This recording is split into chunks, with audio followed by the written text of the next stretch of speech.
Guerrilla cricket. Whoa. Guerrilla cricket. Whoa. Guerrilla. Take guard, man the barricades, patrol the cover boundary. At last the time is come, this is a cricketing emergency. Hear this call to arms for every cricket revolutionary. Take up your bats and stumps for the test match insurgency. At first they tried to silence us, but we would not be silenced. They threatened us with lies, so we threatened them with violence. Che Guevara, Sangakkara, Joseph Stalin, Douglas Jardine, Robespierre, Darrell Hare, Vladimir Lenin, O'Brien Kevin, guerrilla cricket. It's not about the winning, it's about how many rules you break. Even in cricket commentary, this is the best advice to take. Pick guerrilla cricket, it's the finest choice you'll ever make. There's so much more to cricket than rev counters and a slice of cake. At first they tried to sanitize us and clean up our act, but people like it filthy, and we know that for a fact. Fidel Castro, Lenny Pasco, Carlos the Jackal, Umar Akmal, Mahatma Gandhi, Grant and Andy, Brendan Behan, Austin Ian, guerrilla cricket. Stick with us, cause you know we're not the kind of thing that you see on the TV and the radio. So vive la revolution. First they tried to buy us, but we would not be bought. Okay, we were. Well, this is a bit weird. Good morning, good evening, wherever you are in the world. Oh, we seem to be starting a little bit early. What's going on? I don't know. I haven't 10 minutes early? 10 minutes early. Very strange. Well, we're going to have an intro, and there was going to be records broken. You've been working on that intro. No, I saw you there making notes, getting everything ready.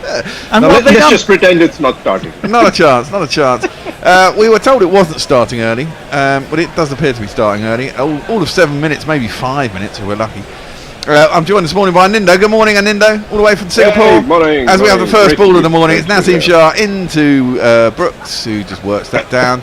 The leg side to fine leg, and is that leg by? I don't think he got any bat on that. I think it was a leg by. The score moves on. I'll give you some jiggles in the morning, and I'm joined, of course, by Tony. Hello. With his copious notes, who was going to give us all the records that were broken yesterday. I don't have all of the records broken yesterday. Fastest 200 stand, though. That was a new one that we didn't have. It was fastest. We definitely got that one. Obviously, the big one being most ever runs scored on day one of a test match. Yeah, and 100-year-old record. And 4 centurions on day one of a test match. Never happened before. We should give you some jingles then to open up the day. We have this man.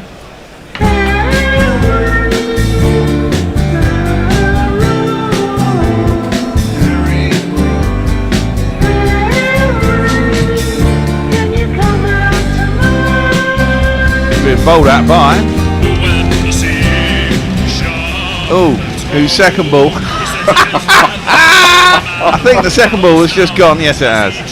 Okay, right, this is fucking crazy shit.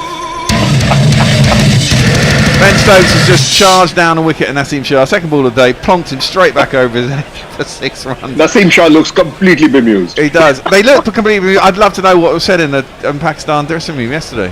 Crawley's was the fastest 100 by an opener in Test cricket. Yep. 86 balls. Third fastest 10th century by an Englishman as well, wasn't it? Three balls behind Johnny Bairstow's last summer. Still yet to break that record by that dude who had a black and white photo. Can't remember his name though.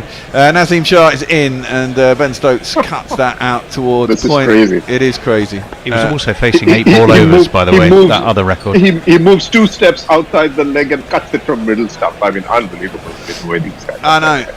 It's just mad. He's got 41 off 17. Fastest test 50 by an Englishman. That's right, yeah. Highest score in an opening session of a test match. What is that currently? I don't know. That's what I was asking. Fastest test 50 by an Englishman. Probably. It can't belong to Jeffrey Boycott. No. Well, that's almost definitely true. 38 balls. 38. What? Fastest Test 50? No, that can't be right. It must have been yesterday. By an opener. Uh, Let me see. It's definitely the highest score in the opening session of a Test match. Yeah, it was 179 or 73, wasn't it? It was 160 odd previously. First time 4 Centurions have ever 4 centuries on day one of a Test match. Yep, said that one. Oh, here we go. Fastest 50s for England. Ian Botham 28 balls, Johnny Bairstow 30, and Stokes is 41 off 17. So he's got 11 balls. He's going to get there. 11 balls to get 9 runs here. Beefy's 28 balls. Yeah. I thought coming in this morning here that since I missed yesterday, this was just going to be. It could not be anything but a letdown, right? And then Stokes does what he does. I hope you had a note from your mum for missing yesterday, Lord. Yeah, just dropped square on the offside by Brook, getting himself in, gets himself a single, moves on to 102. It was just mad. It was just mad. They just started and kept going. Just didn't put the brakes on whatsoever. And Pakistan, I mean, they either got completely put off their stride or just had a horror of a day and didn't know where to bowl. That was the thing. After that first over, I'm not sure they're going to know any better where to bowl. Well, yeah, you can have a first bad over and recover, can't you? I mean, oh dear, Stokes has been bowled. He's not going. He's gone outside his leg stump. Naseem Shah's very happy. I think it was a slower ball actually. Seemed to cut it a little bit. Stokes was going back to cut it. And he didn't. He missed it, and he's been bowled. There's a smile on his face. There is the scenario that we were talking about. He even managed to look disappointed. Sorry. Yeah. No, all out by lunchtime, but it would still not necessarily be such a bad thing. It wouldn't be such a bad thing. We'd still be on about 500.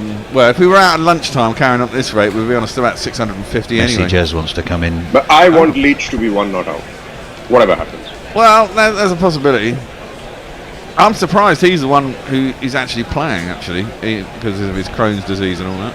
Yeah, indeed. Because he did catch this bug, whatever it was, but he seems to be okay. Oh, look, Euro Millions, 107 million. I need that. Of course, we had the added bonus yesterday that Germany got knocked out of the World Cup. Ooh, well, yeah, that was all touch and go and exciting stuff, wasn't it? Have we got any morning hellos? We do. Well, hang on. I've just one's by Madan Mohan Sharma. Good morning to you. It's very much confirmed because it had never happened before. Now England must try to score 952 to make a record. Such opportunities seldom occur. Well, they look like they were starting well with that 6, and then Naseem Shah has just bowled Ben Stokes. So who knows? Messers says, I wrote this definition of gorillas over 6 years ago. I can't obviously read it all out now, but you can read it on the website. But it still seems pretty spot on to me. Well, that's good to know. Let me see. Good morning to Nahir Pandey. Pakistan is a curious case of a team which boasts such quality of fast bowlers and is still reluctant to roll out spicy wickets. That's a really good point. It is. Hello, Nihar. Good to have you with us. It might just be I suppose it could be just the earth there, but you wouldn't have thought so. No. No, because I mean, it must be a similar sort of earth. It's Ramiz Raja being super conservative. It's landed him in trouble before when he was captain as well. Yeah. It's boring. Well, it's fun to watch this batting, but we have a new batsman. Livingston, I presume, stepping out of the jungle blue into the midday zone. It's Liam Livingston. He's not going to face first because Brooks bowling, facing, and the man who went for 160 yesterday, didn't he? Yeah, he did go for 160 yesterday. It's this man. But I know sometimes I must get out to his flight. Don't leave him behind. Mahmoud Zahid is alright. I could have done with a bit more seeing Stokes though, crashing it about. Well, yeah. I mean, the thing is, you get greedy, don't you? It's so easy. Once you've been feasted, you just want a bit more. Absolutely. Well, Brook cuts out to point, and there's no run. I mean, it wouldn't do England any harm to be out by lunch, really, if they get another 100 runs, would it? I mean, 615 is a fair old score. Did the sun suddenly come out, or did the quality of television pictures? No, the sun was out all yesterday.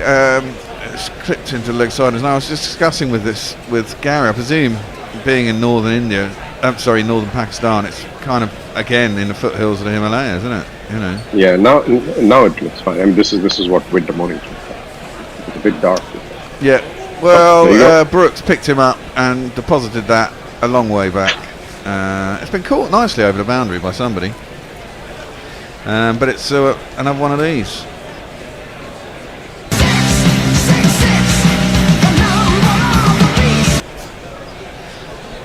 Just pick that up. There's no turn on this thing. This wicket doesn't look like it's going to break up. It's going to be a road, isn't it, for 5 days? Cut by Harry Brook out to the man at point. That'll just amble a single. So we're going along at 7 on over this morning. It is the. I think you do sense there's a rewriting of just the way to approach Test cricket, really. Well, if the wicket's doing sod all, why not? I suppose. Yeah, you've got to have a helpful wicket. I'm not so sure about that, right? I mean, it is when you have pitches like this. Otherwise, you're screwed. Yeah. Well, driven. That was Livingston's first ball. Uppishly driven too. Uppishly driven. A bit of inside edge. Might have been a googly. Inside edge onto pad. And it's no one. I mean, when was the last time that Livingston played a red ball innings? 2021 at the end of that season. He hasn't played one at all this season for Lancashire. What's his first class record? I don't know, Bear. Look it up. God damn. You're a man with the stats. Okay, I'm going to look it up. Okay. I can look it up for you. You focus on what's going on. I'll look it up for you. It's fine. His first class record is 38.36, 62 matches, 3,000 runs. Well, that's not so bad. It's okay. Yeah. Yeah, you know, he has had a decent record in the past. His bowling record is not 700, quite so 50, impressive. 50. 7, yeah. Highest score, where's his highest score? 224. That's not too bad. Right. Well, Nazim Shah is into Harry Brook, who defends up to mid-on. And there is no run. Made Very 36 interesting versus the defence. Lions. Not that necessarily counts. Took 2 for 80. But then all the bowlers struggled in that warm-up game in Abu Dhabi, didn't they? Yeah. It was a crazy game, that was. England keeper's batter scored 100 off less than 100 balls, Ollie Pope. All sorts of. That's a bit of a strange one. Because Ollie Pope is going to be keeping today, of course, as Ben Folkes is one of the few ones who's properly crook still. That's defended up to mid-on, there's no run. And no doubt he's alright today. Hopefully. Well, it sounds like it was a kind of norovirus type thing, which generally is really quick. Nasty, but quick. I've had it a couple of times in my life. And it wasn't very pleasant. Brook, 109 off 91. We'll be joined by It's the first Dave time Brook. I've seen Harry Brook bat, actually. He looked batting pretty well nicely yesterday. That one, he defends again up to mid-on, and there's no run.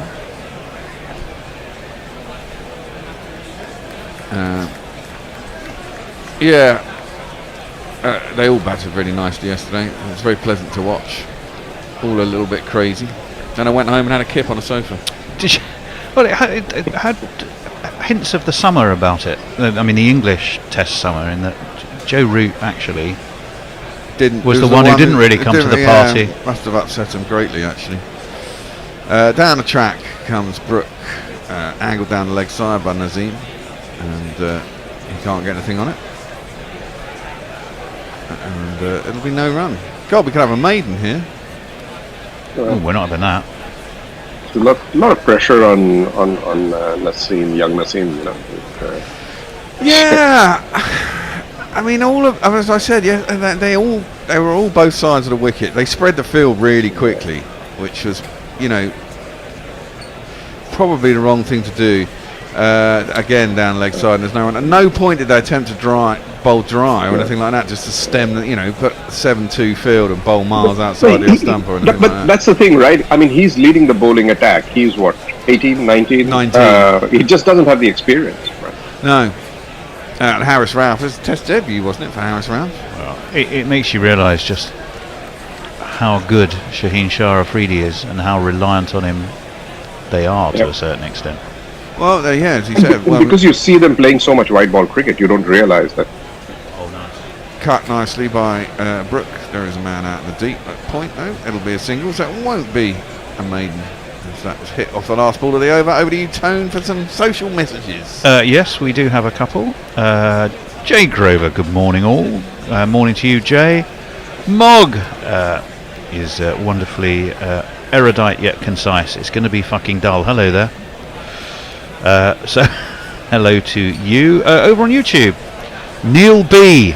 Any news on the Abbas injury? He has to be injured, yes? We're not sure. But there we go. Dara Zizi, hi all. Hello to you, Dara. And somebody called Disinterested Handjob is also on YouTube. For a second, I thought you meant ABBA the band. i.e. referring to Abbas. Abbas. Oh, right, okay. No. Not in this England's Bazball instance. effect. 8 matches, 3,856 runs at a strike rate of 75 Wow. or 78. That's pretty impressive, isn't it? Yep. It's a state of mind as well. I mean, it's a state of mind that says, don't take a backward step. If walk towards danger. That's the thing I always remember as being the sort of at the heart of the mantra. Someone says you can't do something, we'll just go and prove you can. Well, yeah. It is as much about positivity, isn't it? Maybe I should start Bazballing studio set up there. Yes, that'd be a bloody great idea. Just do it. What was that? That was Coke, wasn't it? Just do it, or just do it. I can't remember what. No, Coke would obviously encourage you that to was think Nike. that way, yeah. Yeah, well, yeah, that's true. A big inside edge from Harry Brook. You see, that I put up Cocaine Bear. There's a film called Cocaine I Bear. saw that. There's an article about it in the Guardian the other day. Driven hard, a couple of steps down the track by Harry Brook. Mid on his back. There's a single. Is that Shah Massoud down there? He's playing, isn't he? Yeah, I mean, what were their other bowling options? Pakistan? Yeah, they must have loads. I mean, there's always. I mean, Wasim. Well, Abbas is the one that everyone feels is the biggest Well, miss. that's from us, isn't it? But No, well, I mean, Yeah, I think amongst they must have a Pakistan fans pipeline. too. Huge number of kids up there. tossed up. Livingston yet to get off the mark. Suppose 2 balls, and it's driven up to mid off, and there's no run. This is boring. It's more like traditional Test cricket. Well, don't you start saying Test cricket is boring. That's the last thing we want. I've got, that's defended by Livingston. Well, there's no but to your earlier point, it's the first time they're bowling on the stumps. Well, yes.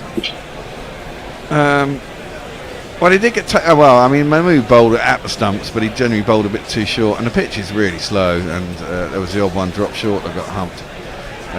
That one is short, and Livingston goes back and just cuts it out towards point.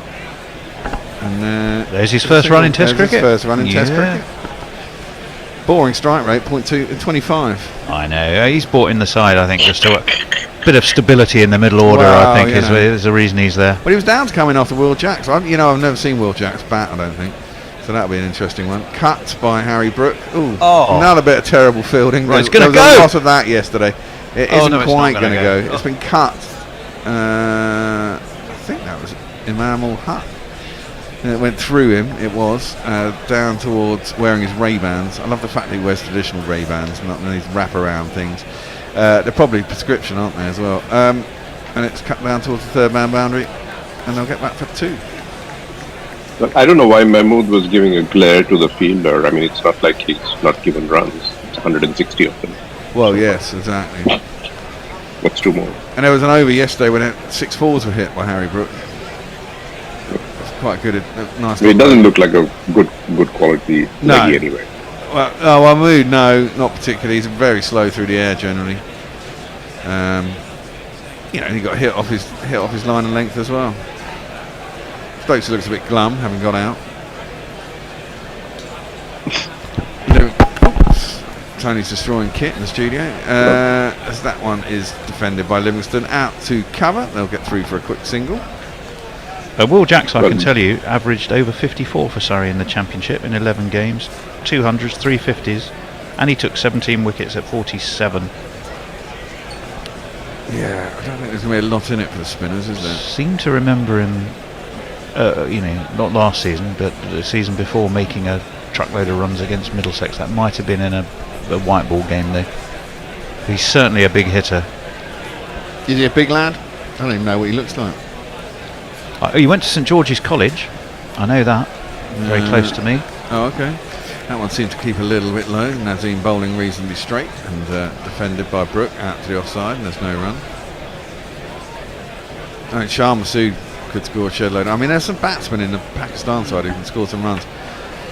The question is, will Once they get a chance to bat. Well, will they be intimidated as well? Will they think that they have to do something similar? I mean, this is the effect of Bazball, I think, which is quite good. It kind of puts pressure on the opposition in strange ways. Well, I think they should just. Well, that's the thing, isn't That's it? all, You think right? you think you should, but then I think the natural machismo of professional sportsmen says, well, if they can do it, so can we, and it kind of induces a bit of stupidity in the opposition, and maybe they're not set up for it, and it creates a bit of havoc. Nicely driven by Brook, but straight at mid-off, and there's no run. Well, it's not like they can win from here, so it doesn't really matter. I mean, Well, no point of competitiveness. Right? Well, if they got England out by, if they got England out by lunch and everyone batted like this throughout the whole game, then you could have 6 innings of 600 and someone winning, which would be a mad test as well. Yeah. But it's not going to happen, obviously. No. Naseem is in, clipped out to mid-wicket, no run. Definitely a little bit more sedate this morning after the first 2 overs. Well, I mean, Livingston's going to take some time to settle down a bit. Well, no one else did. Can't blame him. Well, they weren't facing their first ball there. Yeah, no, I know. Brook facing up. Nazim. He's had a tidy start this morning, got his first wicket in the series. He's into Brook, who clips that sweetly out to mid-wicket, wide enough that they'll get through for a single. Almost stealing the strike. Took 1 ball left in the over. I mean, there's so little in the pitch that what Brook just did is quite insane, right? I mean, the ball didn't rise too much. He had a horizontal bat and he flicked it from the middle stump. I mean, that's how much time he has. This is it. I mean, the pitch is a traditional absolute shirt front. I mean, there's no movement off the seam. There was no swing. A little bit of reverse at one point. I mean, the one thing you got going for you is it was so low that there was a little bit of the odd ball kept low, which you hope might continue as the test gets on. Yeah. Well, you must admit, Bear, that that India's Bunsen's are better. Yes, well, then certainly, if you want to make life exciting at least. Well, exactly. I like exciting cricket. Oh, yes. I mean, it was exciting yesterday, but you can imagine watching that Test series against. I didn't watch any of that one against Australia, but you can imagine watching that plodding along at 2.5, 3 and over on this kind of wicket with absolutely nothing for the bowlers. It's pretty tedious. Speaking of cricket. excitement, should we mention the GPL? Oh, the perhaps? GPL. The GPL is open. 37 quid is the pot. It's open till lunch, which is obviously 7 in the morning here. 2 hours from the start of play. Well, it'll be 2 hours and 10 minutes, obviously, because they started early. And you can join that by going to gorillacricket.com/competitions, signing in and entering. That was a horrible ball one moved. It was wide and kept low and spun a little bit wider. It was cut. It was a leg break aimed at first leg. Yeah. It was an ankle break. Harry Brooks just cut Ankle it out. break, this is true. I mean, that's the thing. If you can keep one, you can get them to keep low and bowl straight. I mean, this is the thing. This is what Pakistan did miss a trick yesterday. If you bowled straight and got it kept low, there's a chance of LBW. And that's probably one of the few ways you're going to get people out. I'm not sure it's going to carry to slip, unless they're all wearing helmets and standing, 3 yards up from where they would normally want to stand. Down the track comes Livingston and plonks it over the boundary. There you go. He's off and running. 6 runs. Well done. And a lovely little shot. Nice shot. Very, very nice. 1, 2, 3, 4, 5, 5, 6. He has this beautiful smile on his face. Do you think the Barmy Army have gone out to Pakistan? We saw the trumpeter yesterday, didn't we? Oh, right, okay. So yes, they will be there. Wherever England play, they will be there somewhere. Not necessarily in the same numbers everywhere, but they will be there. Everyone I've seen so far in the crowd looks English. No, I'm not sure about that. Look, there's a bloke over there, Yeah, He's not English. and he's definitely. No, well, he true. might be English, but that's he? Yeah, and but I saw he looks more local. Let's just put it that way. Saw a lady with a headscarf earlier. That's defended in the offside, and there's no run. Yeah, looks English is right, Tony. You got to be very careful what you say. I was tiptoeing my way through the appropriate way, not to, even if you're honorary. wrong thing. All the above. What a minefield. Back goes Livingston, cuts that out to the man at deep point, get himself a single. And the score moves on to 5-3-7 for 5. Well, he come out on 5:06 this morning, so it's 30. Well, I suppose they're not going. If you're in your debut of a Test match, you do not want to get yourself out for a low score, because at the end of the day, your record's your record. Yeah. Yep. Very true. Onto the pads of Brooke, who clips that out to deep mid wicket and get himself a couple of runs. Furthermore, if you're Livingston, well, yeah, and if you're Liam Livingston, you feel, I suspect, you have a point to prove. You know, everyone goes, you're a white ball player, you're a white ball basher, you haven't even played for Lancashire, what are you doing there? You've got a point to prove, haven't you? And as a sportsman, absolutely. you're going to want to go out there and prove a few people wrong. Why didn't he play for Lancashire? Was it a conscious decision by him, the club? White ball cricket. He had an injury. He has been carrying. Is it actually? I think it is an ankle injury problem he's had. Okay, clipped to mid wicket for no run. Off the last ball of the over. I should say some hellos then. No run. Hello. Not to you, obviously. Christ. It's early in the morning. I didn't sleep very well last night. Leah says morning all. Shame about Chanderpaul, Morning, innit? Leah. Lad deserved a ton on debut. Yes, that was a shame. Mayank, that's probably it now for England, making 952 plus. They should target for 700. Mog says, I believe you are in fact legally obliged to call me erudite at all times now, Tony, after his performance in Who's That Weirdo? Don't divulge the result, Mog. We're all on tender says Messers. We're going to play Bear. Stop saying Bazball, says Messers as well. Why? Well, yeah. Exactly. It's Bazball. It is Bazball. Let me just do one more quickly. Mog, because it's a very good point, says, I suspect we can't really judge Bazball properly until after the Ashes. Well, yeah. Be interesting to see how the Australians deal with it. They'll probably bowl us out for 10. Well, there's a very Livingston shot. He's got himself out. Well, after all that, I was saying, what a waste. He come down the track and tried to clip Nazim. It was a nice shot, timed it really well, but straight down deep mid wicket's throat. Found the only fielder there.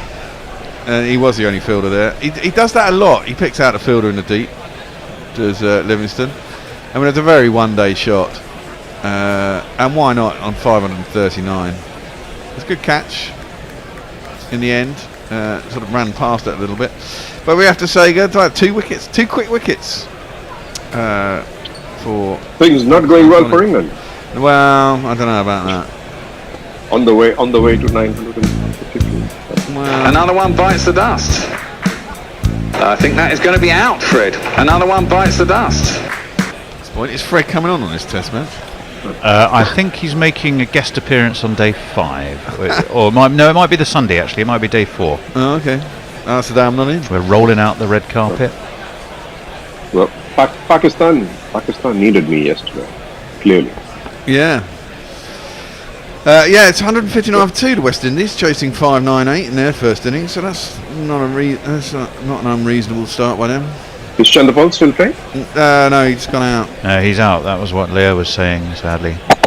Let's have a look. What did he get? He was out for 51. He was nowhere near a ton. Okay.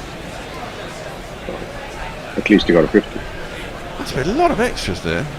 15. Here's 18. your man from Surrey. Right. So, yeah. And St George's College. He's got a jingle. Ooh. Where is he? Here he is. It might be Will Jacks. Maybe it's Will Jacks. It's probably Will Jacks. Yes, Will Jacks. Who is it? Will Jacks. Oh, is it? Right. That'll be him.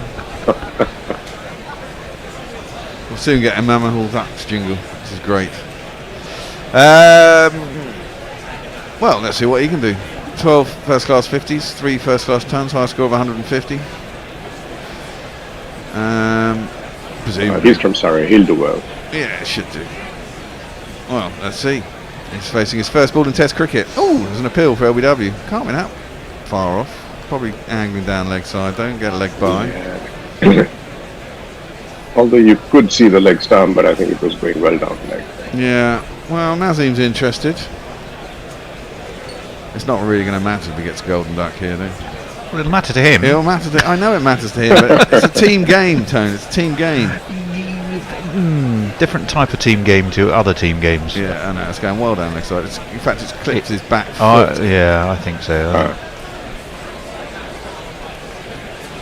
He certainly delivers the ball from very well short of the crease, doesn't he? I don't Nazim mind Shah? that. Yeah. Well, I would have muncutted Brook. Oh, here we go. Of course you would. Yeah. You and R. Ashwin. Cheater. Cut Cheater. from the same cloth. Fucking cheater. Every fucking batsman who goes forward is a cheater. As Tarzan was often heard to say. Yeah. Fucking cheater. Yeah, exactly. Right after it took off with Jane. Well, Jax is going to face his first ball in Test cricket. Or have they just got the score wrong? No, he's Have they faced reviewed this? They have reviewed this, haven't they? Well, that's... Well, they clearly reviewed it because they've gone to alter Well, it. it is in front of. It hits him... No, it doesn't. It hits his back foot. It hits his back leg, which Outside leg which is stump. already outside leg stump. So Exactly. impact outside. That's it. Thank you Yeah, very much. What a thank you waste very of a review. Yeah, it was a waste of review. They want Well, the they VAR have to- from the football last night. Yeah, no, that was a weird one, wasn't it? Well, I've explained that to a million people. I know, but I mean, As a qualified referee once in my life, it was, I mean, the ball is round. It hasn't have to touch the line. It's just got to be hanging over the line. I understand that, but I mean, even on the photo, it's fucking tight. But what are you complaining about? It's not Germany out. I know. Just be happy. Which is always fun, exactly. Well, we have citizens of all nationalities that we have to feel sorry for. Although it was very funny. It was. No, I didn't say that. Harry Brook drives that. They'll get through for a single. But I doubt Leah's crying though. No, I'm not sure. Well, I mean, the weird thing was Japan beating Spain. I mean, Yep. Spain were very lucky with that big victory over Costa Rica.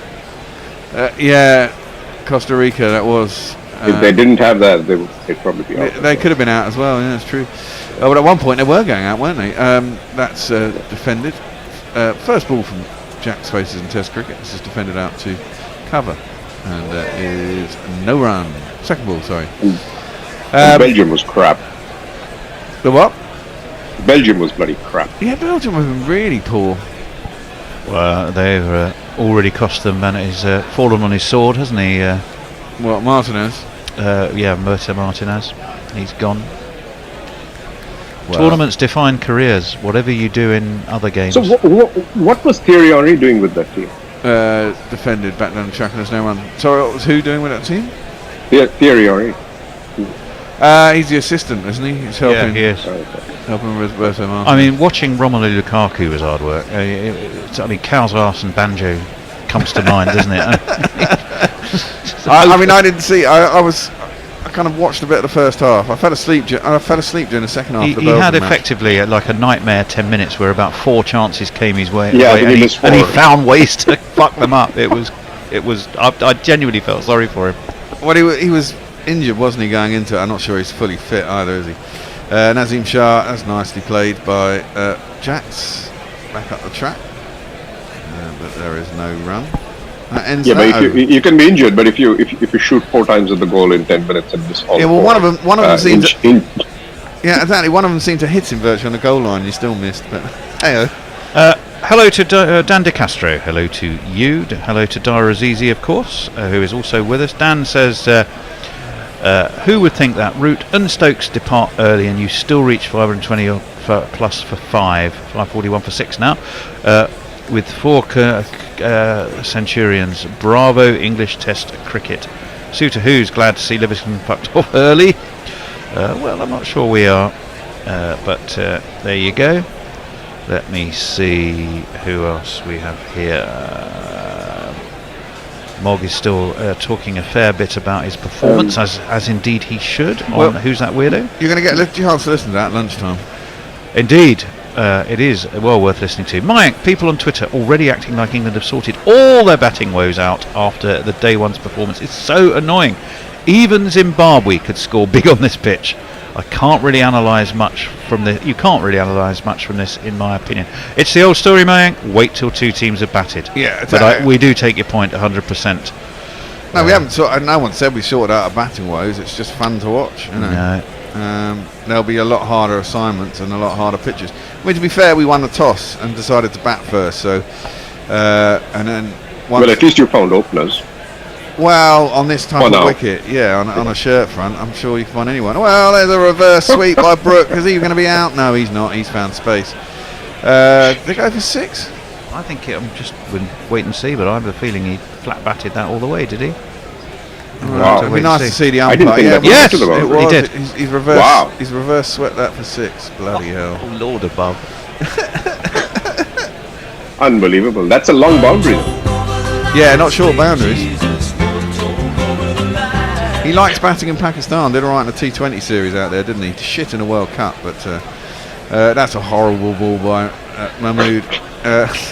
Just thrown it down leg side. And who's that down there? It's destroyed. It's Nazim Shah. Nazim Shah, isn't it? I think he's caught his... I would bowl better than this, honestly, every single time. I mean, this is... I just try and bowl at the stumps and see what happens. Exactly. He's thrown it up miles outside legs. There's no turn, so, you know... But it was turning yesterday. No, there wasn't Once much. the ball got a bit older after lunch, there was definitely some turn, particularly for the leg. Naseem Shah should not be trying to injure himself. But yeah. Did he go feet first again? He did one early yesterday where he was running around the boundary and instead of sort of diving conventionally hands first, he threw himself feet first and fielded with his feet. I think he did the same thing there. Yeah. Well, this time he's been reverse swept again out towards what would be extra cover to a right-hander, but his cow for a reverse sweep, and it's 4 more.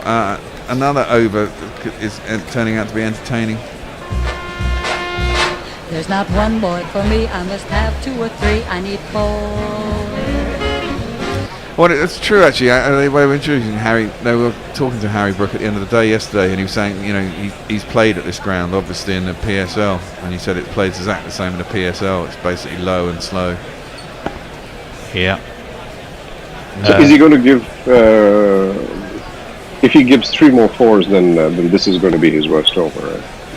He had a 6 and a 4 and 4. Yeah, because he went off 20. He went for no, it wasn't him who went for 24 either. Well, there's another ball that's been smashed. There's the cameraman. I can't pick up the ball. I don't know where it goes. It went over the boundary. The question is, I can't ever see it in the air. That's the problem on this TV. It's probably a 4. I think that was a 4. Yes, it was. 2 plus 2 is our member. 18 off the first 4 balls of the over. We're going to have a change in a minute, aren't we? No, we are going to have a change at the end of this. We need to let somebody in there who's lurking. Hopefully 40. it's David Brook. Well, Messi's there if David doesn't wake up. Oh, that's another 6. It is. Fucking hell. Well, that's 24 already. Yeah. Let's give it that one.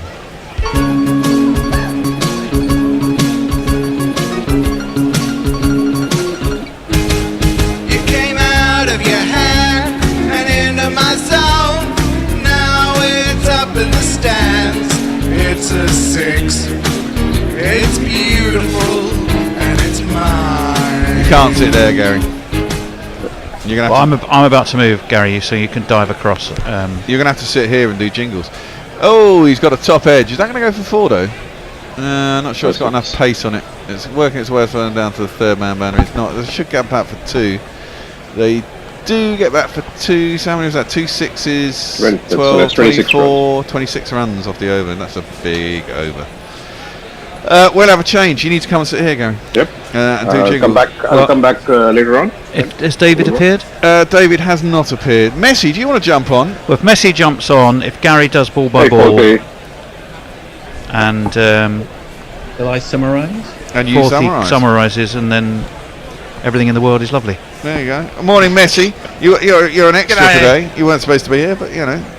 Morning, Messi, before I 2 go. days at the test match, and I'm knackered after that, so I thought I'd do one from home. There you go. Come and join us. And I've got my Bear T-shirt on for you today, Bear. That's nice. G'day, Forthy. Very good to see you and hear you, Messi. Are you rubbing your eyes? Is that where were you in the shade? Hopefully in the shade in the stadium. Yes, I was. Everybody was. That ball's been hit miles in the air to Cow Corner, inevitably 4-2 Harry Brook.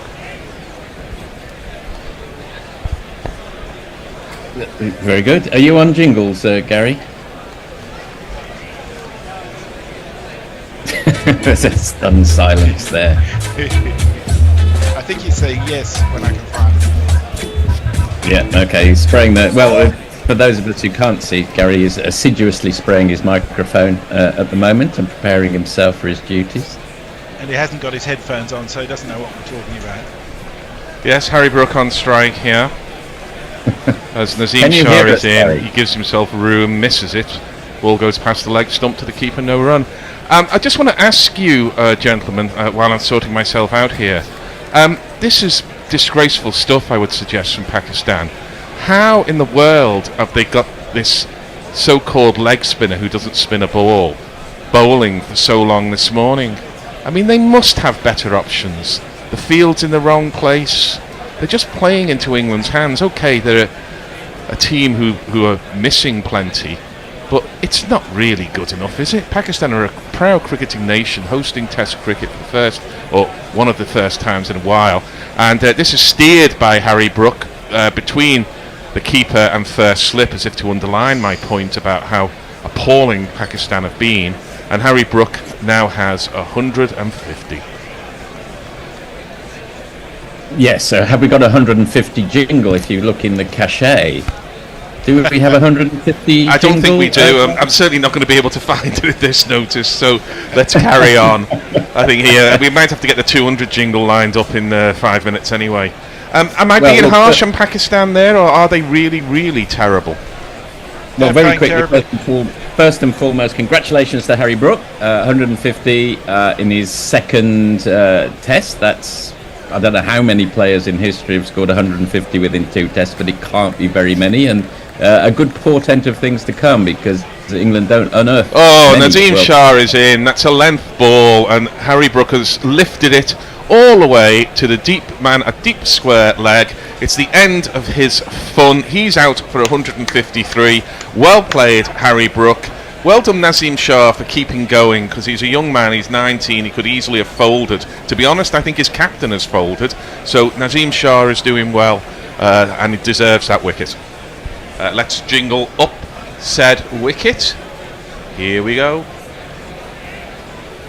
You silly little boy, what on earth were you playing at? Oh! Well, what on earth were you playing that shot? But you get away with it on 153, let's be honest. The scoreboard on 576 for 7. Well, no blame attaches to Harry Brook for playing that shot, as you say, on 153, and he's fulfilling the instructions of his inline command, as it were, and quite right. And 576 for 6, you can do it very much as you please. In answer to your question, Gary, I guess a great many captains around the world, their heads would be befuddled when you get to 550 for 6. But I do agree with you. There are certain professional standards that you should nonetheless adhere to, and the wheels do seem to have rather come off Pakistan this morning. I do agree with you there. Yeah, I mean, they've had overnight to think about it, so you get the brains trust together and you say, well, what are we going to do first thing tomorrow morning? We're going to come hard at us. How about that leg spinner on debut that went for 150 odd yesterday? He's the guy to go to.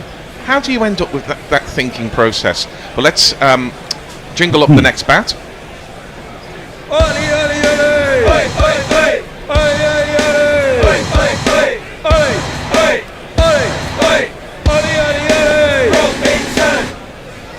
I mean, one can speculate, and sometimes bowlers, when you know that an innings is getting away from you and you want to protect your better bowlers, you don't over bowl them, and you can throw a lamb to the slaughter of a lesser bowler who is more dispensable, perhaps, to the team's interest. That can happen.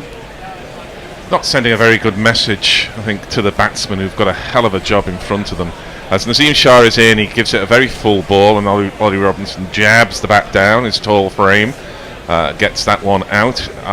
So England, I'll reiterate, are 576 for 7. I seem to remember Pakistan themselves got 700 against England in about 1987. I don't know I think Javed Miandad got 280, I think, did he, at the Oval? Yeah. Yes, forever. One of the low points of England's Test match history, really, the late 80s, only ameliorated by the Ashes, when it rather papered over the cracks. Terrible period. Ball squirts off the outside edge into the covers. There is no run. It's the end of the over. England 576 for 7. I think Pakistan was still batting on day 3. Gary, I'm going to go on, Jez. Catch up. We're a long way behind on tweets. I think I'm cutting in at the right place. Mog says, I guess whatever drugs they had to take to get them onto the field yesterday have passed out of the Englishmen's systems yesterday. Not entirely sure they did with Brooke. Leah says, maintaining Gorilla's standards of pedantry, I must say. That's not entirely correct, Tony. A classic football is a spherical, truncated icosahedral. And Jay says, I mean, everyone's a bit feisty this morning. I've tweeted a video of Cummins' 200 Test wicket, which was a hurler. Mayank says those Bangkok women who shoot ping pong balls out of their unmentionables will pop out of a cricket ball and bowl it better than Mahmood. Christ almighty, this is hard to watch. Well, I can't unsee that now. Well, Mahmood is still bowling, which seems incredible. He has 2 for 208 from 27 overs and is apparently the best option for the 170 million or so Pakistanis who are available to the captain. But there is no run off that outside edge, and Mahmood is in again. He goes back, does Will Jackson, he just punches the easiest of singles to the man who is halfway back at long on, and they walk one. England 577 for 7.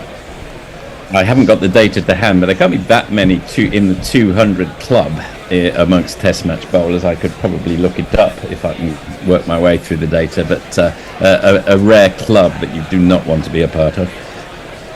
Yeah, Jason Frazier is one of them, I think. This ball goes down the leg side, and there is no run. I mean, that to a man facing his second ball, to throw one down the leg side like that just seems... Well, it was the third ball, Ollie Robinson. Again, it just seems incredible to me. He's in again, is Zahid Mahmood, and this is just squirted off the outside edge. Goes to the man in a Jonty Rhodes position at backward point. He looks physically a little bit like Anil Kumble, but that's where the comparison begins and ends. Well, Kumble was a bit taller, I think. A little taller, yes. As this ball goes through to the man at mid-on, and there is no run. I thought for a second he caught it, but no.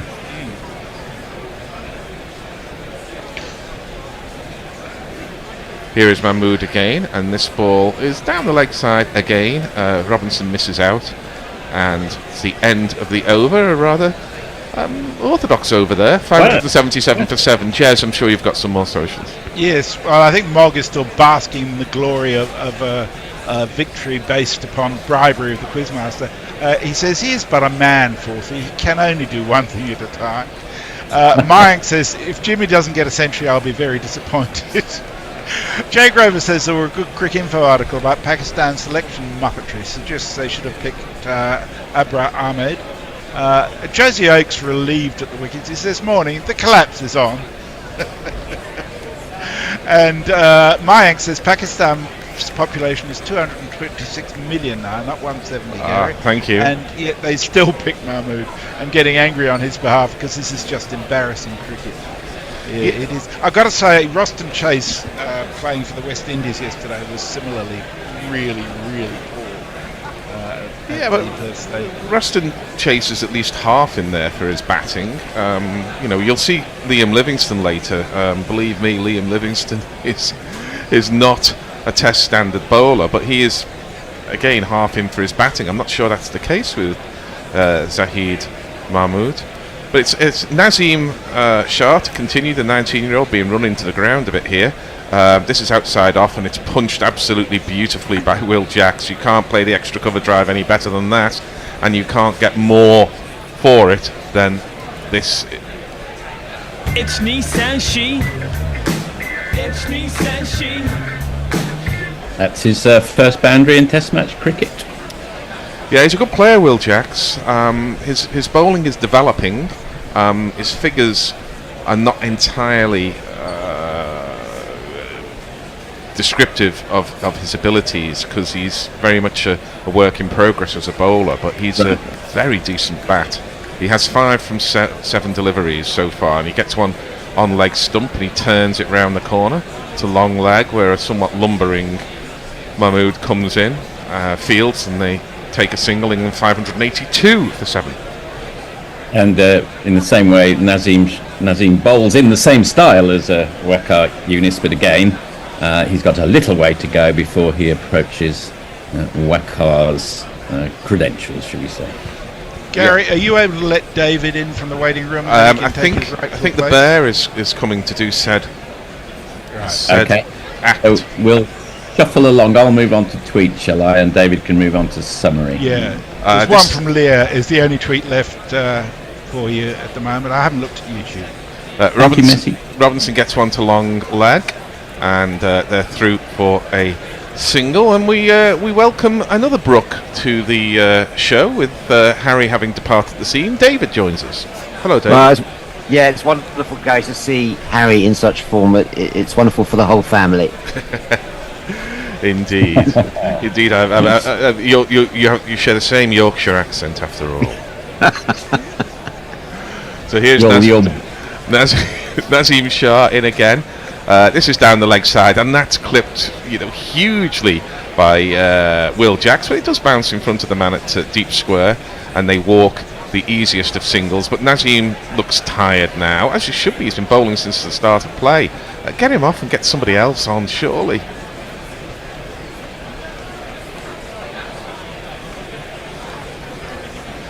Dropping well in front of the man there at deep backward square. England 584 for 7.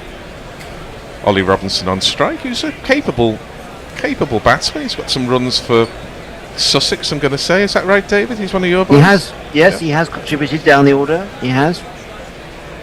Nazim's in again, and this one keeps a little low, and I'm glad Ollie Robinson saw that, because he jabbed his bat down on it. But I'm hoping he's reflecting that when he comes into bowl, that if he hits a length, the odd one's going to shoot a little. So make sure it shoots onto the off stump rather than 3 or 4 stumps width outside off. That's what I'd be suggesting to Ollie Robinson. He scored one first-class century, Gary, high score of 110, batting number 8, I think he was in the County Championship. Yeah, I think that in his early days as a youth at Yorkshire, they had high hopes of him as a full all-rounder. So he's capable. This is down the leg side, a very tired delivery from Nazim Shah, and the lads kept going well. I like the cut of his jib. Whatever a jib is, it's cut very well in the case of Nazim Shah. And we'll go to your socials. Yes, so Leah reminding us that Chuck Fleetwood once took one for 298 against England in 1938. It'll be a while before anybody betters that, most likely. That was in Hutton's match, I think, wasn't it? Chuck Fleetwood. Yes, indeed. Yes, that's when. Frankly, Australia were 2 bowlers down, I think, for almost the entire match. So that explains that. Not the case here. Although Harris Rauf is off the field. Mog. To clarify my last tweet, I was vilifying Gary, not Mr. Forth. Oh, well, sorry about that, Gary. I'm used to a little vilification. Oh, we've got one more. Messages, apologies for my misinterpretation. So we're all a little incestuous towards the end there. Back to the cricket. Will Jacks just squirts one to somewhat labouring, I think it might be Shan Masood there at backward point, and they take the easiest of singles. England 585 for 7 now. Not quite the fireworks of yesterday, but that's only because the fireworks of yesterday were so extraordinary.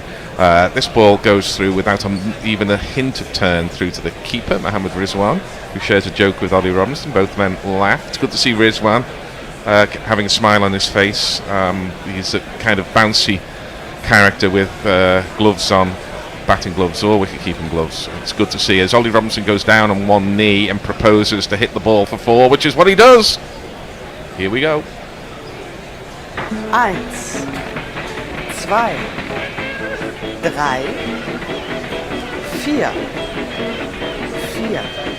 4. Why would you not have a man at cow corner to a tail-end slugger? Why would you not? Is that a rhetorical question? Yeah, Gary? well, it's a genuine question because there is no man at cow corner to the tail-end slugger as this ball is just pushed to mid-on, no run. You should say it in a Fred Truman type accent. That would make it more. Yeah. You should have had a leg gully in there. Well, your Fred Truman's rather better than mine. This ball is defended by Robinson. There is no run. I mean, I've been bemused by Babar's field placings throughout this match. Would it be fair to say, Gary, that you don't know what's going off out there? I don't know what's going off out there. Very fair to say. Gary, just enjoy England's dominance. Don't worry about Pakistan. As this ball is just pushed to short mid-wicket and there is no run. Well, I'm feeling a bit for the Pakistan fans. You know, they've waited a long time to see England play Test cricket in their country, 17 years. And for this to be about as abysmal a 4 sessions as you could imagine, you know, they deserve better. They really do. But would it have been worse for the fans if England had crawled along to 200 for 2 or something? At least they've had things to look at. Gary, unfortunately, for those listeners who haven't seen since the start of play and have literally just rolled out of bed with their alarm clock not having worked, what have we missed so far today? Gary, you might be the better man because I missed the first 20 minutes. Yeah, I mean, Ben Stokes hit the second ball of the day, I think. Certainly the second ball he faced. He hit it back over Nazim Shah's head for 6, which told us how he was going to play. He then backed away and missed a straight one to be out. Harry Brook took an over for 27 with a variety of 6s and 4s. We do have a new bowler. It's Muhammad Ali, and he takes on the pad Will Jacks. Already he looks a better proposition than some of the previous ones. And England essentially have just kept playing the baseball. They've kept trying to hit boundaries whenever possible and sometimes when not possible. And Pakistan look like they're waiting for the agony to be over. Right, and it's the most interesting figure, apart from the 589 runs, is the fact that there have only been 87 overs. That's astonishing, isn't it? Really? Well, 87. The play is foreshortened a little by sunset coming quite early at this latitude. As Muhammad Ali is in, it's down the leg side, and it's help yourself, and he does. Will Jacks hits it round the corner to man at long leg, through for a single. 590 now for 7. Yeah, normally when a team has 590 runs on the board, people would be screaming, come on, what about the declaration? When you see there's only 87 overs being bowled, you just think, well, that's not even, we haven't even reached the 100 over mark yet. I suppose we don't know the state of the stomachs of the English dressing room as well. They might be hoping. There's an extended break for prayers being Friday, so that may come into considerations about declarations. Right. I have a feeling they'll go on till after lunch, England. They may pull out. You never know with Ben Stokes. They may pull out earlier as Robinson just leans back and has got the easiest possible punch through the covers for a single. He goes to 7. In fact, there was 2. There would appear to be two particular. Sorry, Gary. There would appear to be 2 landmarks. 600 might be a position where they pull out, or 100 overs might be a situation where they pull out. Those, they could just go on till 700. What do you reckon? I reckon they might go on for half an hour after lunch. They're demoralised side here, Pakistan. They've got a hell of a lot of work to do on their morale when it comes to batting. As Robinson clips that to mid-wicket and there is no run. Of course, what we're not considering is that England only have 3 wickets in hand, and they've got Jack Leach and Jimmy Anderson to come, so they may well be bowled out. So that does happen. The other thing that is a bit of a nuance in games like this is if it's a really slow pitch, how much do you want to win and run the risk of bowling, enforcing the follow-on, say, but bowling your own bowlers into the ground in a tight 15 field. England have 4 spin options or 4 slow bowling options as this ball is dribbles off the pad into the leg side and they run a single. That's for me less a consideration where they're playing Jacks, Livingston, Leach, and they have Joe Root available, who is perfectly capable in subcontinental conditions. So ready to ram. That's a good point. Yeah, the 3 seamers. We always think that you've got to protect Ben Stokes because he does have injuries, and boy, he likes to milk the injuries. But Ben Stokes, in particular, does not protect Ben Stokes. He bowls those long spells. So England have options. So Muhammad Ali labours to the crease, and Will Jacks gets one, and he manages to hit it to short mid wicket. And I think there was no run. So 88 overs gone in this reply. So if we're thinking in terms of kind of standard money, with 2 overs short of what would be a normal day's play, and England just short of 600. I think they've pulled out. No, that's drinks. It's drinks. Sorry about that. Because we started inexplicably 7 minutes early. Nobody's quite sure why. The hour is up. So in a drinks break, we can go to your tweets. Yes, well, understandably, they're not. There's not a huge number, but they do exist. Mog, I still blame Gary even for your faux pas in in reply to messages apologising for misinterpreting. So that's all got a little meta. Leah says, describing yesterday's play as fireworks is like describing thermonuclear war as limited conflict. All sorts of records. If you didn't see it, you missed out on an absolute treat yesterday. And finally, one from us. There was an edge-of-seat squeaky bum belter of a Melbourne derby. I know, I was half of it. A veritable baseball battle of brilliant bastardry. So good we will play it at lunchtime of the test today, don't we? So that was me against Mog in Who's That Weirdo? So if you're a fan of that sort of thing, and I think you should be, then tune in at lunchtime. You've come to the wrong place if you have an aversion for weirdos, to be honest. I'm sure there are plenty of fans of Who's That Weirdo, and I shall look forward to hearing that later as well. David, did you see any of the pyrotechnics yesterday? In terms of, yes, I watched unlike today, I was up bright and early and saw all the first session. So when I departed shortly after the loss of both openers, so I didn't see anything after that. But I was also flicking between this game and my first team, West Indies, against Australia. So it was just wonderful to have Test cricket back. It was.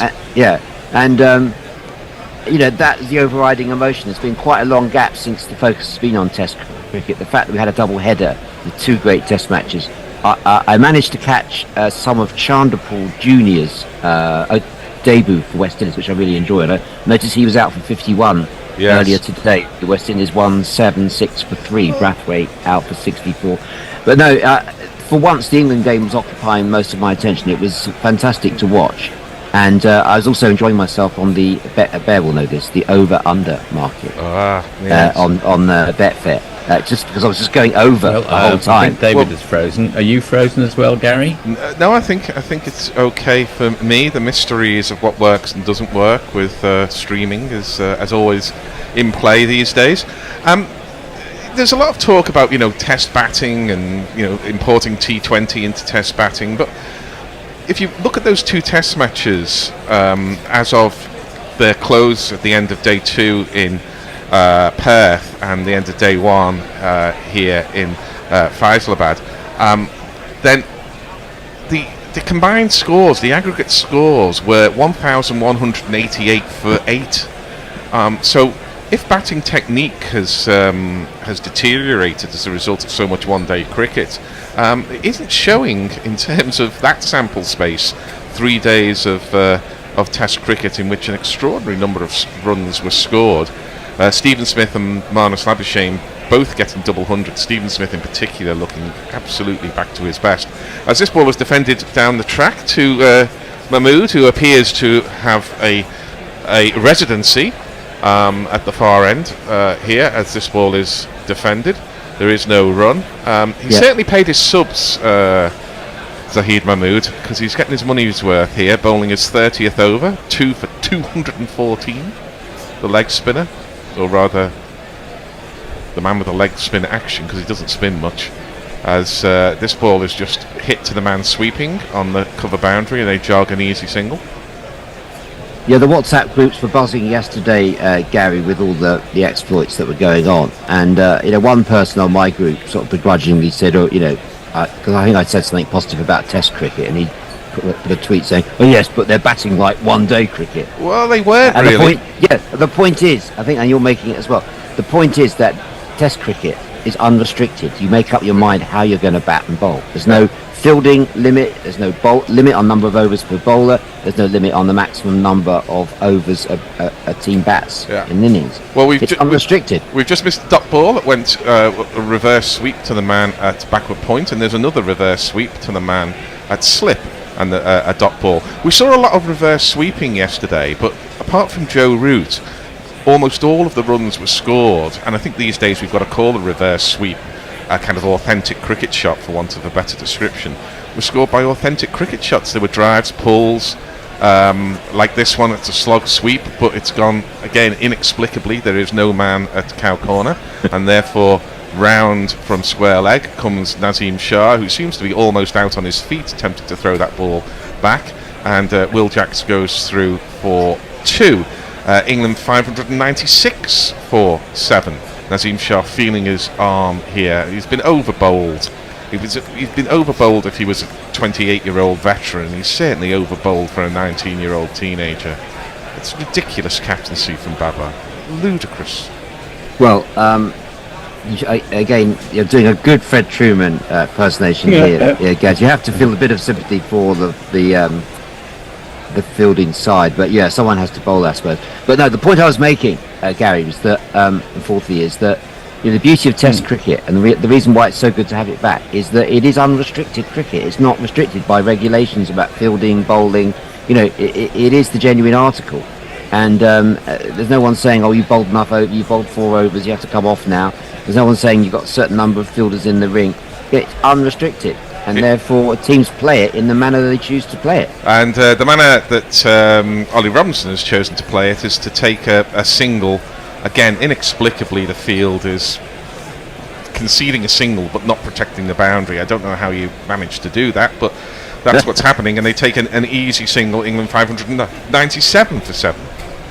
Yeah, no, I think the point being yesterday, it sounds like it was helter-skelter, harem-scarum stuff, like, say, Botham at Headingley, when he just chanced his arm and it just kept avoiding the field. It wasn't like that. The shots were all very precise, a very well-engineered day, happened to go at 7 and over. Yeah, I think that's perfectly fair, as Will Jacks, again, just leans on a ball and takes a single that's offered to the man sweeping at a deep point.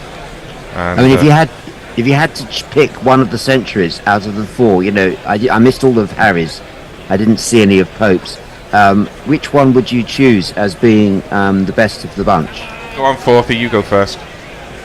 Well, I go for Harry Brook, but really for sentimental reasons. I like it when a player breaks through. And it's been a long time since really England have had. Ollie Pope has emerged, and he's emerging, but it's great to see, another real contender in that middle order now. This is full of length, just outside off stump, and a slightly mistimed shot by Ollie Robinson gets it to the man at short mid-wicket, no run. I'm going to go for Zach Crawley because your first innings of the first test of an overseas tour, and he came out and he played so many shots. He gave no margin for error to the bowlers. He had a little bit of luck, but he drove the ball when it was full. He cut and pulled the ball when it was short. And to make a century like that in the first sort of 25 overs or so of a test series away from home was immense. Well played, Zach Crawley. As Muhammad Ali is in again, and this ball is defended by Robinson. No run. And I would add with Harry Brooks, I stand to be corrected. I think it's the second fastest century of all time as well, quite apart from anything else. It was the fastest century by an England opener. I'd have to check my notes. It certainly wasn't the fastest of all time. No, it was because the great Gilbert Jessup. It was the great Gilbert Jessup still holds that record. Yeah, and Johnny Bairstow was second fastest. So it was the third fastest English century. It could be the third. He's third. Right. Just like just like everything in life, it evolves, doesn't it? And Test cricket is evolving. Muhammad Ali, who has his 100 up, he has one for 101, and he still has one for 101 after that dot ball to Ollie Robinson. You know, all the bad blood that was going on in English cricket last year, you know, with the culture wars of around the 100 and the high performance review.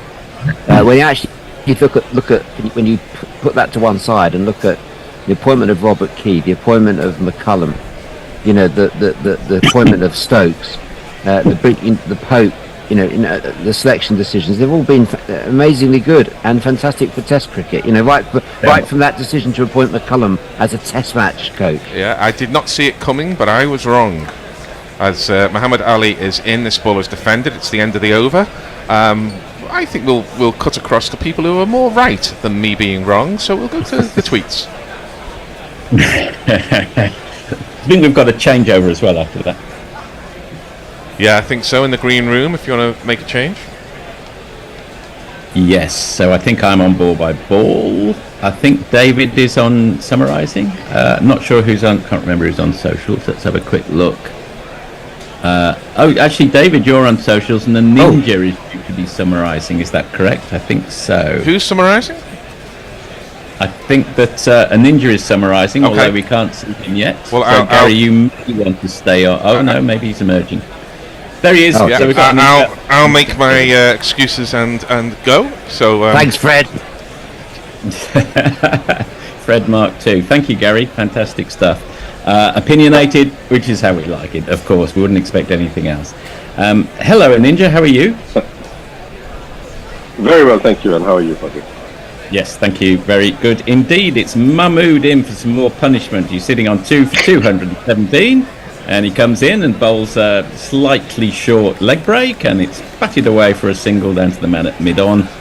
And Jax moves serenely on to 13 off 18. Good morning, Ninja.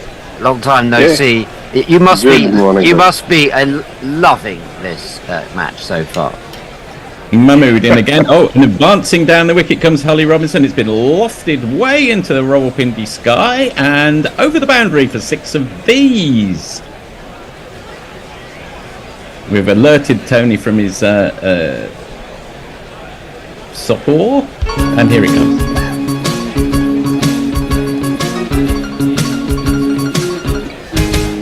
You came out of your hand and into my zone.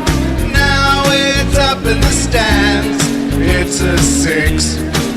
It's beautiful and it's mine. And to the next ball, Robinson flushed with the success, reverse sweeps it to the man at slip, and got the ball. Yeah. Yes. Robinson, watchful, just plays it out to the man at in the mid-wicket there. So success for Mahmood, 2 dot balls. Fleetwood Smith's 2 for 290, none for whatever it was, 292. It's going to be under threat if this goes on much longer.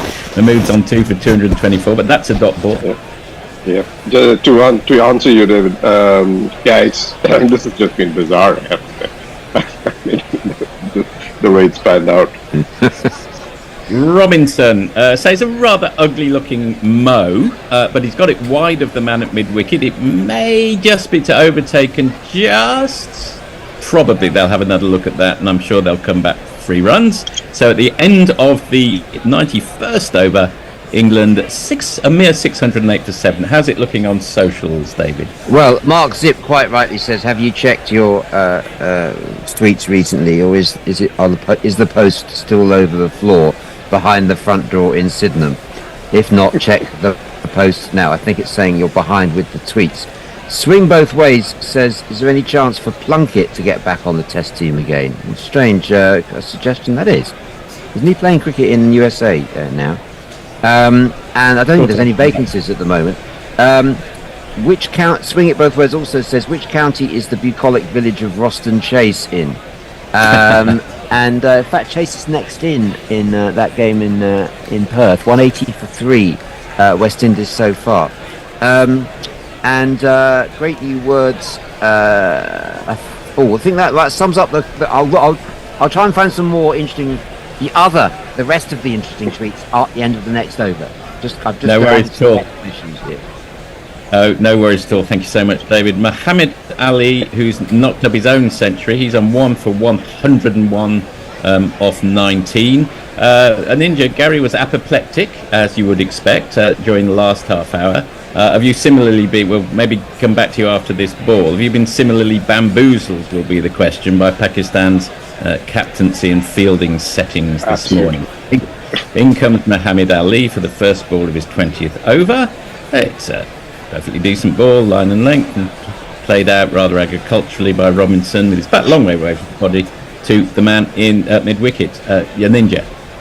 Yeah, just as I was signing off after my previous session, I heard Gary make that comment about Mahmood and the field setting, and I totally agree with him. I mean, first of all, Mahmood doesn't deserve to be playing Test cricket.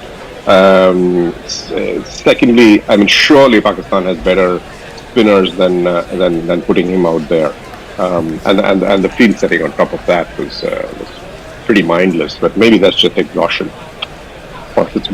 Yes, some sympathy when you're 608 for 7, of course, but nonetheless, it's Test match cricket, and it's called a test for a reason. You need to. And it's the next morning, right? So that excuse is not there. But Ninja, are you able to assess the mood? Such a long wait for Test cricket in Pakistan, and then this happens. What would the Pakistan fan be thinking now? Would they be thinking, well, at least Test cricket is wonderfully entertaining? Yeah, I think they'll just be thankful for the fact that that Test cricket is back and teams are visiting, and I guess it also is a factor that they've played so much of their cricket in the UAE over the last few years, and it's only recently that they've really got teams coming back into Pakistan. So you have to have some sympathy for this group of players who really don't have experience playing on their own wickets. Not that this is what Pakistani wicket should be like, but and you see the lack of crowds as well. Well, yeah, you mentioned the selection of Mahmood. Another couple, Mahmood and Ali, I think, have both been selected on the back of their first-class form. They don't look up to it at this level. Would you say that's a fair assessment? Come back to that in 1 second, Ninja. The new ball has been taken in breaking news. We missed 1 dot ball, so nothing much happened there. Muhammad Ali in for the 3rd ball with the new ball, and it's another dot back over to a Ninja. Well, I guess someone like, if Shaheen Shafridi was here, someone like Ali would not be in the team. Right? But to another point, which I think Bear was making earlier, surely the fast bowling stocks cannot be so low in Pakistan, because they've always had a pipeline which is amazing for fast bowlers, and this Naseem at 19 years old, as you were saying, 40 when you came in, he has a huge amount of pressure on his young shoulders. Yeah, indeed he does. Yes, Muhammad Ali. Back to him. He's coming in for his 4th ball of the over. And let's have a little look what's happening here. Oh, what's happening here is that Robinson has taken 2 steps to the leg side. With 1 almighty heave, he's smashed it to the boundary for 4 of these.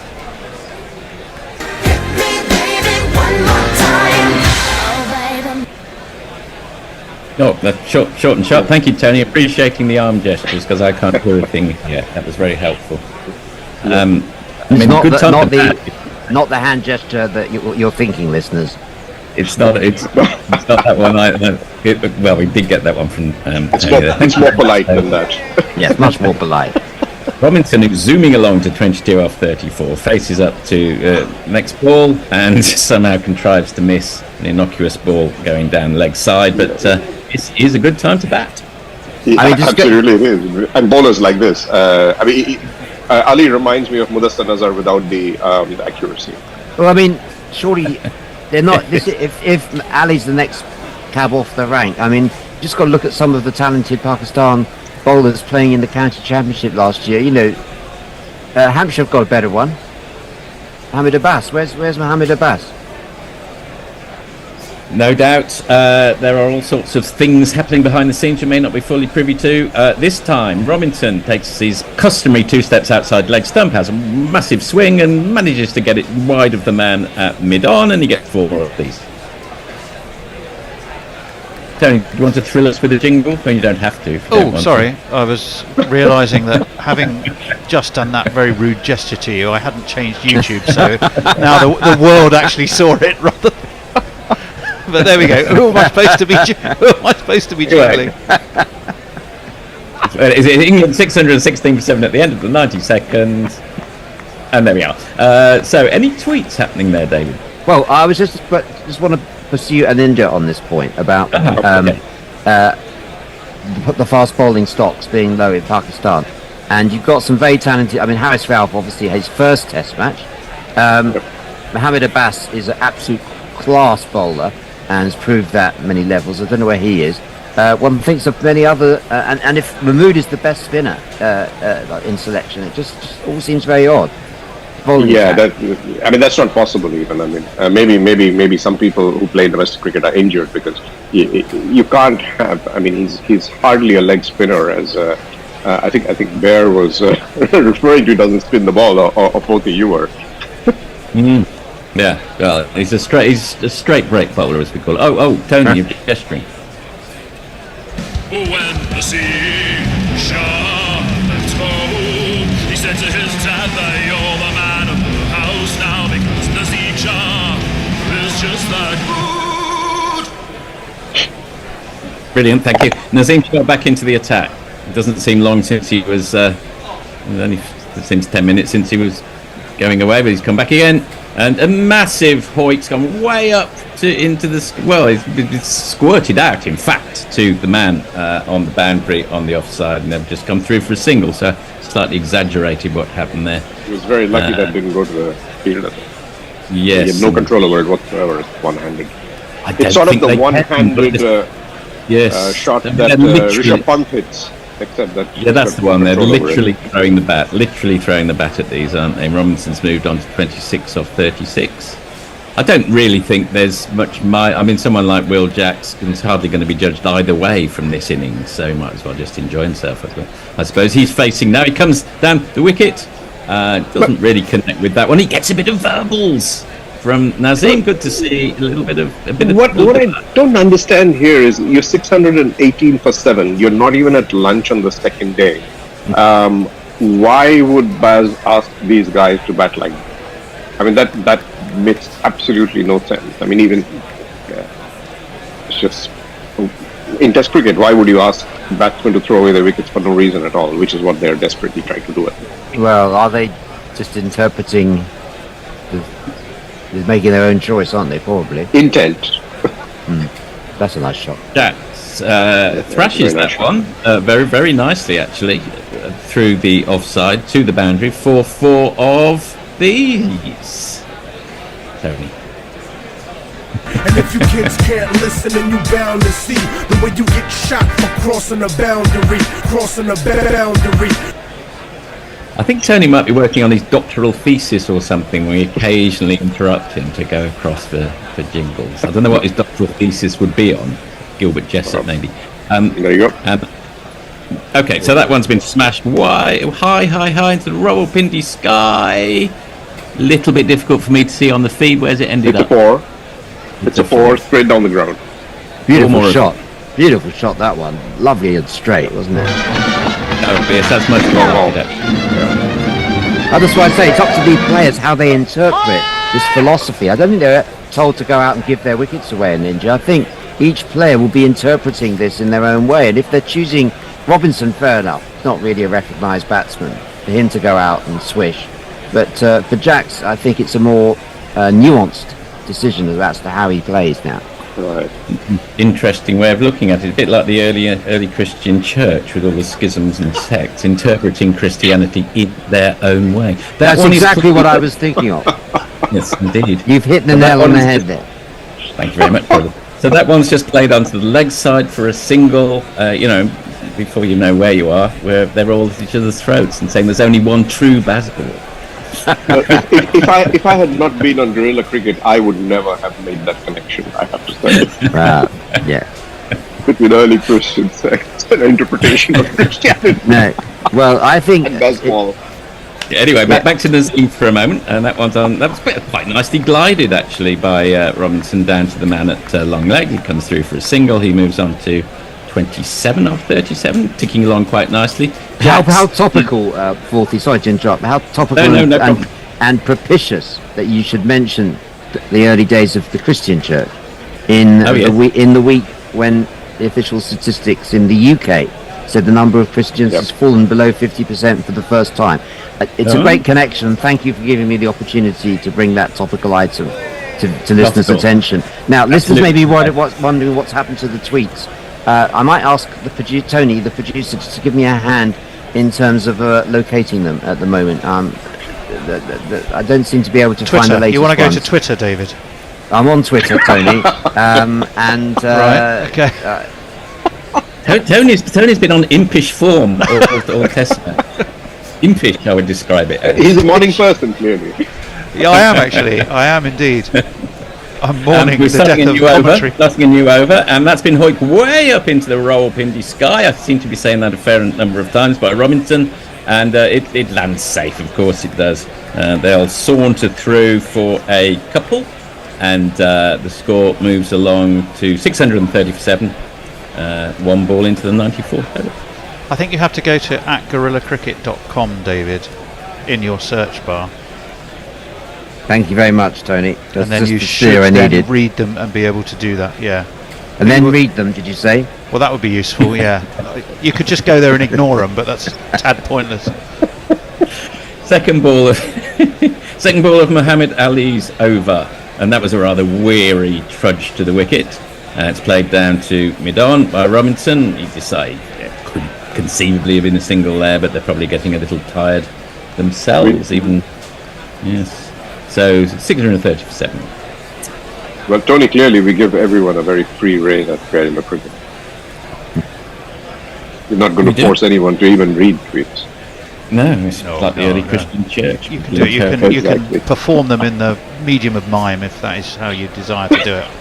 Always fabulous radio.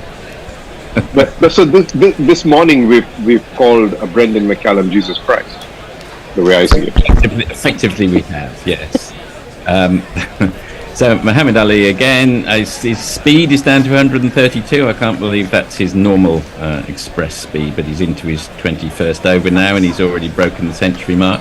Looking at three distinguished characters in the crowd there. I don't know if they're advertising anything.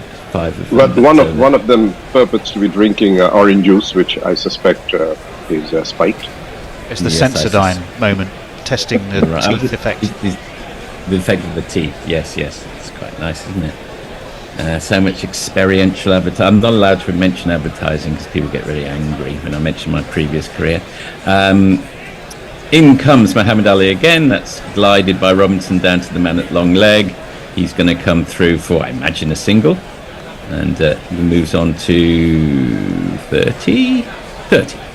Will Jacks is back on strike to face the last two balls of the over. Gentlemen, know much about Will Jacks? Is he capable? Because I don't watch county cricket very much because I live in Australia. Is he capable of a capable lower order batsman? David, would you say? He's more than capable. I mean, he's capable of opening the batting. He's a decent bat. I mean, it's a slightly curious selection in my view. He wouldn't have been. I'm surprised he has been selected, but because you've got Livingston playing kind of similar role that he's been asked to play in this team. But no, he's more than capable, and we'll hopefully see a few more shots like that straight drive he played just now. That's a nice pull shot down to deep square leg. I mean, for one run, but he is a decent player, and in a one-day context, he's can be very destructive. And I expected him, to be in the white ball sides, but again, it's enterprising. I suppose it's an enterprising selection because he's a very capable player. Yeah. Symbolic of the new regime, and he's going along at a run of ball. He's 24 off 24. Robinson will face the last ball of this over from Muhammad Ali. looking. There's a few more. There were 8,000, I think, in the ground yesterday. I don't know if there's any more today. So not great numbers, perhaps.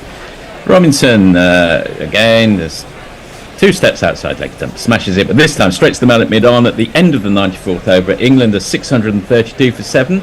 Any luck on socials, David? Partially. What's the phrase? David's good in parts. In Curate's egg. The curate's egg, that's it. Like the early Christian church and the divisions within that. Singularly. Like the curate's egg, good in parts. But I found Twitter, but for example, Christian Williams has tweeted, sick as a dog on the couch. Better go back and play some more piano. But then I realised he sent us that in December 2017.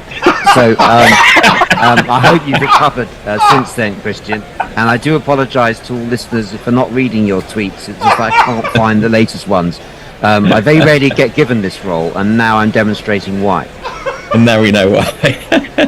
It's quite entertaining now. Nazim Shah's back in for his 23rd over. He's on 134, and Jax slices that down to the man at deep square leg. He'll come through for a single. He'll move on to 25 off 25. He's literally going at a runner ball. I mean, without putting production notes out live on air, I've put in sort of latest and expected to see the latest tweets, but I'm not getting them for some reason. But production notes, Tony. There have been a few tweets. We are a little behind. We'll catch up in the last half hour, no doubt. Azim in again. So don't worry, listeners, your tweets will be read out assiduously in due course. And that one's by someone else. Yes, by someone. Yes, when we have someone who is worthy of that role and who takes the responsibility seriously. Now, I do believe a wicket has fallen, has it?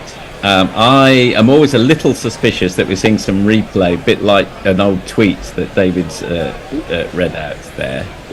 Well, because it's showing Naseem Shah's figures, so yes, I think it walked through. Right, okay, so a wicket has not fallen. I was right to be suspicious. I did not fall into that elephant trap.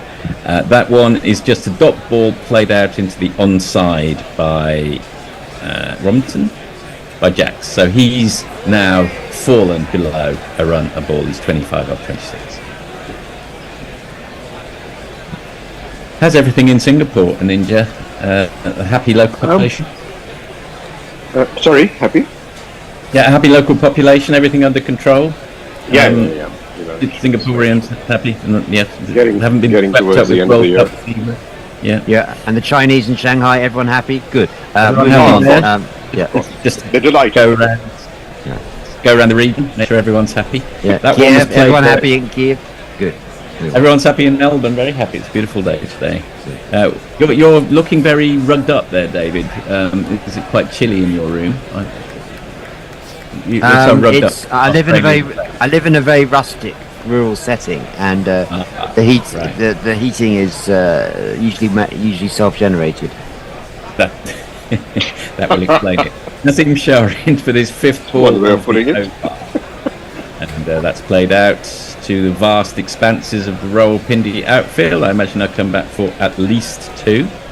And both of these batsmen just quite enjoying themselves now. Robinson's moved on to 33 off 44. I mean, if ever there was a time to bat, it's right now. Yeah. Whereabouts is the rustic setting where you're at, David? In a part of the UK known as the Three Counties border, Ninja. The Three Counties, one of them being Oxfordshire, and I'm sure you can tell me the other two. Berkshire and Wiltshire? Nope. Wiltshire and Berkshire being the other two. That's what I said. That's what I said. Yeah. Oh, I thought you said Buckinghamshire.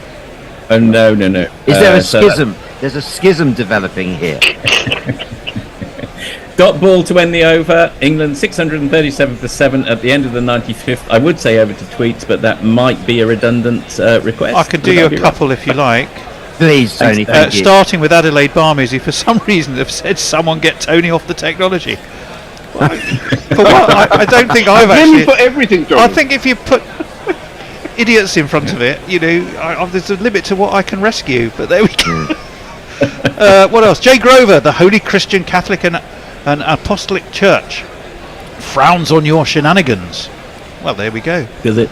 Okay. Well, we'll just play baseball with them then. And well, while I'm here, I can give you a couple of messages on YouTube as well. Dom Diego de Silipants, Anderson, the kind of bowler that stops them batting 4 days. Yes, on a flat road, some suggestion that Pakistan should probably just bat for 4 days and see how they go. Well, I think Anderson's going to take 6 wickets. Oh, well, you heard it here first, folks. Muhammad Ali back into the attack. He's bowling to Will Jacks. And his footwork left a little to be desired, no matter. Nice shot. Through the offside for 4 of these. And it's okay, Tony's on his doctoral thesis. Well, so he's from Surrey, he's good. Imagine the jingle. I live in Surrey. Oh, you're talking about me, not I'm me. talking about Jacks. Oh, he's alright. No, he's definitely from from Surrey. as well. Yes. I'm a Surrey fan. I used to live in Surrey. Do you miss your county cricket and ninja? A little bit, although I had a commute into the city, so as you can imagine, I didn't get to watch too much county cricket. Yeah. Back with the action, and Muhammad Ali slightly belabours his way to the wicket, and it looks like he's out. It looks like Will Jacks is out. There's no great celebrations, but it's smashed straight to the man at wicket. Ali's shaking his head like he's saying, "This is not right." Okay. Yeah, I think that's an example of what you were saying, a ninja. In that was an injudicious shot. I think he probably wasn't told to hit out or get out, but that was a hit out or get out shot. He just sort of clubbed it to mid wicket. Very excited, I guess. He played some really nice shots as well, but probably that one is not one that he's going to. It's not a remember. Yeah. He's shaking his head. Dreams that I dreamed were mine are gone.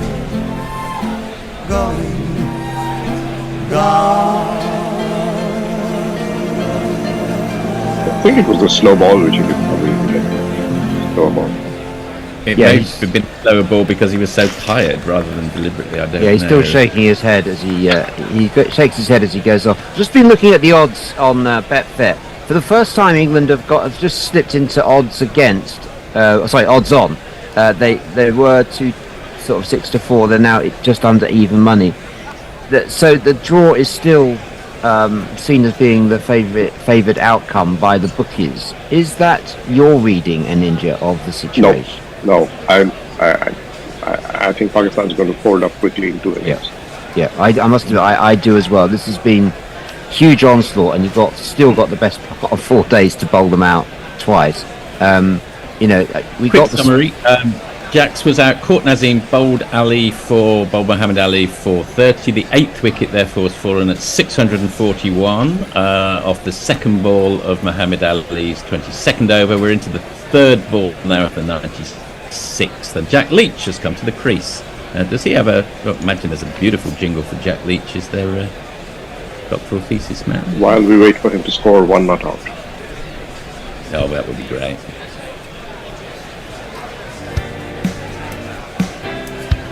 Coming up is a face that I know. Shapes up to face his first ball, which he leaves successfully. He's got a very high backlift, Jack Leach, for a tail end, rather slightly unusual these days. That was a good leave. The ball was barely about an inch outside the off-stump. Yes, well, we all know what types of leaves there are. So that was a dot ball. And yes, so it'll be interesting to see. We've got, I think, at the end of this over, with another 3 balls, our triumvirate will be disbanding, rather like Cicero. Not Cicero, Caesar, Pompey and Crassus.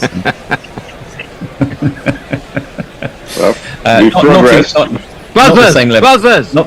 Not the same level as bloodshed. That was played out by Jack Leach. I'm actually having a look at my screen there, and they carried through for a second, halfway down the wicket, then went all the way back again. It would have been run out, but it's now buzzers. There's not one boy for and me. It's all I must buzzers have 2 or 3. I need 4.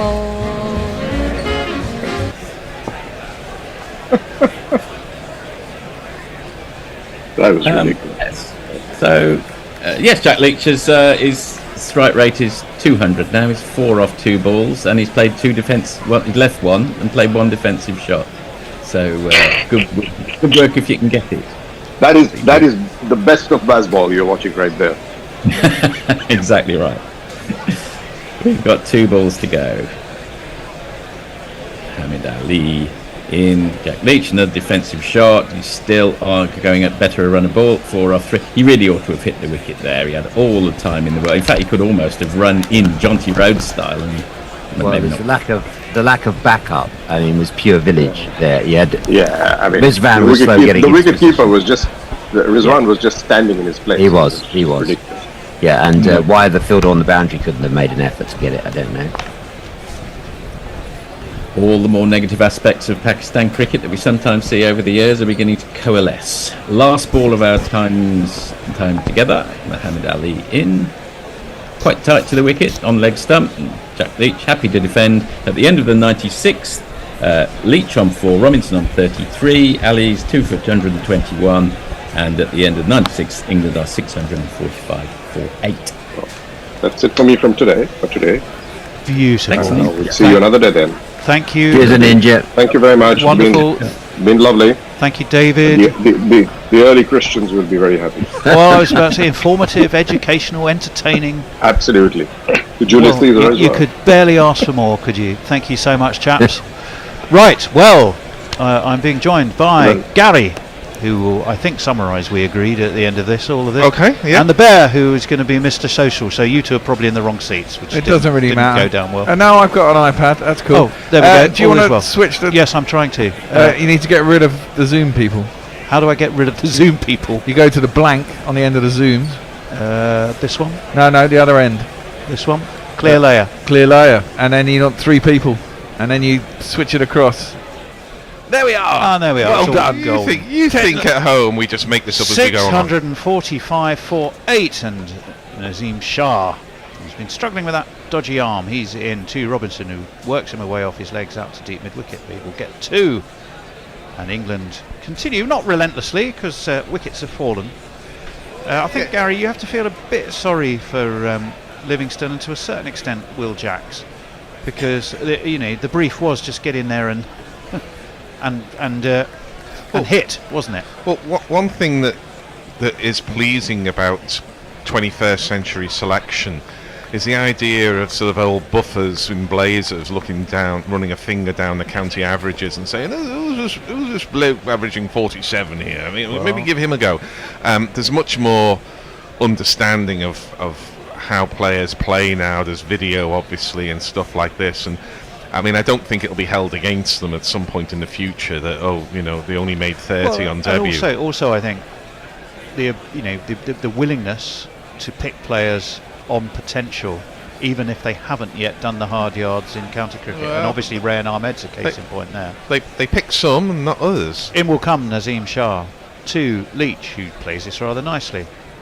Solid, squarely defensively into the offside, and there is no run. 646 for 8. There's been a bit of a flurry of wickets this morning. Stokes for 40 odd, both Jacks and Livingston. And latterly, who else have I Harry missed? Brook. Harry Brook, of course.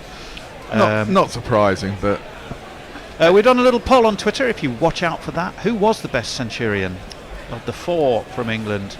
Do add your votes to that. You don't win anything, but it's always interesting to us and gives us something to chat to you about. So do that.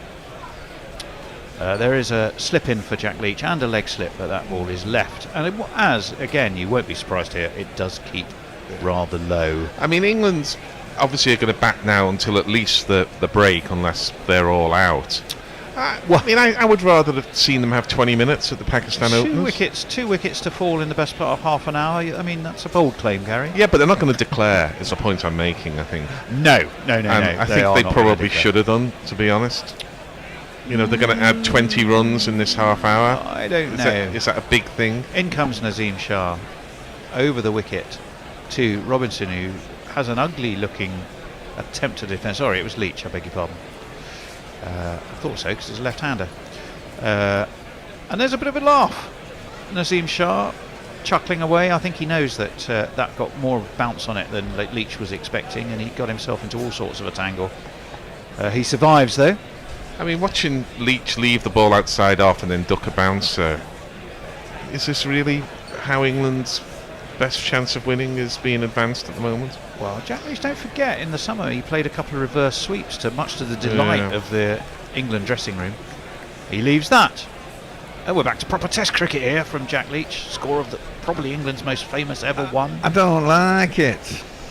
See, if he's got Will Jacks at the other end, who might be able to score 2 boundaries and over, it's kind of fair enough, but he's got Ollie Robinson at the other end. But Ollie Robinson is well capable of giving it the long handle, as they say. Maybe. We're looking at a man who's frying up some fabulous looking sort of cheesy bread rolls, which look absolutely excellent. Would that be Panir there in northern Pakistan? Yeah, I think it possibly would be. Over the wicket comes Shah to the left-handed Leach.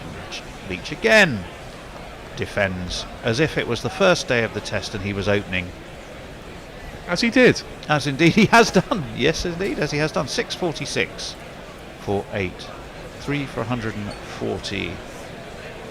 Poor old, who is it? Poor old Zahid Mahmood. Was it Zahid Mahmood? Worst ever figures for a Test debutant. I mean, I know Shane Warne, God rest him, had a shocking debut, but that's been eclipsed in terms of abysmalness by poor old Zahid Mahmood. I'm willing to venture Zahid Mahmood will not take 708 Test wickets in his career. Well, from what we've seen so far, you'd say it was unlikely, but no one rated the late great Shane, did they, on his on the evidence of his Test debut? Never write somebody off so early. But the portents are not good. I'll give you that, Gary. The portents are not good. 646 for 8. Oh, it was the end of the over. I didn't give the bear a chance. I'm so sorry, Bear. Ali is in, slapped out to mid-off, and there's no run. Squeeze a couple in. What's the bear doing? Well, I'm just worried the bear's getting that lined up. England seem to be protecting the tail ender here. There was a long single there. They didn't bother to take. No, I wonder why they didn't take that. Well, I was going to give you the Harry Brook is by far and away in the lead on the best century. Oh, excellent. With 72%. Let me give you some tweets. Where are we up to? David's non-performance on tweets is reminiscent of my kid's capacity to smash the crockery whenever asked to do the washing up. Says messages. The Pakistan bowling attack is to the England batting as early Christians were to the Lions. In comes Muhammad Ali again. He has a slip. Again, he gets some plenty of bounce. And Robinson, half an attempt perhaps to ramp that over Rizwan. He didn't succeed and he didn't get a bat on it either. So through to the keeper it goes. I'll wait until the end of the over. Oh, you can certainly do that. I'm sure Gary will have. Well, I mean, this is really my point here is that Ollie Robinson is a capable late end, tail end batter, but he's not Jamie Overton. Overton would be able to hit boundaries, but we've seen him attempt to drive boundary and attempt to ramp boundary, and he's missed both of them because their shots he's going to not connect with more often than not. As we wait for Ali in to Robinson, who pulls him. Just about keeps it down, and it's second or third bounce to deep backward square. I hope they took the single there. They did. If they must have done, otherwise that would be lunatic. But this is my point. 647 for 8. If Leach is there leaving it and ducking it, if you had Jamie Overton even at the other end, who would probably bat 8 for England. It's fine. Well, that's twice you mentioned he's that. got Robinson. He's very in the rare. squad. He's in the my squad. mind, it's very rare you're going to hear the phrase "he's good, but he's no Jamie Overton." So Overton is that's to me. Well, I mean, he averaged about 50 in the championship last year. Jamie Overton. Oh yeah, no, you're probably he's an 8 veering towards a 7 and a very positive, hard-hitting batsman at that. So there are late order batsmen who you would be happy for someone to poke around with. 2 the other slips end. for Ali, and Leach defends solidly enough and it way into the offside. So you're saying he's a good number 8? Yes, I am. Are you? Yes, would you believe Are you it? fond of those by any chance? But you see, this is what I'm saying here, is that England are going to get sort of a single and maybe a boundary every 3 overs here. So they should be bowling, really. Do you think they're going to try and get through to at least lunch? Because they probably don't want to send Jimmy out. Well, they will now. They will now. Yeah, well, that's what I mean. But they don't want to send Jimmy out. So you get through to lunch, and it doesn't really matter. Come out after lunch. If Leach is out, then you declare.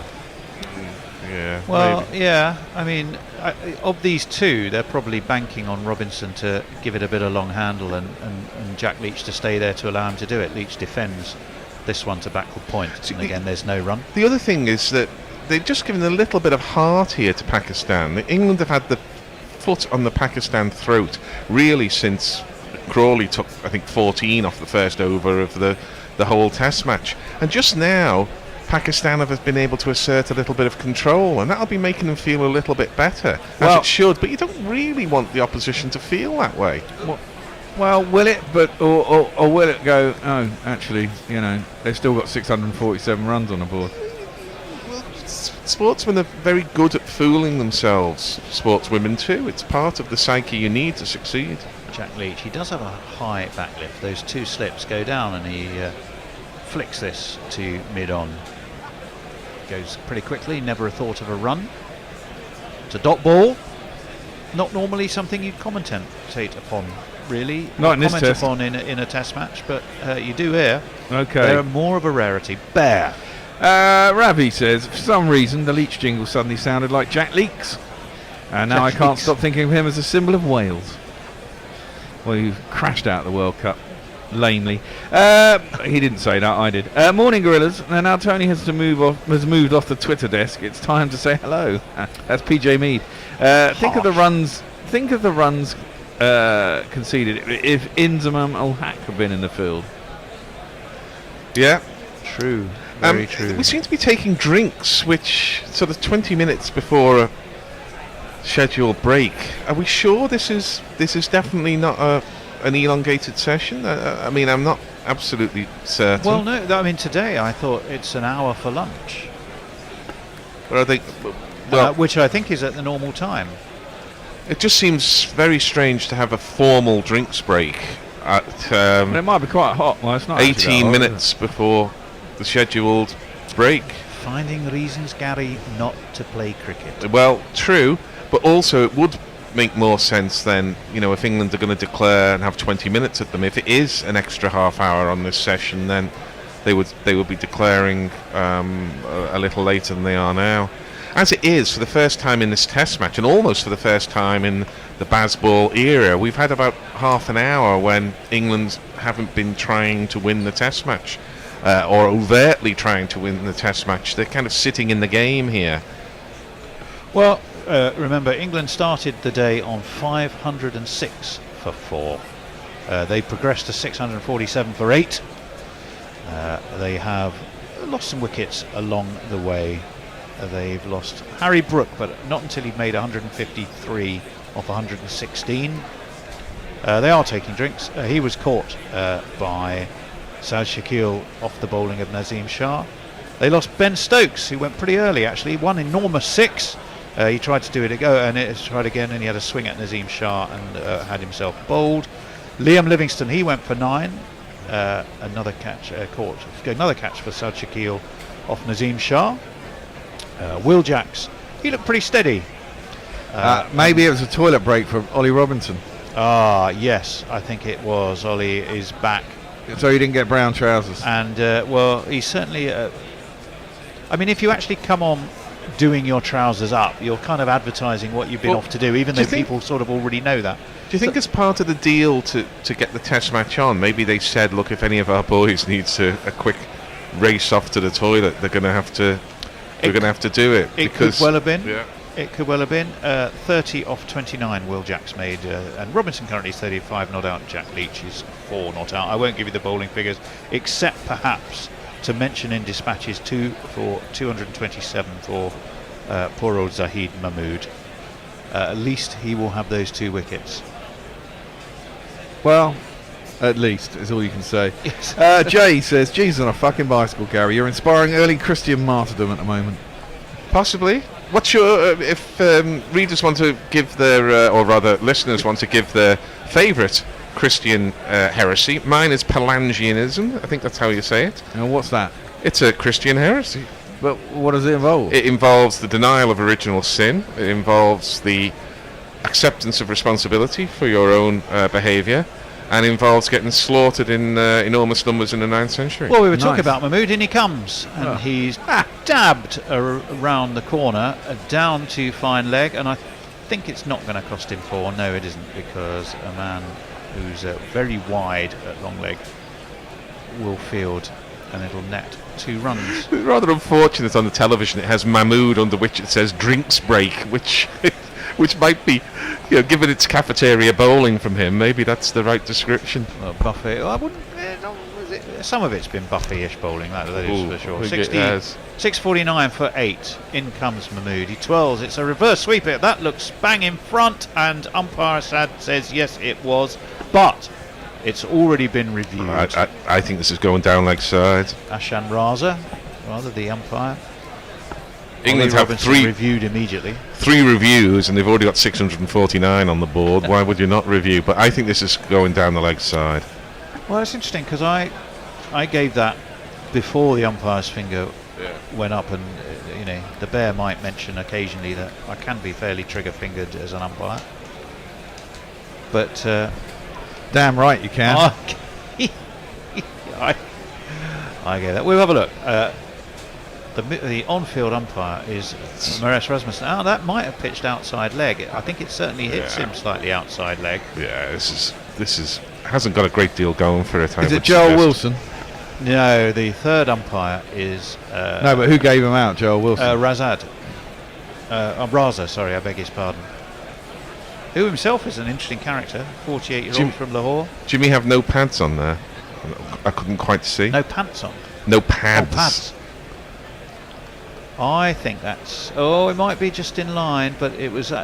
it's already been given, and that might just be clipping. It's missing. Leg. Well, this is the definitive view. It does pitch in line. The impact is in line. And, folks, it is umpire's call. So the wicket is retained. Ashan Raza can happily go, told you so. I've seen them given both ways, as they say, but Ollie Robinson, he has to depart. He's gone for 37. We won't give him a rude send-off. We'll give him a polite, gentle one of these. Where's this one? We can't call him a... Yeah, we'll use this one. Oh, shit. This is really fucking bad. No. That was a decision that a tail ender gets there, because it was very marginal on hitting and then marginal on the ball going on to hit the stumps. Okay, DRS has shown that it hit him in line and it was going on to hit the stumps. Bear speaking like a bowler. Yeah. And I will remind you, Gary, as you sat down, you said, well, we're not going to see Jimmy before lunch.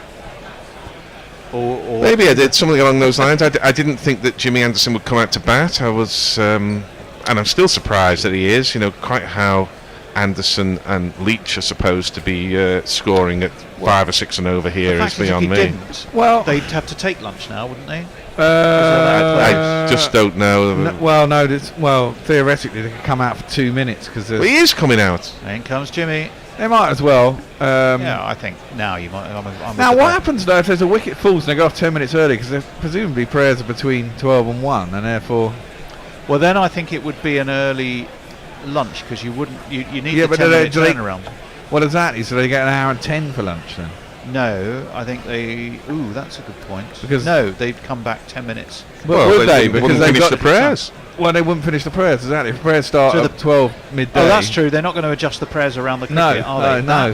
I take your point, and that's a very interesting question. So we get an extra long lunch of an hour and 10 minutes. Well, that would be nice. We can all go and fall asleep next door. What we should do, I'm going to have some breakfast. What we should do is jingle up Jimmy.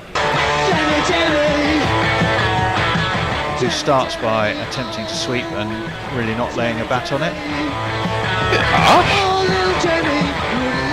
These are the worst bowling figures by a debutant in Test cricket. Yep. It's a little harsh because he did get plenty on that reverse sweep. It was just fielded at slip, Tony. He? Yeah. Oh, I thought he only does reverse sweep. He seldom sweeps. Well, we do have a slip and we have a forward short leg, but Jimmy has pulled this away towards mid-wicket and he will get himself a single and he is off the mark. And either one not out or naught not out must be, I haven't counted him up, but his most popular score. We're watching a quick replay of that's that. really It tough. was the toughest of decisions, I have to say. Proven correct on Ashen Raz's It was hitting the bloody wickets and he missed it. I was about to say it was unfortunate but justified. Has he got an edge on that, Jack Leach? This time, Raza says no, it bounced quite a bit. Zahid Mahmood, well, he's wicket hungry now. 3 for his 230. He's positively avaricious to try and make it 4 and feel slightly better about himself. Jack Leach came charging down the track there, full of intent, and then attempted and failed a forward defensive. But nonetheless, he is still there. Down the track he came. He did actually he charged to make a defensive shot. It looked quite interesting. I don't think he was anywhere near it. Mahmood in the 12s again. Jack Leach has it dropped. Been dropped at slip as Leach sort of stood and waggled the bat. I think he was trying to guide it down to third man. And I'm pretty sure that has been spilled. I mean, no slip catches are easy, but as slip catches go, that's as easy as they come. Baba dropped it. We all watched. Was it Baba Azam? It was edged. Maybe not totally easy. But it is one of these. Baba is not the greatest fielder. Drop it like it's hot. Drop it like it's hot. Drop it like it's hot. It's not that easy. It was going down. Gloves, really, didn't it? Well, it went past his gloves, but you know, when you're at first slip to a keeper, to a spinner, you've got to be expecting that, especially with Jack Leach on strike. So, well, after 99 overs, it's 651 for 9. A bear. Yeah, sorry, I'm just going to say it wasn't completely easy. I ought to say that because I did say it was as easy as it come. It wasn't. Right. Leah says, my favourite heresy is Gnosticism. F the demiurge. Personally, says Mog, I've always enjoyed a bit of catharsism, Gary. But those early Gnostics were way out of their intellectual antics, like Yalda Bowath. What the heck? I don't know what you're on Muhammad about. Ali. Innings going to go. He's got 2 slips as he bowls to Jack Leach, who nudges to mid-on. This would be like probably the world's worst ever TV show. What's your favourite heresy? Yeah. Well, they all like seem a Monty to, Python sketch. They all seem to come from the area where they make the Languedoc wine, because they spoke that dialect, Languedoc. Languedoc, in France. Down the southwest of France. I always say lang rather than long. No, it's long. Is it long? Yeah, it's long. Long et parole, as they have it in the good wine linguistic analysis. Pulled, an attempted pull, doesn't get hold of it, down into the ground, a bit of an ugly shot, and there's no run. You know, England's upper order made batting look easy. I promise you the lower order are making batting look difficult. Well, I think Jack Leach, to his credit, he's drunk the Baz-Aid, and I really think he's just wants to give it a go, whatever. And I think so. All power to him. He's played 16 balls, he's played 32 shots, and he's got 5 runs. 651 for 9. Yes, he has 5 off 16. He's trying to play catch up, is Jack. And he's not going to do it that way because it's a shorter ball, it bounces, rather loopy bounce, and Jack just rocks back. It has to be said, this is a bit pointless. You might as well just get slap happy and either exactly get out or go big, you know. Oh, lunch is in half an hour. Oh, we've got an extra half hour. Oh, so, what are they doing with my rotors? Why didn't they just... they make the rules up as they go along? How bizarre is ridiculous. That? The first session was indeed 9:53 a.m. to 12:30. Only cricket can do this, which is why they haven't declared, because if they're all out now, they'd still have, the thick end of 25 minutes. The line of least resistance is the 3 of us will just do a shuffle, shall we? As this is nudged into the onside. They do take a single. But it explains the drinks break. It explains why England haven't declared. I mean, it's... but none of us knew that. And we've been looking, Tony, both of us were looking at all possible sources for information on the start time. Nobody had 9:53 in the sweepstake, did they? No. They certainly did not. We were playing the theme tune at the time, and then suddenly they were coming out of that. I was like, what? 652 for 9. Leach on 6 off 18. It's been an entertaining in kind of the directly opposite way to the way England were yesterday. But he's He's still there, is Jack, but it's Jimmy on strike. 9:53. He's facing Ali, and he pulls the bat inside of that and through to Rizwan it goes, and there's no run. I mean, it's like the conclave of the heretics or something. They all got together and they were discussing what time, and somebody read the runes, and somebody considered everything. At the end of it, after about half an hour, so we'll move to a resolution, gentlemen. Move to a resolution. Time now. Before us is a start time of 9:53. Can I have all the arguments against, please? That's a show of hands. They won't have played the Gorilla theme tune. They'll still be stuck in the middle of that. 9:53 it is. Let it be written. It was one of Bear's best ever intros. Oh fuck, they're out. That was it. As up onto his toes goes Anderson, drops it down onto the ground, and they take a very quick single. Well, if Anderson broke his hand there, I would say to Ben Stokes, well, that's all you deserve, mate. Wow. They got high, it all but hit him on the wrist. Anyway, Bear, more messages. I don't think there are. Battered people into submission. Oh no, there are. Yes. Mog says Pakistan is going to be 250 before the fall of their first wicket. Then all that for 254, right? So it's why a bad shout. Why isn't Islam considered Christian heresy? Says Ravi. Oh God, now we're getting into one. Oh, I might move swiftly on. Yeah, we have to go to a papal encyclical of 1412 for that, I would suggest. A message says, I do hope Knackle is listening to hear the Hofbear laying down the law on correct pronunciation. Very good. Indeed. What were we talking about, Knackle, this morning? We were saying something about that. We do most days. I don't think, actually, even in the... However, we'll just wait for Mahmood. An attempted reverse sweep from Anderson doesn't come off, but there's no run. I don't think even since he's left there's a day we haven't mentioned him. Well, he's always appearing on some recording. Oh, that's true. Yes, well, because we keep playing the dice cricket. Yeah. Which, that's a point. What we are going to play, I'll wait for Mahmood who's in, and that keeps very low, and so it is cut away by Jimmy Anderson towards extra cover, and well, it was an attempted cut, but I'm not quite sure he pushed it where he wanted it to go, but it has gone for one of these.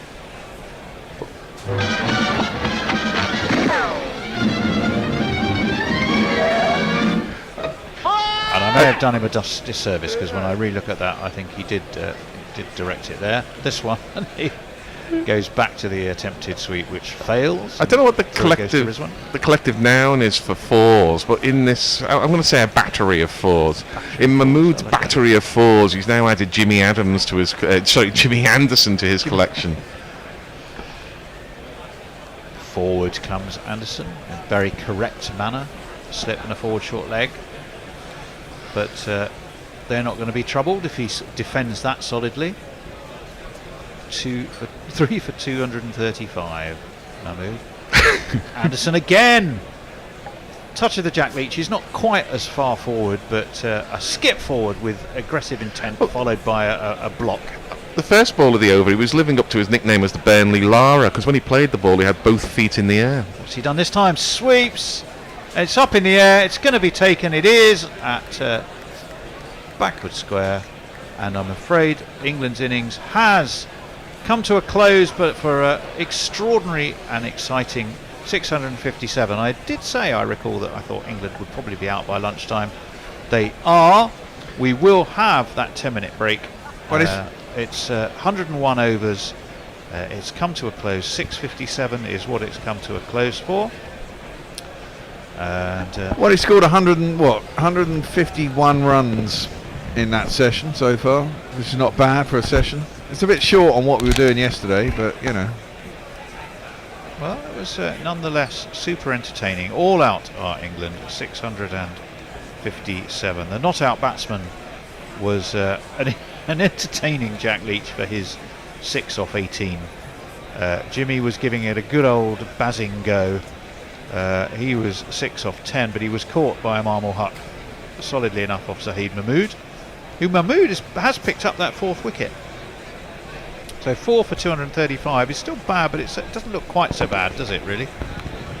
Not so bad. England, remember, they started the morning on 506 for 4. They lost Brooke for 153, Stokes for 41, Livingston 9. Will Jacks, a credible 30. Ollie Robinson did very well, 37 off 51, and was very annoyed with himself when he was LBW to Zahid Mahmood. Leach, as we said, 6 not out. Anderson out for 6. The bowling figures, well, they don't make happy reading, whoever you are. Leading wicket taker, but also most expensive, Mahmood for 4 for 235 off his 33 overs. He did bowl way more than anyone else. 3 for 140 for Nazim Shah, 2 for 124 for Muhammad Ali, 1 for 78 for Harris Ralph, who interestingly we didn't see any of today. Is he injured, Harris Ralph?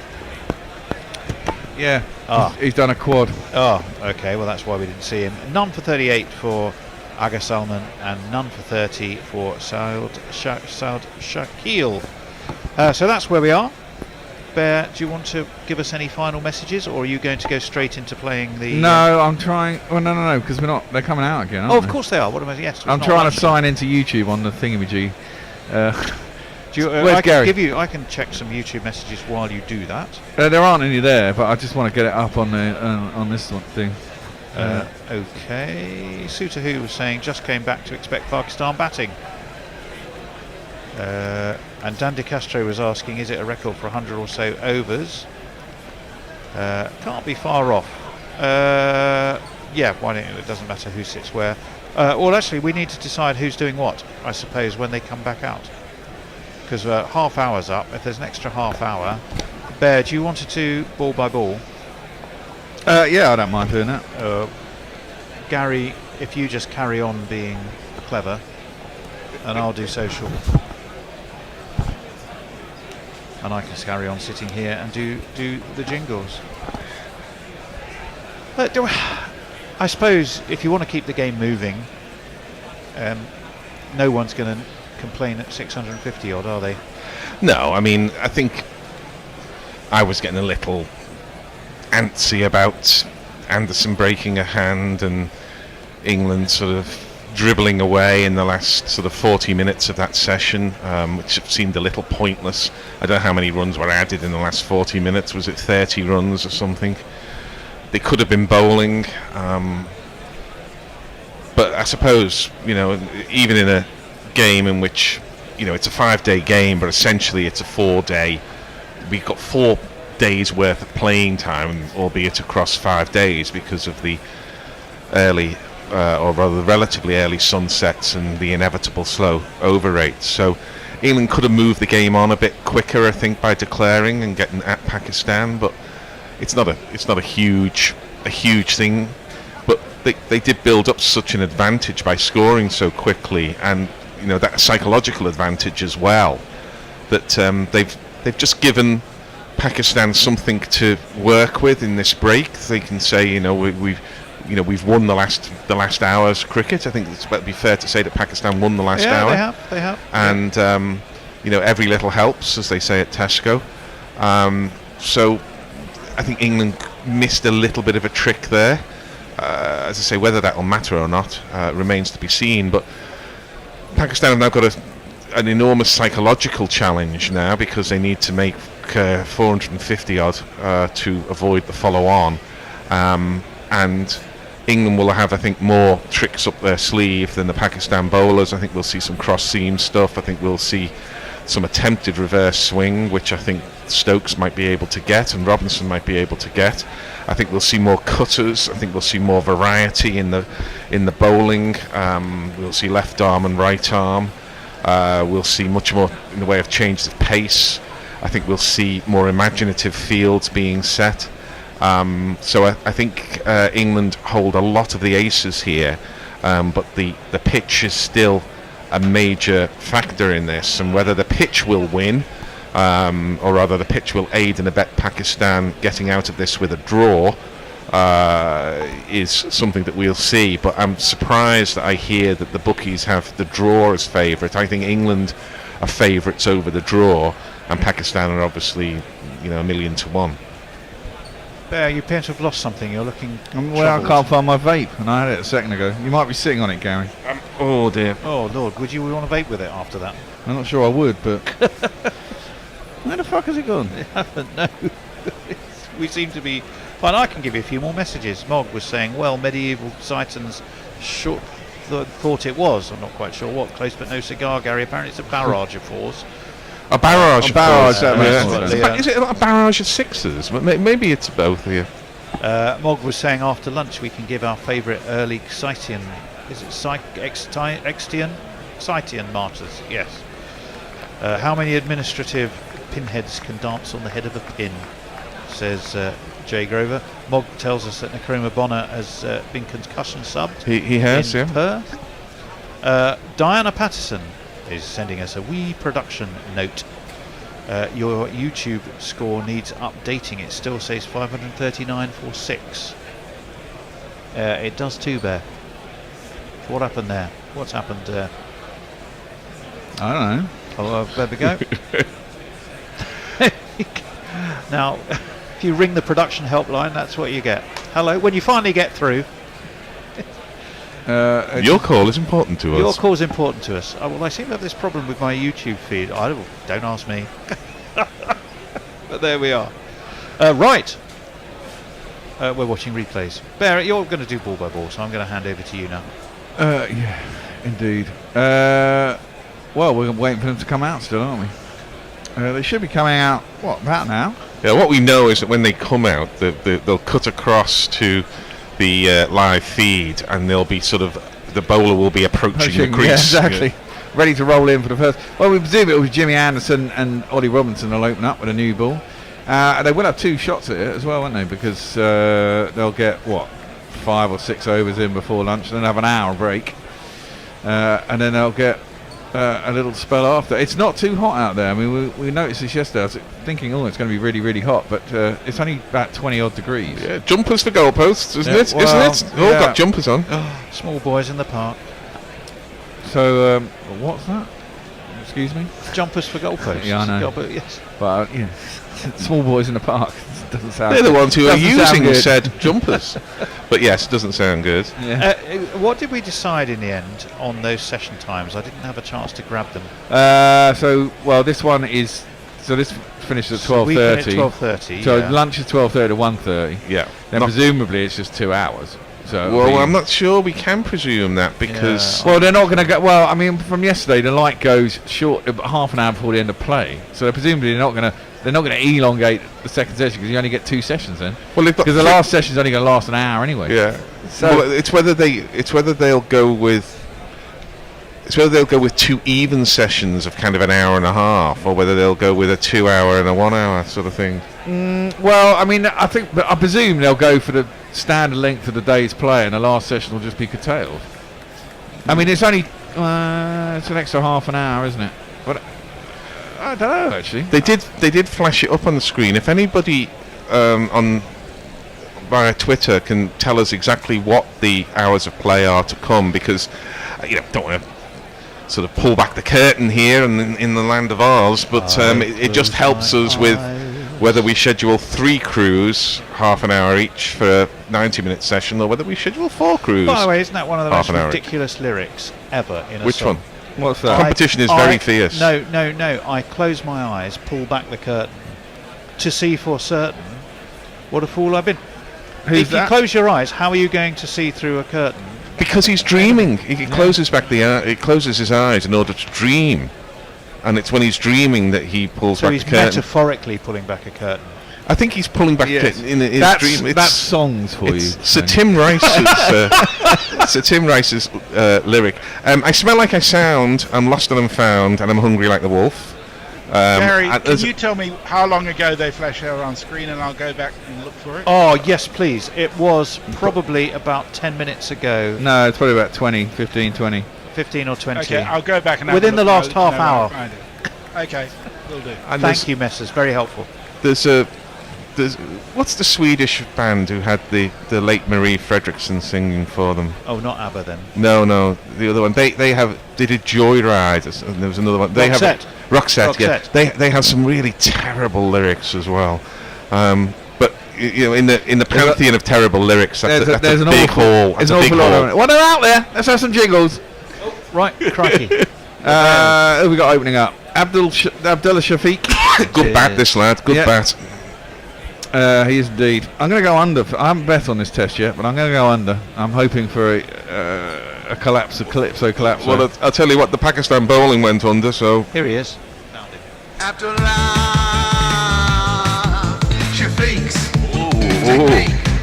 Abdullah The freaking out. Oh, yeah. Shafiq's unique. His first ball is defending the offside, and they go for a run. Run out, run out, run out, run out. 2 slips and a leg slip and a very short mid-wicket. I like it. Yeah, well, you got to be aggressive, I think. Well, they've certainly got enough runs on the board to be aggressive, haven't they? Pakistan are in 12-1 to win the Test match. England are only 11-10. The draw is still evens. So it's basically between England and the draw is what the bookies have it. Here's the other opener. I don't know, maybe it was an experiment in X, then sensualism or mentalism. Maybe they messed up the algorithm, but it definitely is not. My lawyer informs me it's not. Nepotism. It couldn't be that. Who's your uncle? Nepotism. It couldn't be that. Oh, that's brilliant. Well, Jimmy Anderson is in. Oh, look, there's a bit of swing. And it's defended by Imam al-Haq. I like Imam al-Haq. I think he's a fine player. Is anything He is. but nepotism. Totally. I think that was done when he first came into the side. We all thought it was nepotism. I mean, there has been instances, and as in the case in most cricket teams, of you look at some selections and thinking, oh, there might be a bit of family influence there, but not with Imam. 3 slips now and a leg slip. This is excellent stuff. Yep. Run out is 20-1, Gary. I've gone on it. Oh, but there's definitely a bit of swing for Jimmy Anderson as that comes into the pads. It's pretty straight, wicket to wicket, funnily enough. Yeah. And very interesting field. Defended back to the track, down the track, and there ain't no run. Yeah, 3 slicks, lead slip. It's Ben Duckett at leg slip, the other wicket keeper in the England ranks. And a small force of the Barmy army is clapping as the trumpet is played. Terrible moustache on the trumpet man, though. Don't like a moustache. That one is a little bit of a way swing, not great amount of it, and it goes across Imam through the keeper, and there's no run. We should jingle the bowler as well, although we jingled him for his batting quite recently. 40-year-old. Is this the first time he's bowled as a 40-year-old in Test cricket? I think so. When was he 40? After the end of the season? He did in the summer. Did he bowl as a 40-year-old in the summer? I believe so. Here he is, but I'll drop it down.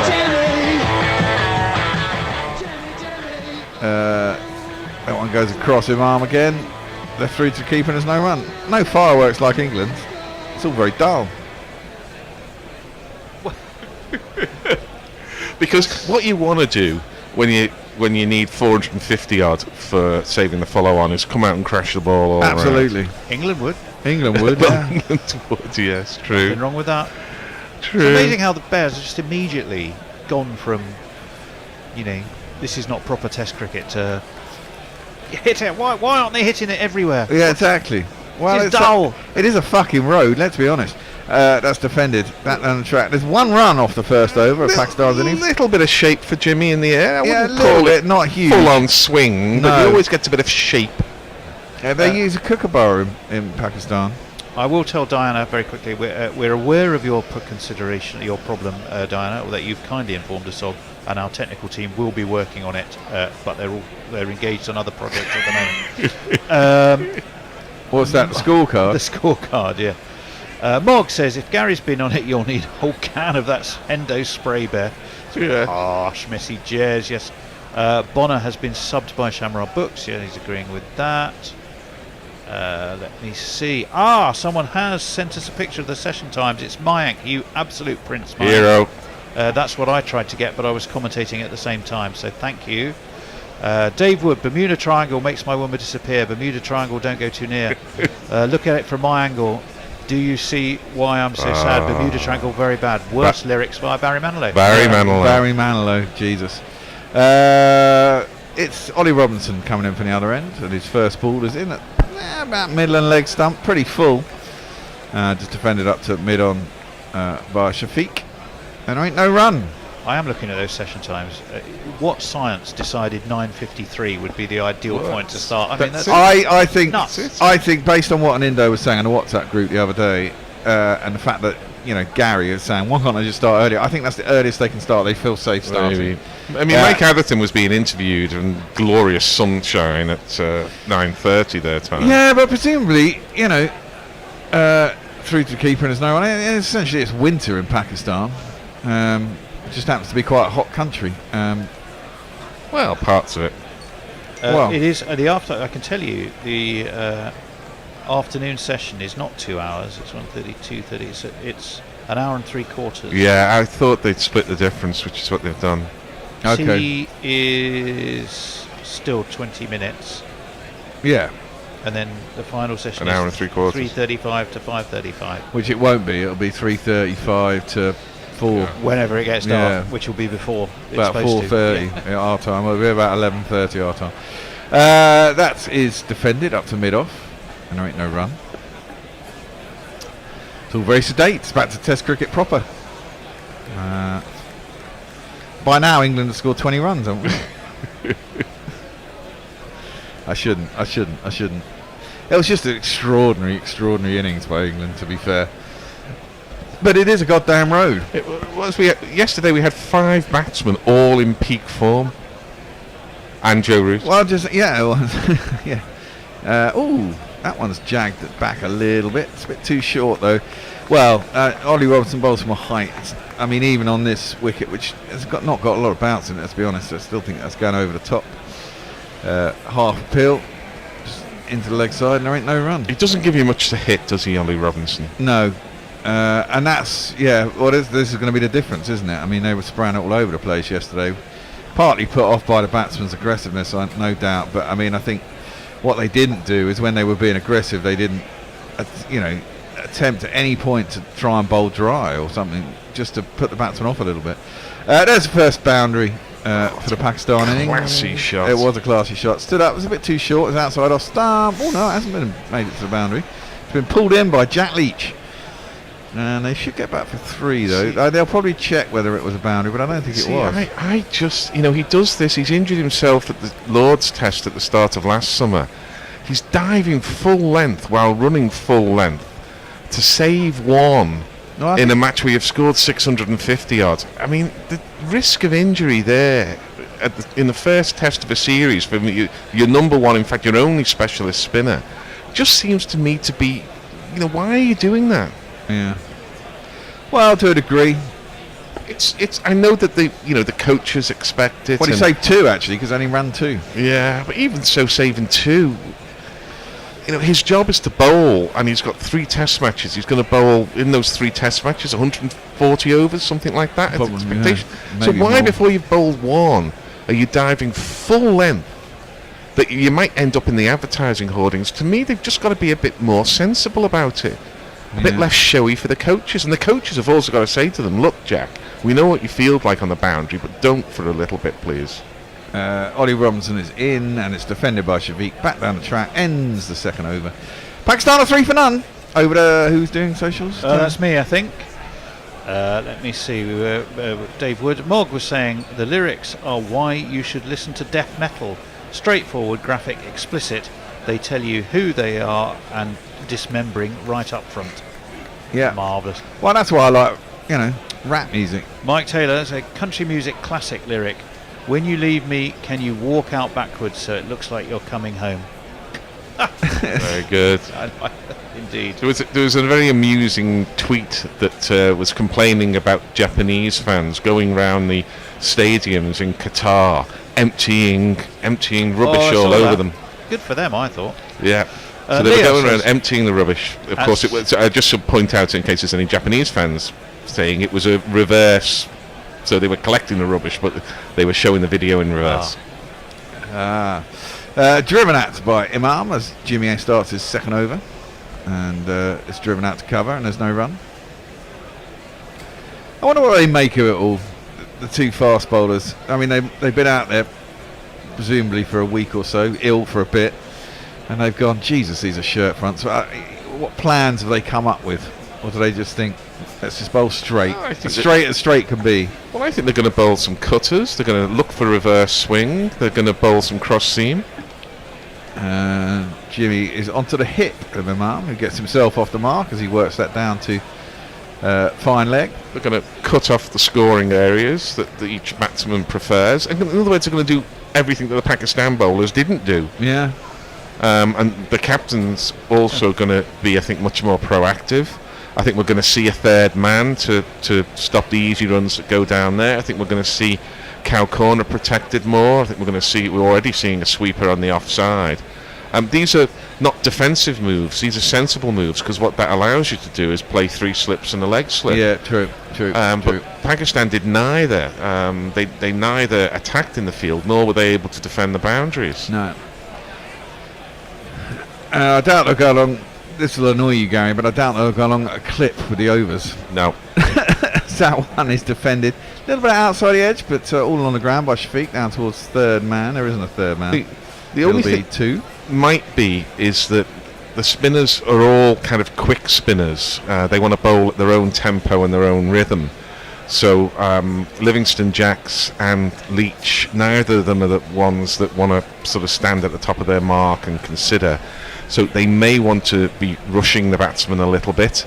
So almost by default, England might bowl the overs because of those 3 spinners. Yeah, and presumably the spinners will get a lot of bowling. So that one's defended up to mid-on, and there is no run. Don't forget these two together put on 252 against Australia. Oh no, it doesn't. It wouldn't. I mean, let's face it. I mean, look, England just battered on this. It's as flat can be. There is a good chance that Pakistan, will get a decent total. It's just going to take a lot longer than for England. I think we're going to get 3 or 4 shooters today, and the question is whether they're going to be on the stumps or not. Well, that one turns Shafiq around a little bit, gets outside half of the bat, goes out to the covers, and there's no run. He was looking to hit that one through mid-wicket for sure, and got slightly turned out. Right shoulder came through there. That's not the greatest technique. He ended up 2-eyed, looking straight down the track, both toes facing down the track. There's something for Jimmy to work with there. Yeah, there is. I mean, I guess having watched it, you just kind of are a little bit perturbed by the flatness of the wicket. Jimmy is in, and that's defended out to very short mid-wicket. There ain't no run. End of the over. Over to you, Tone. Absolutely. Mayak says, yes, but we can talk about why these morons think session 3 will go 3:35 to 5:35. Well, they won't. Even though the sun sets at 4:59. Yeah. And they'll call bad light before 30. What the fuck's going on over there? Well, exactly. Well, that's true. Very fair question indeed. Well, there's nothing they can do about that. I mean, it's part of the world, isn't it? I mean, if you've only got a certain amount of daylight, I mean, equatorial regions, you generally just get either side of 12 hours daylight. If in the summer, you get 12 and a half, 13. In winter, you get 11 and a half, 11. And we're in winter, and we're nearly, and let's face it, the shortest day of the year is what, the 21st or 22nd of December, and the last test finishes on the 21st of December. So basically, the last day of the last test is going to finish pretty much on the shortest day of the year. So, as Ollie Robinson is around the wicket to Imam. I didn't jingle Robinson, square, and there's no run. No, you didn't. Belatedly, here he is.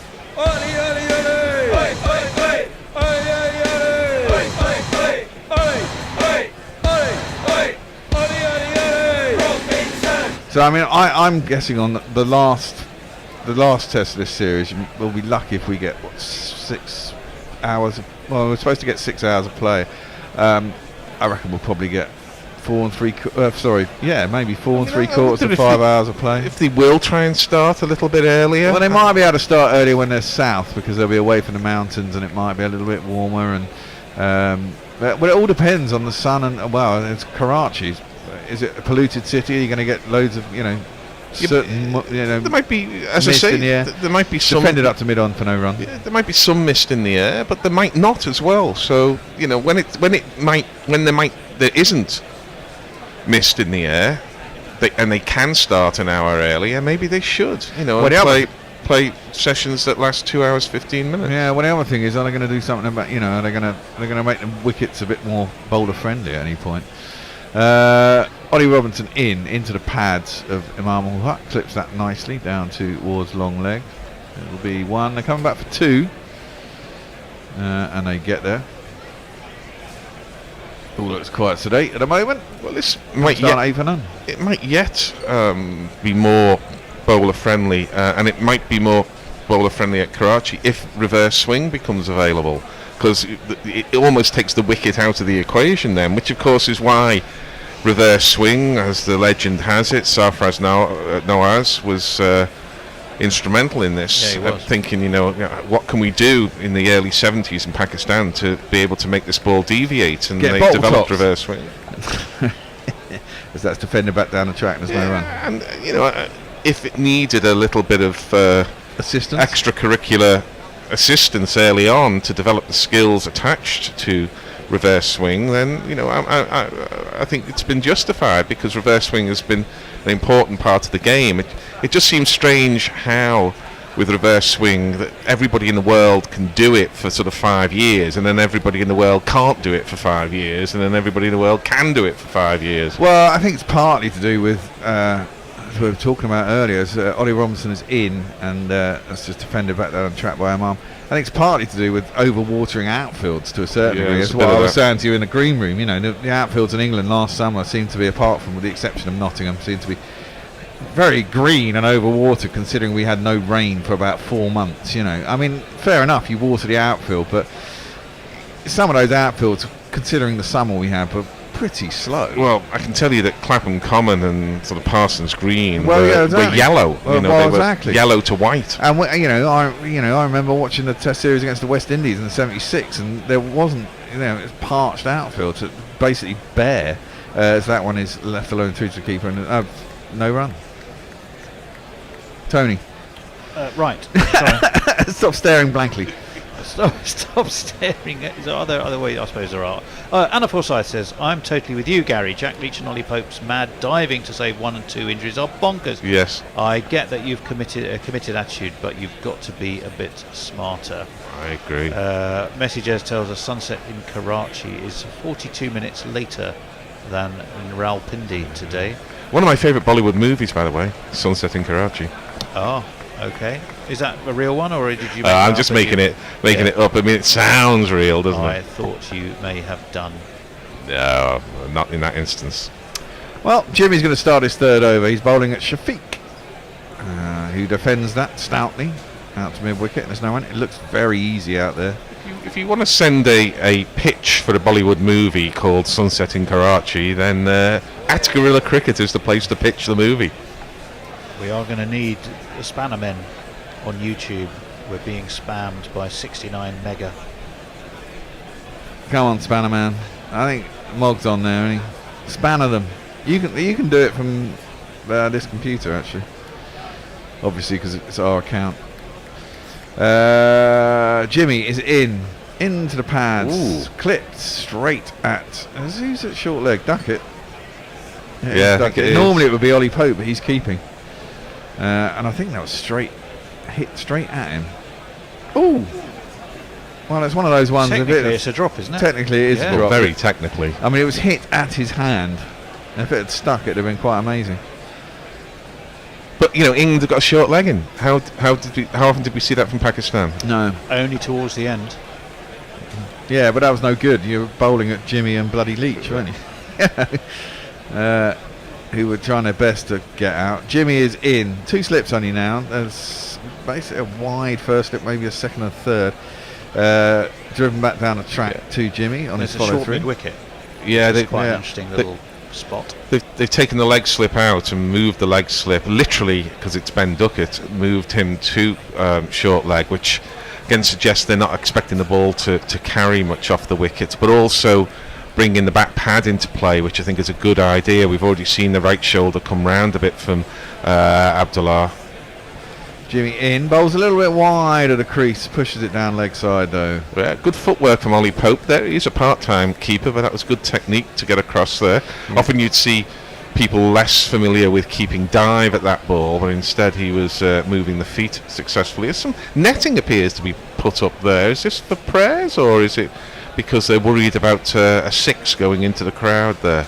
I don't think there's going to be any 6s from Abdullah and Imam ul-Haq, certainly early on. Jimmy in, defended. It's a very English test match length, isn't it? It's just defended out to covers and there's no run. Well, we did see the ball pop up off and an edge which would have gone to a back pad, I think off Zach Crawley yesterday, and it was a curious one because it took him on the front pad and ballooned up in the air, but as it was ballooning in the air, his back that was raised, I think it hit the glove and continued its upward trajectory, and all a short leg would have to have done was sort of walk across and catch it. Now, they're eating crisp that looks to me like it says gravy flavour. And that's a really nice drive, but straight to mid-on. England very tight Robinson. on the one. Yeah, tight on the one. Fielders up. They got slips. They got short legs. And the other thing is, you see what? Bit cruel on Ben Duckett. They're a bit personal. They got short legs. Yeah, well. Over to you, Tone. You keep taking me by surprise. Fair enough. Right. Well, just watch. When it comes to the end of the over. Don Diego de Silly Pants. Yes. Let's see how Pakistan do batting. Rizwan comes in 6th. That will tell us a lot. Brackets. How many runs and what time he comes in. He also says, "I'd eat gravy flavoured crisps." Sounds good. Yeah. I think that sounds quite pleasant. I must admit. We're actually past the scheduled close here, so are we going on beyond 12:30? Hombre Nuevo, morning wonderful gorillas. Anymore. I'll maybe their clock's behind and it's just the start of the over as that's defended by Imam out into the covers and there's no run. So yeah, we got a very short mid off on a drive, a little bit wide, sort of a wide off Hayden, and a kind of very short mid wicket on the drive as well. Mayank has a very important message for you, Gary. You can't make a movie called Sunset in Karachi and call it Bollywood. Well, I'm not sure. Because all of India is going to be upset. Well, I'm not sure because I think a lot of Bollywood movies are made. Well, I may they're be made wrong. in northern India, maybe. Yeah, but that's still India. It's not Pakistan, and I doubt they'd like that very much. Nice shot by Imam ul Haq. Just presses forward, times that sweetly inside that short mid on. Jimmy Anderson chased it down to the boundary, but he can't catch it up, and it'll be 4 runs. I mean, I was using Bollywood as a generic term there, but yes, fair enough. It'd be Pollywood, wouldn't it?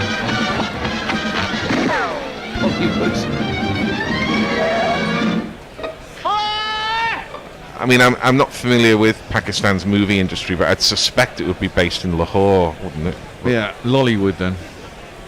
Because Nigeria is Nollywood. That's cut nicely by Imam out towards the point boundary. It's chased down by Leach. They're going to come back for a third. They make it easily enough. Yeah, see, I think they've started this over after half past. After the time they should have already gone off for prayers. Yeah, that's what I was. So they seem to be making the rules up as they go along. Speculating on it. And see, the one thing England haven't done is, I mean, the one thing that Pakistan tried to do yesterday, I thought, was they bowled too full. Everything was right up there. Well, not everything, because there were long hops in there as well, but I know what you mean. Yeah. Their default length was too full. Yeah. We've just seen a sign saying the Yazir Arafat enclosure, the multi-county all-rounder of the 90s and noughties. A bit wide of the crease there, Ollie Robinson. And sends it sort of down onto the hip of Shafiq, who's able to work that easily enough down towards long leg and gets himself a single. 16 for none, Pakistan. Yazir Arafat was the Pakistani all-rounder, which when you couldn't get Azhar Mahmood or Abdul Razak, you got Yazir Arafat. I think who was PLO dude? Well, he was Yazir Arafat, yeah. Yasser Arafat, yeah. That's what I was thinking of when you said that. Yazir Arafat, but Bear, county cricketer, you're not going to know him, are you? No. Did play some internationals for Pakistan. Ollie Robinson round a wicket, and then he's got that one down onto the pads, full half volley on the pads to Imam on that, but he clips it to long leg and only gets a single. This has not been a great over from Ollie Robinson. No, but it's not been belted for 3 boundaries. No. That's the difference. That's partly because of the attitude of the batters, but it's also because England do have a man at long leg there to cut that boundary off. He might also be wondering, why am I bowling it? I thought I was supposed to be having my lunch. Yeah, he could be. What do they have for lunch in Faisalabad? Well, they've got their own chef, so I presume he's preparing it for them. That's defended by Shafiq. Square on the offside, out to point. No run, ends the over. Should be lunch, but who knows? Doesn't look like lunch. The batsman batsmen aren't sort of marching off for their Dahl and Peralta, are they? I think they are. I think they finally are. Yay! We got lunch. Something's happened at kind of the right time. 32 overs, 168 runs, of which most of those were by England. 6 wickets, all of them by Pakistan. Run rate 5.25, all of that by England pretty much.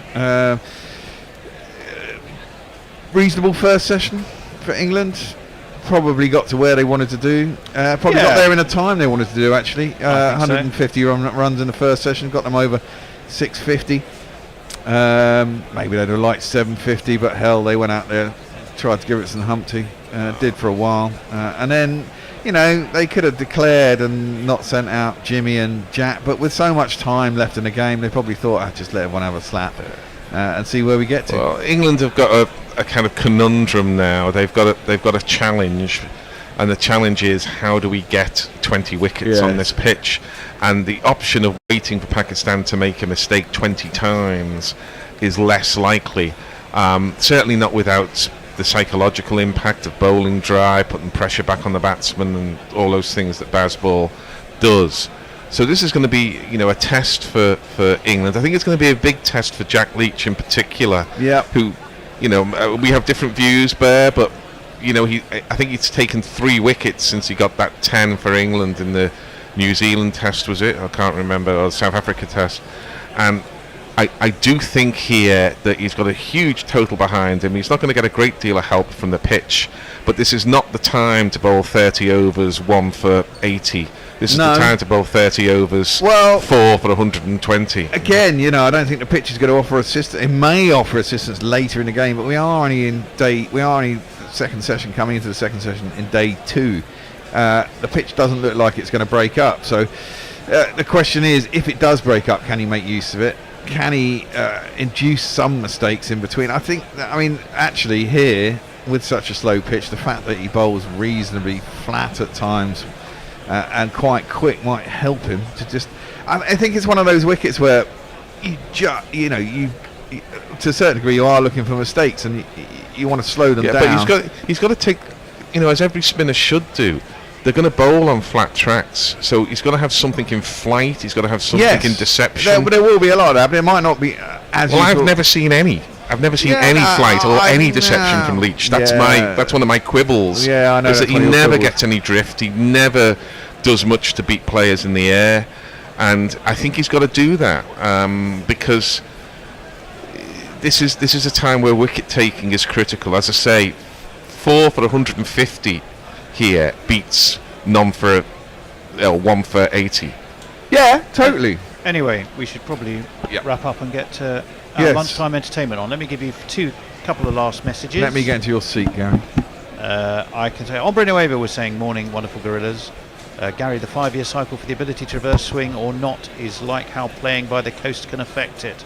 But it's caused by the planets and gravitational pulls of the planet's orbits. Someone must have written a paper on it. Mayank says, Bear's right, it's called Lollywood. Mike Taylor says, my favourite lyrics, I've got a bike, you can ride it if you like, it's got a bell and a basket, things to make it look good. I'd give it to you if I could, but I borrowed, which was Pink Floyd, as I recall. Messi Jazz, the Pakistan, yes, he's agreeing that it's Lollywood. Piper at the Gates of Dawn was early peak Pink Floyd, says Messi Jazz, and we go along with that. Right, we have got some fabulous entertainment for you. It's going to be Who's That Weirdo? As it's the Melbourne Derby between Morg and Forthy, and it's quite entertaining and educational too. So enjoy yourselves.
weirdo?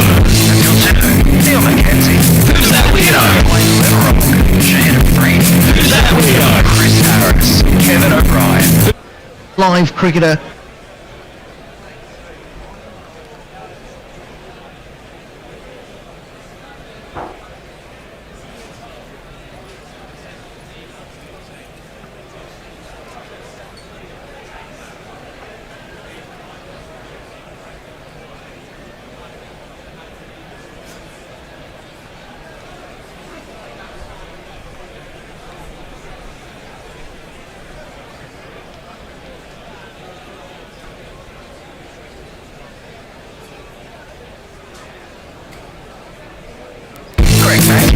Alan Knott. Who's that weirdo? Neil McKenzie. Who's that weirdo? Wayne Leverock. Shannon Freed. Who's that weirdo? Chris Harris. Kevin O'Brien. Who's that weirdo? Good morning, good afternoon, good dawn, good dusk, wherever you are in the world. Welcome to Guerrilla Cricket and the third episode of our new quizcast, Who's That Weirdo?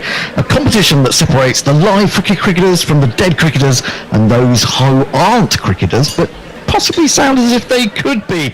I'm Gorilla Hendo, Nigel Henderson, and I'm joined today for an absolute corker. I mean, you could only have this combination during a World Cup, I think, a World Cup year.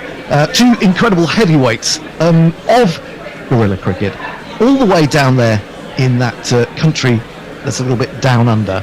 In fact, they're probably they are nearer to each other than we are to them by an enormous distance, because they are both in Melbourne. And first man I have to introduce is none other than jingler extraordinaire, man with more swords and axes than you can wave a sword and axe at. It's Mog. Hello, Mog. Hey up. Hello. Hey up. He said hey up. Hey up. Hey up. He's pretending to be English. I can't believe it. And also joining us in Melbourne. I hope I'm keeping you guys up and you've got really early mornings tomorrow, all right? Hopefully, yeah. Mm-hmm. Yep, okay. We have none other than Forthy. Forthy, how are you? Very happy to hear. Even more excited to see Mog effectively for the first time in the flesh.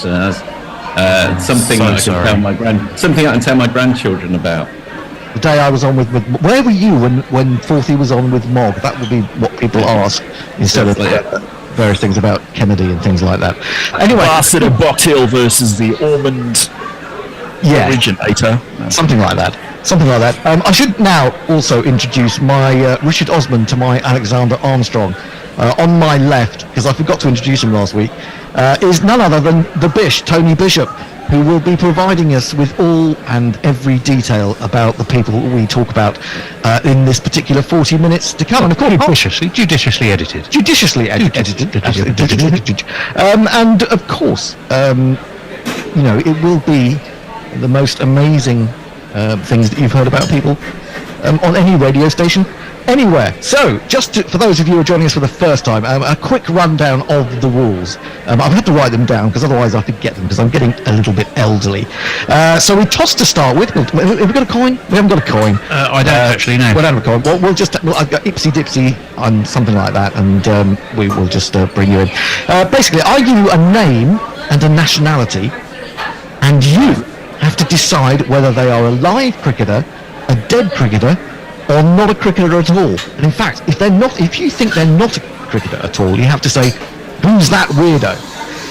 If you get it right, it's a live or dead cricketer. Contestant then has to guess their current age or age at death for a bonus point, which they get if they are within 3 years. If, though, you get it on the nose, you get a big 4. You've just hit it through mid-wicket, clipped it away, and picked up a lovely boundary. If, however, you are wrong, the question is passed over to the opponent, who goes through the same process. If it is a weirdo, the age is not required, but you can take a wild guess at the source of their notoriety. It could be a musician, a poet, a businessman, businesswoman, weird, record breaker, comedian, politician, etc., etc. And then at the end of it, we shall add up, see who's got the most points. And of course, if you get really close a couple of times, I might use a certain amount of judiciousness to give you an extra point or half point here or there. So you're looking very handsome today, Hendo. Thank you very much. I think so. I mean, I do try to tell people that, but not everyone believes me. Right. Hendo, are they Test cricketers, or could be any cricketer? Oh, it's any cricketers at all, Right. male, female, and from any nation or associate nation, which I know will interest Mog, who I'm sure will have been catching up on his Namibians. I've been checking out the Ugandan. The Ugandans. I don't think we've got any Ugandans this week. I'm sorry to say that. I could be bluffing you, couldn't I? I could be bluffing. Ugandans. No Ugandans. You've just lost the Ugandan audience for a All start. right, I'll tell you what. Pick a number between 1 and 10, Mog, and tell it to me. Oh, 6. Unfortunately, that means the toss has come down the wrong side. Fourthy, you get the decision whether to bat or to put Mog in first. What are you going to do? What are you going to do? What's the conditions looking like today? Well, it's been a wet spring. It's overcast tonight, so I'm going to put. I'll put Mog in. You're going to put Mog in to bat. So this is your first name to deal with, Mog. I hope you're not too nervous. Just take your time. Fourthy's already mentioned Cataline in a conversation today, so his erudition has already intimidated me. Well, I know he's like that. You know, he writes these incredible smackdom articles, which I feel like I've read a philosophy essay by the time I got to the bottom of it. It's not going to help you with this game, though, is it? It's not going to help you with this game. Well, it might do, because there may be philosophers. Who knows? That's true. Yeah, so it could be. Okay, the first name that I'm going to read you and give to you, Mog, is Gregory McLaren, New Zealand. Live cricketer, dead cricketer, or who's that weirdo? Gregory. He's obviously he's a dead cricketer. No, he's not a dead cricketer. So I can pass it straight over to Fourthy. So he's not a dead cricketer. So he's either a live cricketer or a who's that weirdo. What do you reckon? What do you reckon, Fourthy? Well, McLaren sounds like one of those names from the sort of late 19th century. I'm thinking of Archie McLaren. I think that he's a. Did you say a live cricketer, Mark? He said dead cricketer. You said dead cricketer. Yeah. In which case, I'll say. Oh shit! There aren't New Zealanders though. Yeah, but McLaren. It sounds such a Kiwi-sounding name, isn't it? I feel I should have taken longer to answer now. Yeah, I think yeah. You see, you were intimidated, weren't you? I'll say cricketer, but whatever the opposite of what Mog said was. So you think he's a live cricketer, and I can tell you that Gregory McLaren is neither a dead cricketer or a live cricketer. He's a who's that weirdo? Tell us more about Gregory McLaren, Tony. I can do that if you wish. Yeah, so you're right. Well, he's better known by the name of Lucky Diamond Rich. And he was born in 1971. His age is slightly indeterminate, but it's either 50 or 51, therefore. He is the world's most tattooed man. 100% covered in tattoos is Gregory Paul, or Lucky Diamond. Eyeballs as well. His entire body, including his mouth, ears, foreskin, even the insides of his eyelids are covered in tattoo. He's held that title since 2006, which you all know very well. He took over from Tom Leopard, known as the Leopard Man of Skye. He also used to be, or still does, he dazzles the crowd as a sword swallower and juggler while riding a 13-foot unicycle. He's done that in Covent Garden. He has the word nomad on his stomach and Buddhist writing on his arms, and he lives a rather nomadic lifestyle and performs now still, I believe, in Adelaide in Australia. Mog, you sounded as if as soon as we said Lucky Diamond Rich, as if you actually knew who we were talking about. Did you know him? Absolutely not. Oh, right. Confidence is important, I feel. Sounded good. How the hell do you tattoo someone on the inside of their eyelids? Well, I was more intrigued by his foreskin, I've got to be honest. I mean, do they have like such an extendable message? Oh, please. Oh, yes, I suppose it could be, couldn't it? Depending on... If he's 100% tattooed, how can you tell what's written on him? That's a very good point. Yes. You can see plenty of pictures of him. You can find him in the Guinness Book of Records. Philosophical question, which I put to Forth. How would you know? I was going to ask the same question. What defines 100%? Because there's got to be gaps in the ink. Yeah, good point. Well, I don't have a picture of him here, but one is... He has been quoted as saying, "I'm not a lunatic. I'm in the most published book in the world." The Bible? Yes, well, that's what I thought. I don't recall the book of Gregory of Lucky Diamond Rich, but maybe there was one. One of those apocryphal. Guinness Book of Records. Yeah, that's where it is. It's like being a completist in anything, though, really, isn't it? Once you've all your skin's gone, that's kind of like the end of the journey. He's the only man in the world then who can't get a tattoo because he's full up. Well, you could open him up and you could start etching his bones or the inside of his skin. Do it from the inside. Now that's I hadn't thought of that. That's incredible. That's next. Yeah, that'd be the next thing. It throws up all sorts of possibilities, doesn't it, really? But I'd like to know a little bit more about him and perhaps get him on a show at some point. That would be quite good fun. Anyway, moving on, since that Forthy put Mog into bat, it means that Forthy now has to reply.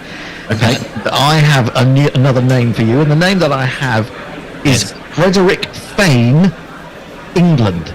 Live cricketer, dead cricketer, or who's that weirdo? Frederick Fane. Yeah. Frederick Fane. It doesn't sound Frederick sounds again like a 19th century name, although it's come back in again a bit recently, isn't it? Oh, it has, yes. But you get little Freddies and things, yes. Kicking around children's Frederick Fane. Frederick Flintoff. I'm going to say, did you say England? I did say England, yes. Dead cricketer. Dead cricketer, absolutely on the nose. He is a dead cricketer. You get the first 2 points of the show today. I'm going to have to sort of fill you in as we go. 2 points to Forthy. He is indeed a dead cricketer. Now, this is the point. Can you get a bonus point? How old was Frederick Fane when he died? Well, process of elimination. I don't think he was post-war because Frederick Fane. He may even be pre-First World War.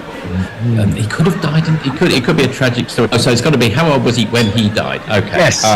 Which is absolutely nothing to do with anything I've just said. Doesn't matter when. Not how old is he now, because he's obviously been around for a while. Yeah. But I will say, I get the feeling, I get a vibe that Frederick Fane was.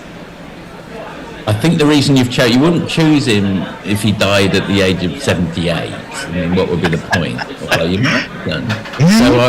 This is the beauty of this competition, you see. He could have done, or he could be, yeah, he could be. He's either like something like 37 or 96. I'll go for 96. No, you're nowhere near. Well, you're not that far away, to be honest. He went the right way. He was 85 when he died in 1960. So you don't get the bonus point. You do get the 2 points for getting a dead cricketer. Don't get the bonus point. Okay. Tony has more information about the great Frederick. Frederick Fane. Well, I can tell you, he was born in County Kildare and he died in Kelvedon Hatch in Brentwood. In 1960, as we've said, at the age of 85, he played 14 tests between 1906 and 1910. He averaged 26, had a higher score there of 143 versus South Africa at the Wanderers in 1906, although England still lost by 243 runs. He was caught at the end of that innings by the great Albert Vogler off the bowling of the one and only Sibley Snook. Sibley Snook.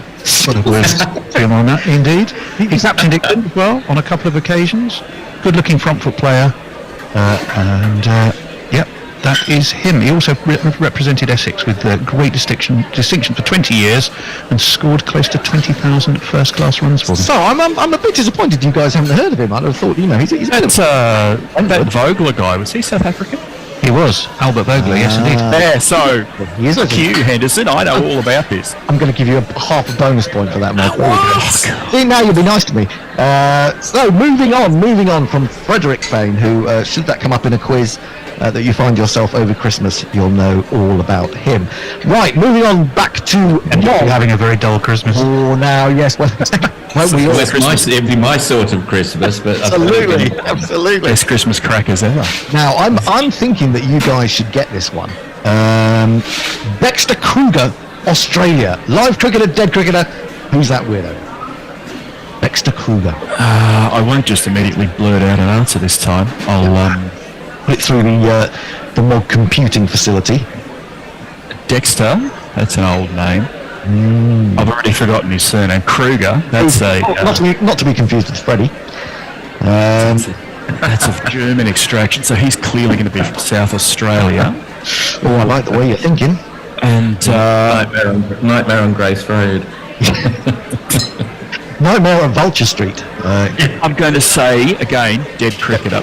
No, you're absolutely wrong. It's not a dead cricketer, which means it goes over to Forthy. Is he therefore a live cricketer or a who's that weirdo? You say his name again? Dexter Kruger. Kruger, yeah, Kruger, like the national park in South Africa. No relation to Freddie. No relation to Freddie. Done that. No relation to Sorry, pay attention. With a K, not that it makes any difference. Okay, yes, it is. Yeah. Okay, Dexter Kruger is going to be a weirdo. You're absolutely right. You get a bonus point for saying that he is a weirdo. He is a weirdo. And why exactly is he a weirdo? Tony? He is Australia's, or was Australian is weirdo. Australia's oldest man. He died at the age of 111 in 2021. He's a Queenslander. And he attributed his longevity to the unusual diet of chicken brains and a simple lifestyle. I'm not sure he was the sharpest knife in the drawer, but I'll read you his quote, which was, "Chicken brains, you know, chickens have a head, and in there's a brain, and they are delicious little things. They're only one bite big." Apparently, that was the wisdom of Australia's oldest man, Dexter Kruger. That's what's in chicken McNuggets, so sure. Do you know what's really weird? I would say, you know, there was a chicken in America. Was it in the 50s or 60s? And they cut his head off and they kept him alive for it's about 2 days or something, wasn't it? Yes. For a 2 years. It was for quite a while. I'll tell you one other interesting fact, which, very relevant, actually. Very timely. Apparently had a big problem on Twitter because Twitter couldn't recognise anybody born before 1910. Assumed they didn't actually exist. That's ridiculous. So he had a big problem doing that. Do you think? I think what is really great about it is that English had the last laugh because he died at 111. Nelson. That's true. He wrote 12 books. He was raised by. He wrote 12 books. He was raised by German immigrants, and the last was just before he sadly passed, and it was his autobiography. Oh, well, we'll try and get a copy of that for some lunchtime during the Pakistan series. Right, can I get a half a point for the German background? I might work that out. Yeah, right, I'll give you a half It's point. the only fucking way I'll get any points. Okay, I'll give you another half point if you can think of a recent Australian Test cricketer with German heritage, Bob. And Hang on, you can't go 3 points away. You hang on, the box full. What is I don't know. He goes to one live World Cup final and he thinks he can do anything, doesn't he? Really unbelievable. Oh, okay. Sorry. That, of course, is in my remit only to give out. Sorry, I was thinking of Justin Langer. He's got German heritage, isn't he? Right. Well, moving on. Would you believe we have another Australian, Thomas Wall, Forthy, dead cricketer, live cricketer, or who's that weirdo? Thomas Wall. WALL. That's the one. I hope you're not looking it up on your computer. I hope you're not someone feeding you information. One of your children, your wife, cat, dog, rabbit. Thomas. I'm just looking at Blink Twice. Thomas Wall. No, none of that. Thomas Wall. It sounds like a cricketer's name, apart from stonewalling, maybe. Did I hear someone cough in the background? Was that a major? Carry on. I was going to do that joke later, so thanks. Sorry about that. I've taken all your best material. Thomas Wall? Dead cricketer, live cricketer, or who's that weirdo? Thomas Wall. Tom Wall. I'm going to go with live cricketer. No, you're wrong. I'm afraid to say that he is not a live cricketer, which means it goes over to Mog. Is Thomas Wall a dead cricketer or who's that weirdo? I'm going to stick with you. Dead cricketer. You think he's a dead cricketer? And you're absolutely right for a bonus point. Oh, my goodness me! What could I? This is becoming. It's now 3-2. I'm probably on the board. And another bonus point if you can tell me at what age he died. Thomas Wall. I'm going to say he died during the first Battle of Ypres in 1916. So he was 32. He was a first lieutenant, right, in the Australian Imperial Infantry. I think so. So yes, 32. He died at 32. I'm afraid no bonus point for you on this occasion, Mog, because he didn't die in the first battle of whatever it was he said, in the Australian Imperial something or other. Wipers. No, I'm afraid he was 76 when he died in 1981. I was close. You were very close, very close. You were only 49 years out. So, tell us more about Thomas Wall, Tony. Well, I can do that. His name was Thomas Wellborn Wall. He died in 1981, as we said, at the age of 76. For some reason, he was known more commonly as Tim. He was a right-arm quick bowler, right-hand bat. He was born in Semaphore in Adelaide. Whether people sort of walked up and down the high street there waving flags at each other, I don't know, but that's where he was born. I've been there, and they do. Wow, do they, By Joe? He's one of only 3 bowlers to take all 10 wickets in a Sheffield Shield innings at the time. There may be more now. And he was for a time Australia's, a limited time, Australia's best fast bowler. He took 16 wickets in the Bodyline series, actually. Wow. 32-33 at an average of 25 and a half. He got Herbert Sutcliffe 4 times. Wow. He was remembered as a bit of a trier and a nearly man. But he at least had his name at the top of Australian bowling in that series. Well, I must admit, I'm quite shocked that you two guys living out there in Australia, Australian blood in some of you, not in all of you, and the fact is, this is a man who took, 16 wickets in the Bodyline series? He did indeed. Never heard it. I mean, how are we ever going to hold up or put our faces, our names to faces in the future with great Herbert Sutcliffe with the 4 times. 4 times Sutcliffe. I mean, you should Yeah, be but yourself, guys. which BBL team did he play for? Of course, I'm not going to fucking care who he is. He might be. I think he might have got a game with the Team Abu Dhabi or Team New York Rangers or whatever they're called in the Abu Dhabi T10. Who's the Adelaide? They're the Strikers, wouldn't it? If he was from Adelaide. The Adelaide Strikers, it would. Yeah, absolutely. All right, moving on back to Mog, and these will be the last 2 before we have the break, and then Chris Woke, social justice warrior come swing bowler, will be having a few words while you maybe run off and visit the little boys' room.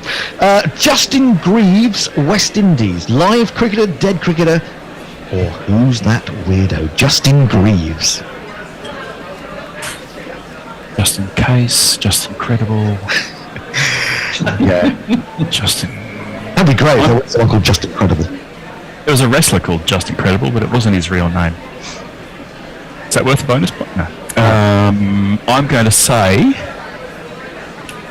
Who's that weirdo? No, you're absolutely wrong. This is hilarious. I'm fucked at this game. Completely all over the shop at the moment. So, Justin Greaves, what did you say he was? Who's that weirdo? No, he's not Who's That Weirdo. So is he a live cricketer or a dead cricketer, Forthy, for a bonus? Yeah, I'll go for... I mean, people didn't used to get called Justin way back when, so he must be a live cricketer. He is a live cricketer. You're absolutely right. It's another point to Forthy. And if you can get how old he currently is, you may get another point. And you get 4. If you get it on the if you get it on the nub, you get an extra 4. I'm going to go by a guy I've already mentioned on this podcast, Justin Langer. I'm going to assume that people get called names, in cohorts. Like when we were at school, everyone was called Paul or Andrew or Simon or something. Now it's all Lachlan. Anyway, so Justin Langer, what's he now? Early 40s, I'm guessing. So I'm going to go 42. No, you're absolutely nowhere near. No bonus point for you. Justin Greaves, West Indies, live cricketer, is a mere 28. What can you tell us about Justin Greaves? I can tell you, Justin Pierre Greaves is from Barbados. In fact, he's an all-rounder, right-arm medium, right-hand bat. He's played for Barbados and Barbados Royals, West Indies B, and in fact West Indies under-19. He's also played for Sefton Park Cricket Club in the Liverpool and District League, which I'm sure Gary will have told you. And he also came to England as well in 2014 to play for Frinton-on-Sea. Well, who hasn't? Yeah. And he helped them to finish in second place in the 2 Counties League and gain promotion to the East Anglian Premier Cricket League. So what a success story he's been. Yeah, absolutely. Haven't seen him playing international cricket yet, but there's still time. Oh, there's a Test match starting tonight, isn't there? In Australia. It's already. Is it started? Already had the first day. Oh, we had the first day. That was a bit sneaky of them. What happened? Who did anything? Did Tajinareen Paul get to play? No, Australia batted first, and David Warner was out for 5, I think. Yes. And after that, I laughed myself so sore I couldn't be bothered watching anymore. Labuschagne made about 150 something the last time I looked. Was that? And it's still there. Okay. Awesome prick. Moving on to the final one before we have the break. Whose go is it, by the way? I think it's Mine, I think. It's 4th. I've failed 28 times in a row. So now another Australian. Would you believe it? We're spoiling you today, even though you don't seem to know any of them. Mervyn Waite, dead cricketer, live cricketer, or who's that weirdo? Mervyn Waite. That's hard because there was a Mervyn Hughes, but it feels more like an older name. So, for whatever reason, I'm going to say dead cricketer. Yes, you're absolutely right. Mervyn Waite is a dead Australian cricketer, and you get another 2 points, and you're steaming into the lead as we go into the break. Tell us, before we hear from Chris Woke, what you know about Mervyn Waite. No, hang on. Do I have to guess how old he was? Oh yes, yes. You've got to get a bonus point for that. If you guess his age upon death. 68. Oh, you're not too far away, but you're not close enough to get a bonus point, I'm afraid. He was bonus half a point. No, 74 when he died in 1985. Tell us more, Tony. Indeed, Mervyn George Waite. He was born in Kent Town in Adelaide, died though in South Africa in Georgetown. He's a right-hand bat for Australia, and in fact played for South Africa as well. Hard-hitting batsman and medium-pace bowler, also bowled a few off breaks. He played 2 tests for Australia in the 1938 tour of England at Leeds and the Oval, and opened the bowling. It was the Oval where England made 940 for 7. His analysis in that game was 72 overs, 1 for 150. Which I don't think was bad. Was it Fleetwood Smith in that game? Oh yes, Chuck Fleetwood Smith. Indeed. I think I might have mentioned that a bit further down somewhere in my little write-up. Yeah, right. Yes. He got the all-time. His one wicket, though, I'll tell you his one wicket was. It was Dennis Compton, who he was bowled for 1 when the score was a mere 547 for 4. Well, that's straight out of Compton.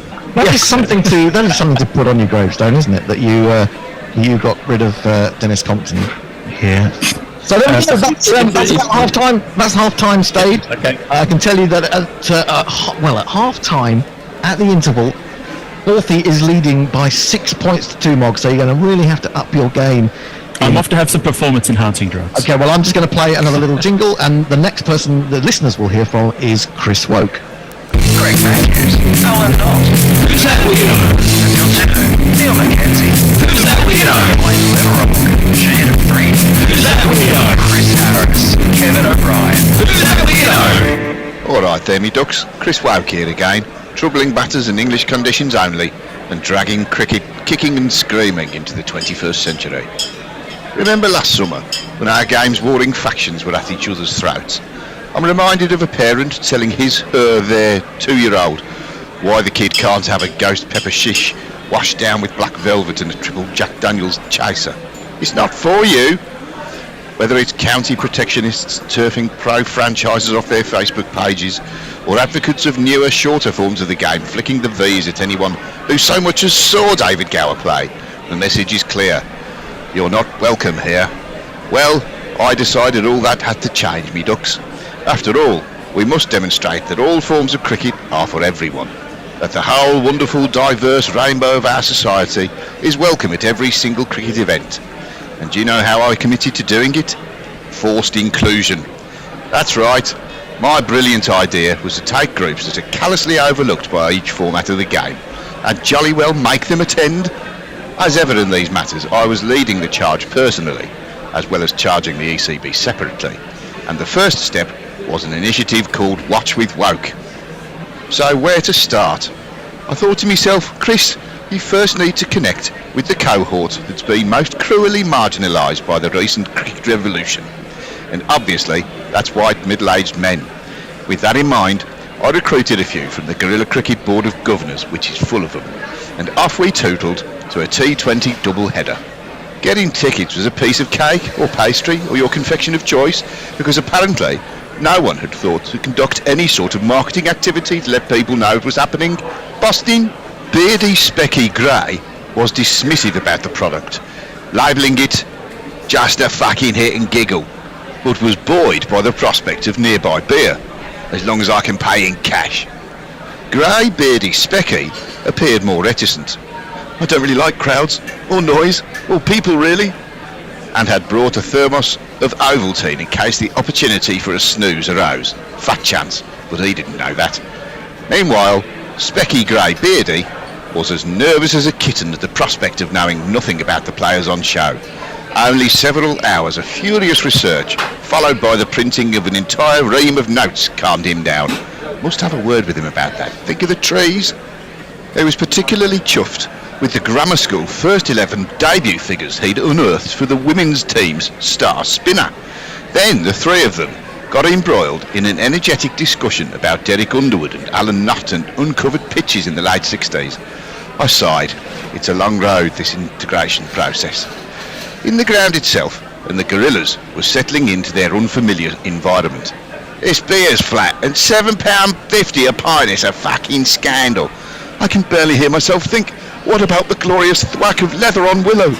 Oh dear, the pavilion end is the river end, but my notes say they're opposite each other. I'll have to change it. Does anybody have a pen? A pen! A pen! My wisdom for a pen! At this point, I must confess, I raised my voice and was warned by a steward that if I used language like that again, I'd be out. As the games unfolded, the gorillas were beginning to engage, albeit while highlighting some of the wide cultural chasms we're looking to bridge. Why is this fucking spinner tossing it up the whole time? I'd be going for no more than 5 and over. This batsman, sick, is trying to cross-bat everything through mid-wicket. Has he never seen John Edrich? In 1832 on this ground, Clutterbuck clattered a cover drive, hit a pigeon mid-swoop and was given out caught at Silly Point. But should it have been a dead ball as well as a deceased bird? Nearby, a conventional nuclear family were pretending to enjoy themselves. Then one of the kiddies piped up, "Mummy, this is boring. When does the 100 start?" You can't please all the people all the time, can you? And yet, that is exactly what we must do. In fact, I wrote a working mission statement to that effect. Everything for everyone all the time. The journey home was relatively uneventful, as both BSG, too much flat beer, and GBS, nervous exhaustion, were plumb tuckered out. It was only SGB's frantic scribbling in his notepad that provided any sort of aural accompaniment over the hum of the engine of our luxury electric people carrier. So, that was the successful launch of Watch with Woke. With my grim determination and your support, we'll make our game the paragon of inclusion we all want it to be. Remember, cricket won't right itself. Until next Woke, Jarami Ducks. Next time, the story of when Watch with Woke took an inner-city school party to Radlett to watch Middlesex men's twos. Greg Matthews, Alan Knott. Who's that weirdo? Until 2, Neil McKenzie. Who's that weirdo? Wayne Leverock, Shannon Freed. Who's that weirdo? Chris Harris, Kevin O'Brien. Who's that weirdo? It's lovely to hear from Chris Woke. I really do admire the work that he's doing amongst the underprivileged in cricket. He's a marvellous example to us all. Let's carry on then with Who's That Weirdo? At the halfway stage, Forthy in the Melbourne standoff was beating Mogg by 6 points to 2. 6 points to 2. And with a stick, apparently. Yeah, absolutely. And to be honest, two of Mogg's were sort of slightly dubious half points. But You've awarded them, you can't take them back. No, I won't take them back, but even so, what have you got flies in front of you there, Forthy? Yeah, I've got mosquitoes. It's a mosquito. Shouldn't you be wearing one of those hats with some corks? If you've I got was thinking it's 6 for 2, which was the England-Iran score in the World Cup. I was about to say that. Oh, yes, yeah. Good point. Okay. And also, someone made the rather amusing observation when they see England 6 for 2. They're usually expecting Joe Root to make his way. Yes, I saw that too. That's very, very good, wasn't it? Quite funny. I think I need to stand up for the correct way to report scores in cricket. 6 for 2 runs. Yes. 2 for 6. It just doesn't work, does it? I mean, you could imagine it being 2 for 6 England in the Middlesex. Get that, I think, once. What, 2 for 6? Yes. Wow, that would have been incredible. Lords on a very overcast morning against Yorkshire. I imagine that Surrey must have been that when they were bowled out for 14 by Essex. There must have been about 2 for 6 at some point. Anyway, moving on to the second part of Who's That Weirdo. Whose go is it, by the way? I'll keep losing track. I think it's Moggs, isn't it? Yeah, it's Moggs go. Now, this might be up your street. We will soon find out. Or it may not be. Let us see. Jason Hershey, Papua New Guinea. Live cricketer, dead cricketer, or who's that weirdo? That's Jason Hershey, Papua New Guinea. How do you spell Hershey? Hershy. So not of the chocolate-producing Hershey's, then? No, unless I spelt it wrong. Possibly when I was copying it down, that I did spell it wrong. Jason Hershey, and that has been known to happen. I can tell you, as the man who has to then find the notes, and so this bloke doesn't even exist. This is true. This is true. I did have Mervyn Waite down as Martin Waite for a whole week until we finally got it sorted. But Jason Hershey, Papua New Guinea, and we know that you're a big fan of associate cricket. Is he a live cricketer, a dead Papua New Guinea cricketer, or who's that weirdo? Is it who's that weirdo? You're absolutely right. Well done. What a wonderful start to the second half of Who's That Weirdo. You get 2 points. 2 points. And what was the other thing we're going to do with it? You've got to tell us what he did, or what he does. He was, I believe, he was an early Australian governor of the territory whilst we still had control of it. No, you're absolutely nowhere near. He was known as Ocean. He's a hip-hop artist, would you believe it? Tell us more, Tony. Oh, yeah, right up my fucking alleyway. Well, it's also rather misleading in a way, because he was born, although you're right, he is Papua New Guinean. He was born in 1978 in Spokane in Washington, and he now lives actually in Hawaii. He raps and sings most of his songs in Tok Pisin, which is PNG, that's Tok Pisin. Stop pissing? Tok Pisin. Sorry. When you know what against the clock. Means? I don't know. What does it mean? It literally means talk person. Oh, not for it's Papua New Guinean pidgin. It's a Creole language spoken throughout Papua New Guinea. His most recent single, I can tell you, was "Mama Never Told Me," which was 2021 for Jason, or now known as Ocean. Could you sing us a few bars of that? I'd probably be happier if I didn't. From 1994 to 1997, as a young man, later to call himself Ocean, he did a bit of time in Washington State Prison. He's got credibility. Burglary, yes. And it was there that he taught himself Tahitian. He carries a Papua New Guinea passport and a US one. So there you go. After serving his time in Washington, he moved to Hawaii, where he found work as a beach boy in Waikiki, and began developing his music. I was tired of bubblegum reggae, he said, and "Ooh Baby, I Love You" songs, and therefore that's when he joined the Beach Boys. That's when he decided to get into hip hop. What is bubblegum reggae? You're an expert on these sort of musical genres, Mog. What is bubblegum reggae? What you'll find is it very similar to the K-pop variety of kawaii. Oh yes. I don't know. You don't know at all. No, you're making it up. But you started you shouldn't have told us you didn't. No, we were convinced for a while. Reggae's been sort of raped and pillaged by the West ever since people like Paul Simon and the Police do a kind of version of bubblegum reggae, don't they? It's on the offbeat, but it's sort of is it scarish? Substitute, not quite the real thing type thing, isn't it? I thought it was bubblegum pop, fluffy, reggae. Yeah. Musical youth. It's like that. Sanitised commercial reggae. Right, moving on with the score at Mog 4, 46. We have another Papua New Guinean. It's Liga Siaka. Yeah. Liga Siaka, a live cricketer, a dead cricketer, or a who's that weirdo? Yeah, I'm glad you asked me that one. Do you know this one? Do you actually know this one? Oh, I don't know this one. Right, you're so convincing. You really are.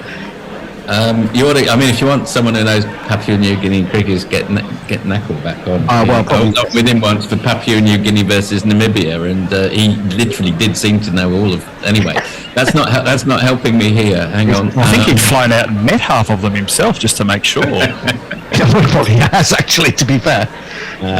Well, you're surely not going to do two weirdos in a row. And surely Papua New Guinea haven't been going that long playing cricket. Sure. And you just arrived. Therefore, live cricketer. Yes, you're absolutely right. I couldn't bluff you. He is a live cricketer. Liga Siaka is a live cricketer. And do you want to take a little guess at his name to get an extra point? His name or his age? His name. Sorry, his age. You got his name. Have a guess at his age. I've got his name. That would be a gimme. Age. 36. No, you don't even get a bonus point because you're miles away. He's 29. He's not only a cricketer who's still living. He's something else as well. In his spare time, he's a fisherman. Tell us more. Well, he is. He's 29. He's born in Port Moresby. He's an opening batsman, right-hand opening batsman. Bowls a bit of right-arm fast medium and a few leg breaks. Lega-Siaka. Is it? I don't know. Is it Liga or Lega? I don't know. Well, he's the brother of Winnie Siaka, who was also in the squad for the Under-19 World Cup in New Zealand. And he does combine working with cricket. So it would be a shame if he was brother of Alan Lamb. That would be even better, wouldn't it? Then he'd be Lega Lamb. No. Yes, he combines cricket with working as a fisherman and compares his style of play to Michael Clarke. Oh, poor bastard. He's only played 7 first-class games, but 47 ODIs where he averages nearly 20 and 27 T20s where he averages only 13 and a half. His most recent T20 was versus the USA in Bulawayo. This year he made 28. And his most recent ODI was in Windhoek versus the US a few days ago, in fact, in November. And he only made 5. That's a terrible shame, isn't it? That's a terrible shame. Can I have a bonus point? Oh, well, maybe. Yeah, go on. Try. Well, he was born in Port Moresby. What is Port Moresby also known as? I don't know. Anyone got any ideas? I don't know what Port Moresby is. It's also known as the capital of Papua New Guinea, I suppose. Also known as Cheryl? No. It's also known, referred to as Pom City. Pom City? Pom City. Is it full of Poms? I imagine. I think Fred's been to Papua New Guinea a couple of times, hasn't he? And they let him out. Has everyone left? Amazing but true. The scores move on at the end of that particular segment to 8 for Forthy and 4 for Mog. Can I get a bonus point because I've done a jingle for Lega-Siaka? Yeah, you can.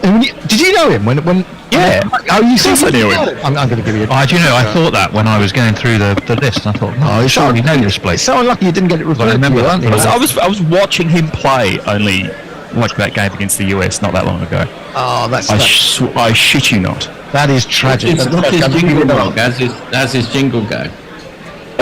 It's over the top of. I may have borrowed something from a Napalm Death instrumental. Oh, of course, yeah. And the lyrics and vocal delivery is a little bit operatic, so I probably can't do it at this time of night. Okay. I do know something about Napalm Death, which I'm sure you also know, which they're responsible for the shortest song of all time, according to the Guinness Book of Records. Yes, the lyrics of which are "You Suffer, but Why." Oh, no. They're absolutely right, and I totally go along with that. Cancel it out. That's a bonus point each, surely. All right, I'll give bonus point each. Yeah. Very good. I'm going to make a 1.5 to the Mog. That was on side B of their first album, Scum. Oh, lovely. Lovely. Which is also notable for having a completely different lineup to that which recorded side A. Oh, yes. Is it like the musical equivalent of T10? Make it so short. Do they have some? It's more it's like a what are those stupid golden ball things called? They're called golden balls. I thought perhaps maybe it was a concussion substitute, but there you go. Back to the Mog. The next name that you have to pour over and consider after your unfortunate inability to be able to say about Lega-Siaka. Is it Lega or Liga? Did we decide? Did you decide? Lega. Lega. I've got Lega. Okay. Right, the next name is Avidesh Samaru, West Indies. Live cricketer, dead cricketer, or who's that weirdo? Avidesh Samaru. He's clearly Guyana, and I'm going to suggest that he is in fact a dead cricketer. No, you're absolutely wrong. It goes over to Forthy for a bonus point. I was only suggesting it. I wasn't giving that as much. Oh, so very clever, very clever. No, well, I'm sorry. That's if you look at the fine print, I think in the contract that I sent over to you, you'll find that that's not allowed. So it's over to you, Forthy. Is he a live cricketer or is he a weirdo? Well, we haven't done a weirdo for a bit. I'll go weirdo. You see, you can't just do it on patterns because I'm far too clever for that. So you're absolutely wrong as well. He does turn out to be a live cricketer. What do we know about Avinash Samaru, Tony? He's very much alive. He's West Indian. He's 44 years old. He was born in Trinidad in 1978. Bowls left arm wrist spin, but bats right-handed. He's played 12 first-class games for Trinidad and Tobago. Highest score of 25, best bowling performance of 4 for 44. And he's represented once the West Indies Cricket Board, and I think he made in 1995. He made 34 runs and took 3 wickets in a West Indies A for West Indies A twice as well. There you go. So not a bad career. Very brief, but yes. But he's very definitely not Guyanese. He's Trinidad and Tobago. I'm amazed you didn't know more. Moving back to, he would have thought. Back to fourthie then. Here you go. Here you go, mate. Cameron Iqbal Lone. Cameron Iqbal Lone, live cricketer, dead cricketer, or who's that weirdo? And he or she is from India. Could you spell the surname, please, Alexander? Yes, the surname Lone, L-O-N-E, as in Lone Ranger. And then the Cameron is with a Q rather than a K. Cameron Lone. Or perhaps Lone A, who knows? Don't know. Sure. With a Q? Yeah, got a Q in there, yeah. I mean, old people don't get called Cameron with a Q. No. But Cameron with a Q, though, that sounds like a bit like a rapper or something. So that doesn't sound like it. Sounds like someone who's got pretensions in life, and cricketers don't tend to have pretensions. So I'm going to say weirdo. Absolutely wrong. It's not a weirdo. So it goes over to Mog for an crucial potential bonus point. Cameron Iqbal Lone, is he a live cricketer or she a dead cricketer? Well, it's clearly not going to be a weirdo because we've already had one rapper on the quiz thus far. Yeah. So by process of elimination, that means. You don't know which way to go, do you? A live cricketer. Yes! You are absolutely right. Fucking hell. Lone is a live cricketer, and for a bonus point, Mog, that sees you coming up on the stand side, can you tell us how old Cameron Iqbal Lone is right now? Tough. You can get it on the mark. You get it on the mark. You get a 4. You'll overtake fourthie. I've never seen it on the mark. This is the big comeback we've had in a weirdo competition so far. This could be brilliant to be overhauled from a 6-2 interval lead. Look at those beads of sweat appearing on Forthy's forehead. Yeah, he's really. This is serious business. Glasses have steamed up. Really biting his nails. 57. No, he's not 57. He's nowhere near 57. Oh God, is he 17? He's 21. He's 21. Cameron Iqbal Lone from India is 21. He's well and truly alive, and Tony has more information about him. Yes, I do. He is, as you rightly say, 21. He was born in Srinagar in Kashmir, represents Jammu, and Kashmir's opening batsman, right-handed, and a bit of an up-and-coming star from the valley of Jammu and Kashmir. He's only the 3rd cricketer from the state to hold the limelight after Parvez Rasool and Manzoor Dar. So there you go. Had a very good day. He's a tall lad. Made it into the 30 probables for the India under-19s, but failed to make the cut in that 15-man squad. But he's got plenty of time. Age is just 21. Time is on his side. Well, there you go. It's boiling up into an absolutely stunning match, this one. It's so tense. I can barely get the words out. The score is Mog 7.5, Forthy 9. But this might just be up Mog's street, because the next name we have on the list is Caroline Arthur, Australia. Live cricketer, dead cricketer. Who's that weirdo? Caroline Arthur. Live cricketer, dead cricketer. Who's that weirdo? Really crucial. You can hear the tension could be cut with a knife. Everything's gone very, very quiet indeed, unlike a Mog jingle. I've never seen Mog so quiet. I can see thoughts ticking across his forehead. Oh, is it my turn? Oh, it's your turn, Mog. Yeah, sorry. you were just meditating. Okay. Caroline Arthur. Caroline Arthur is a Who's That Weirdo? Yes, you're absolutely right. She is a Who's That Weirdo. Do you actually know who she is? No. No, you don't know who she is, but you guessed correctly then. Caroline Arthur is a Who's That Weirdo. And tell me, Tony, just how much of a weirdo is she?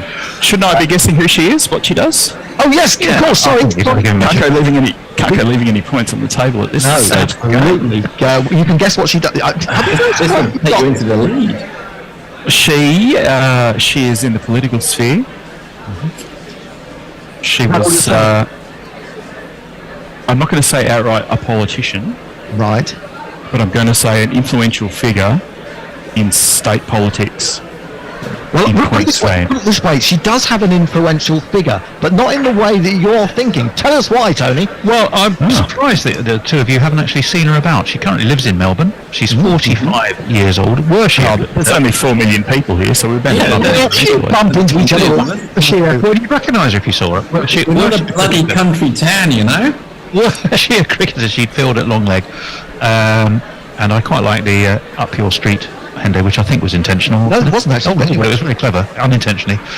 She's a mother of two. She claims to have the longest legs in Australia. Although she's only 186 centimetres tall, which you'll very quickly work out is 6'2", her legs are 4'4" when measured from hip to heel. So her legs are 69% of her body. Is she a thalidomide baby or something? No. But she does take sort of rather strange picture. She was born in Lake Eldon in Victoria. She obviously taller. Eildon, is it Eildon? Lake Eli? That's quite right. Yes. Like Eildon, yeah. But she now works as a dermal therapist in Melbourne. I don't have my appointment till next week, so that's why I haven't seen her nickname. Her favourite nickname for herself is Caroline the Powerline. Presumably she wasn't born in Lake Eildon. You know, I mean, she could have been a waterbird. She started modelling at the age of 17 in an attempt to boost her confidence, but initially struggled to get jobs due to her height, until she got a stocking contract, where apparently her legs got featured in loads of commercials. Actually, do you remember amazing. She's trying to get in the Guinness Book of Records. Yeah, do you remember the footballer? I do remember another model. I don't know why I know this. The footballer Christian Klembau, the old French player. He was knocking about with Adriana Skledanikova. I'm sure she was in the Guinness Book, having the longest legs at the time, but I do not know why I can remember that.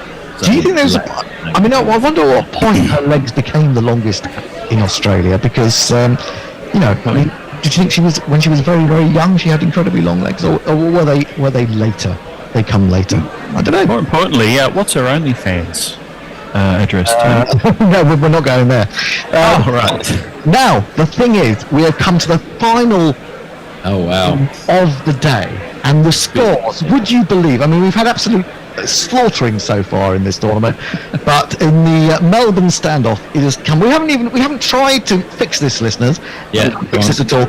It's Mog 9.5, Forthy 9, and the final name is for Forthy. So can he grab it at the last, or has Mog come back from that deficit at the halfway stage to claim the title for now? And this is the final name that you're going to get. This is for you, Forthy.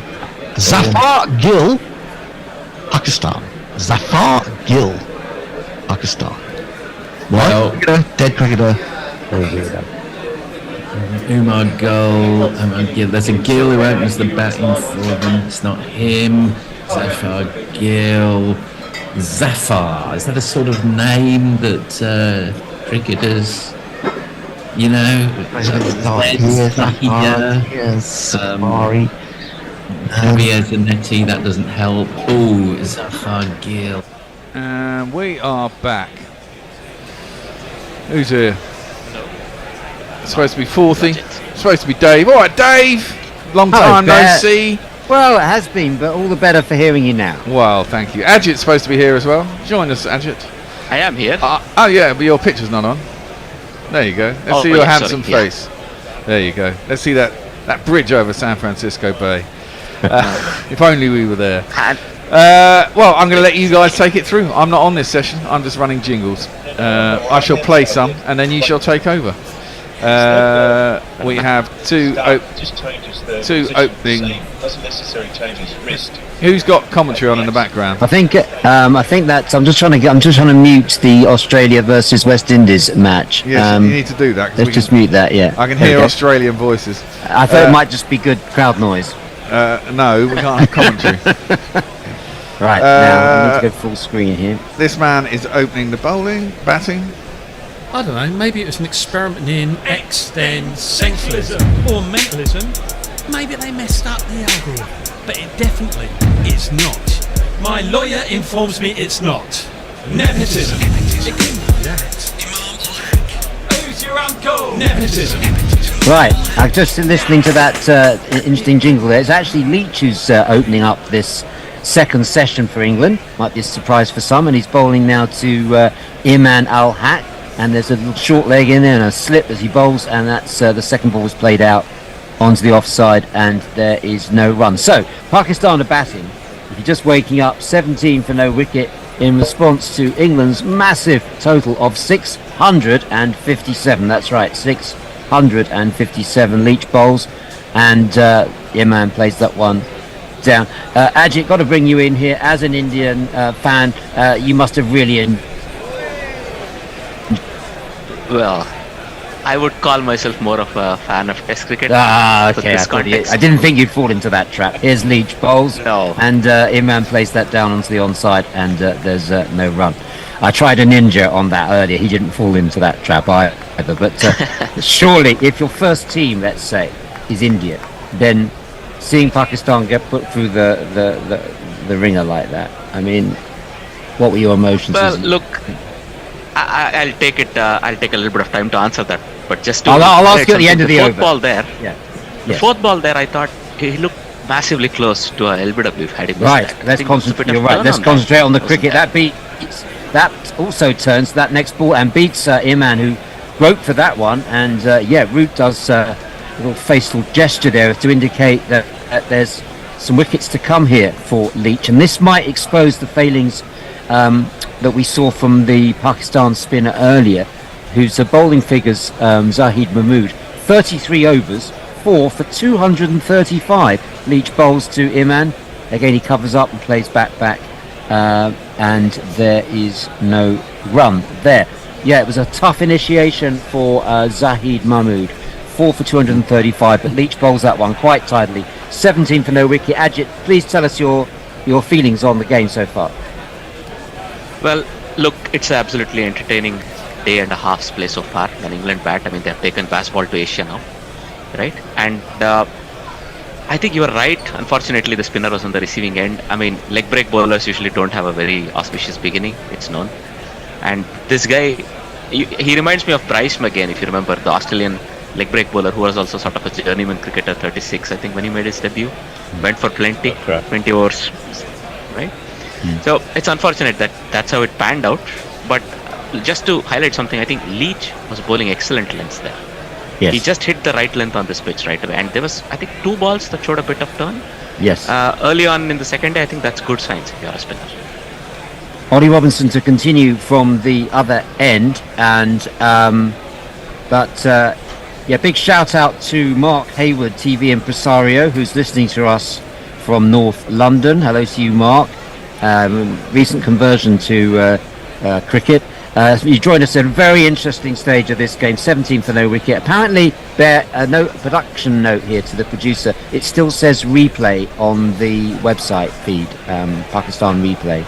I'm sure that will be attended to straight away by the Bear in the production laboratory known as the Nerve Centre at Sydenham in Kent. But it's Rawalpindi that we are talking about now as Robinson bowls, and that's played out by Shafiq down to mid-on. So this opening batsman, opening with Iman, Shafiq, Abdullah Shafiq, 23 years old, scored a big century. He's had 2 test centuries already in 7 outings and got a first-class average over 50, so he must be pretty decent. But the other 2, we were talking earlier, Ajit, about the bowlers who've come into this Pakistan team, Ali and Mahmood, and saying, given the long history that Pakistan has for great quick bowlers and great spinners, is that the best they could have done? Here's Robinson bowls, that's covered up. That's a good question because, at least Hassan Ali or Fahim Ashraf, if Abbas is not in the picture, we don't know why. There was a complete lack of experience, right? It was very obvious that Naseem Shah, who's played, I think, a teen number of tests, and he himself is a teenager, is the leader of your attack. The rest are all debutants. How would you go into a test like that? And the result is sort of expected. But England took it to a whole new level. Agreed that they made it in day and a half, day and just 4 sessions, right? So they made a lot of runs in those 4 sessions. But next ball from Robinson is played defensively by Shafiq, still 17 for no wicket. We haven't had a run since lunch, an extended lunch break to accommodate prayers on a Friday in Rawalpindi, and great to see Test cricket back in Pakistan. First time that England have played here in 17 years, and great to see Test cricket played in front of a decent crowd here at Rawalpindi. And they'll be waiting for Babar Azam, and they'll want to know that Babar Azam, they want to see him back for 2 days over the weekend, I'm sure. That's played out into the covers. It's found a gap. First runs scored here. Shafiq, they're going to take, it's going to go down to the boundary. So 4 runs for Shafiq. It's Nissan She. It's Nissan She. Yeah, lovely, nicely stroked. Absolutely. Perfect, picture perfect cover drive. He was a bit fuller. Robinson having sort of held the length back the whole over. But I mean, this is going to be a case in point, I think. Why, if Mohammad Abbas was left out, why it was not a good idea? Because on a pitch like this, which is very good for batting, I think the lengths you bowl are more important than the pace at which you bowl at. I mean, you saw Harris sort of multiple times trying to bowl short, and the ball just sort of sitting up nicely for the batsman to pull away. So Robinson, I would say that's a short one, and Shafiq just ducks underneath that. Now the experience of bowling on such pitches would count for a lot more than, somebody like I think Muhammad Ali did not bowl badly. He has the pace. I think he also has the experience. He's on the other side of 30, if I'm not wrong. Yeah. But unfortunately, that was not going to be good enough. Same for the leg break bowler. Sorry guys. Just going to cut in because we're a little bit behind on tweets at the end of the over there. Oh sure, yeah, absolutely. Cool thing. Please continue. No worries at all. 21 for none at the end of the 8th. Some conversation about the Who's That Weirdo podcast that we played over the lunch interval. That was great, entertaining. Congratulations, Tony and Hendo. We really enjoyed that session over lunch. We certainly did. Although I won't read all of these, but Mog does conclude by saying, so what happened in the end of Who's That Weirdo? So we didn't get his conclusion. Well, I can reveal after this ball. Leach bowls 4 defensive by Iman, no run. Well, what happened was there was a steward's inquiry, in fact, after the podcast, Mog, and it turned out that I won, after all, because of injudicious spraying around of bonus points early by Hendo. So, sorry about that. Leach coming in over the wicket now, bowls to Iman, who plays that defensively, and there's no run. I knew the conversation would get round to your victory, Forthy. Thank you very much. Yes. But it's very entertaining. That it's a section called Who's the Weirdo? Who's That Weirdo? Who's That Weirdo? A new quiz from Guerrilla Cricket. That's played out by Iman. I can't quite see where it's gone, straight to square leg. And Ajit is saying that he's got problems picking up these images from Rawalpindi. I've got a few issues as well. But there was no run. That was the outcome of that. He went for a big shot, but it didn't come off. But he is still there to tell the tale. 21 for no wicket as Leach bowling his spin round the wicket. Defensively, Iman taking a step out and smothering that one. But what a task facing Pakistan, facing this score of 657 by England, who scored those in 101 overs. Yes, they scored at 6 runs an over. On the first day, England scored more runs, 506, than any other opening day of a Test match. And in fact, it might be any more runs than any day in a Test match. I don't know, but it was certainly the most runs scored ever in a Test match opening day. 506 scored in the first day. Defensively, that one by Iman, and there's no run. They went on to score 657 this morning with Brook, no relation, unfortunately. 157. This time, Iman's come down the wicket and he's lofted that one into the outfield. There's no one down there, and for a very, very nice boundary. It's Nissan. And Yes, just about picking up that jingle there, courtesy of Bear in the production hot seat at Sydenham. That's the end of the over, and in response to 657, Pakistan are 21 for no wicket. Yeah, just a couple more. Mog, Bugger, Tony and Hendo. Forthy and I made the entertainment on that episode. Well...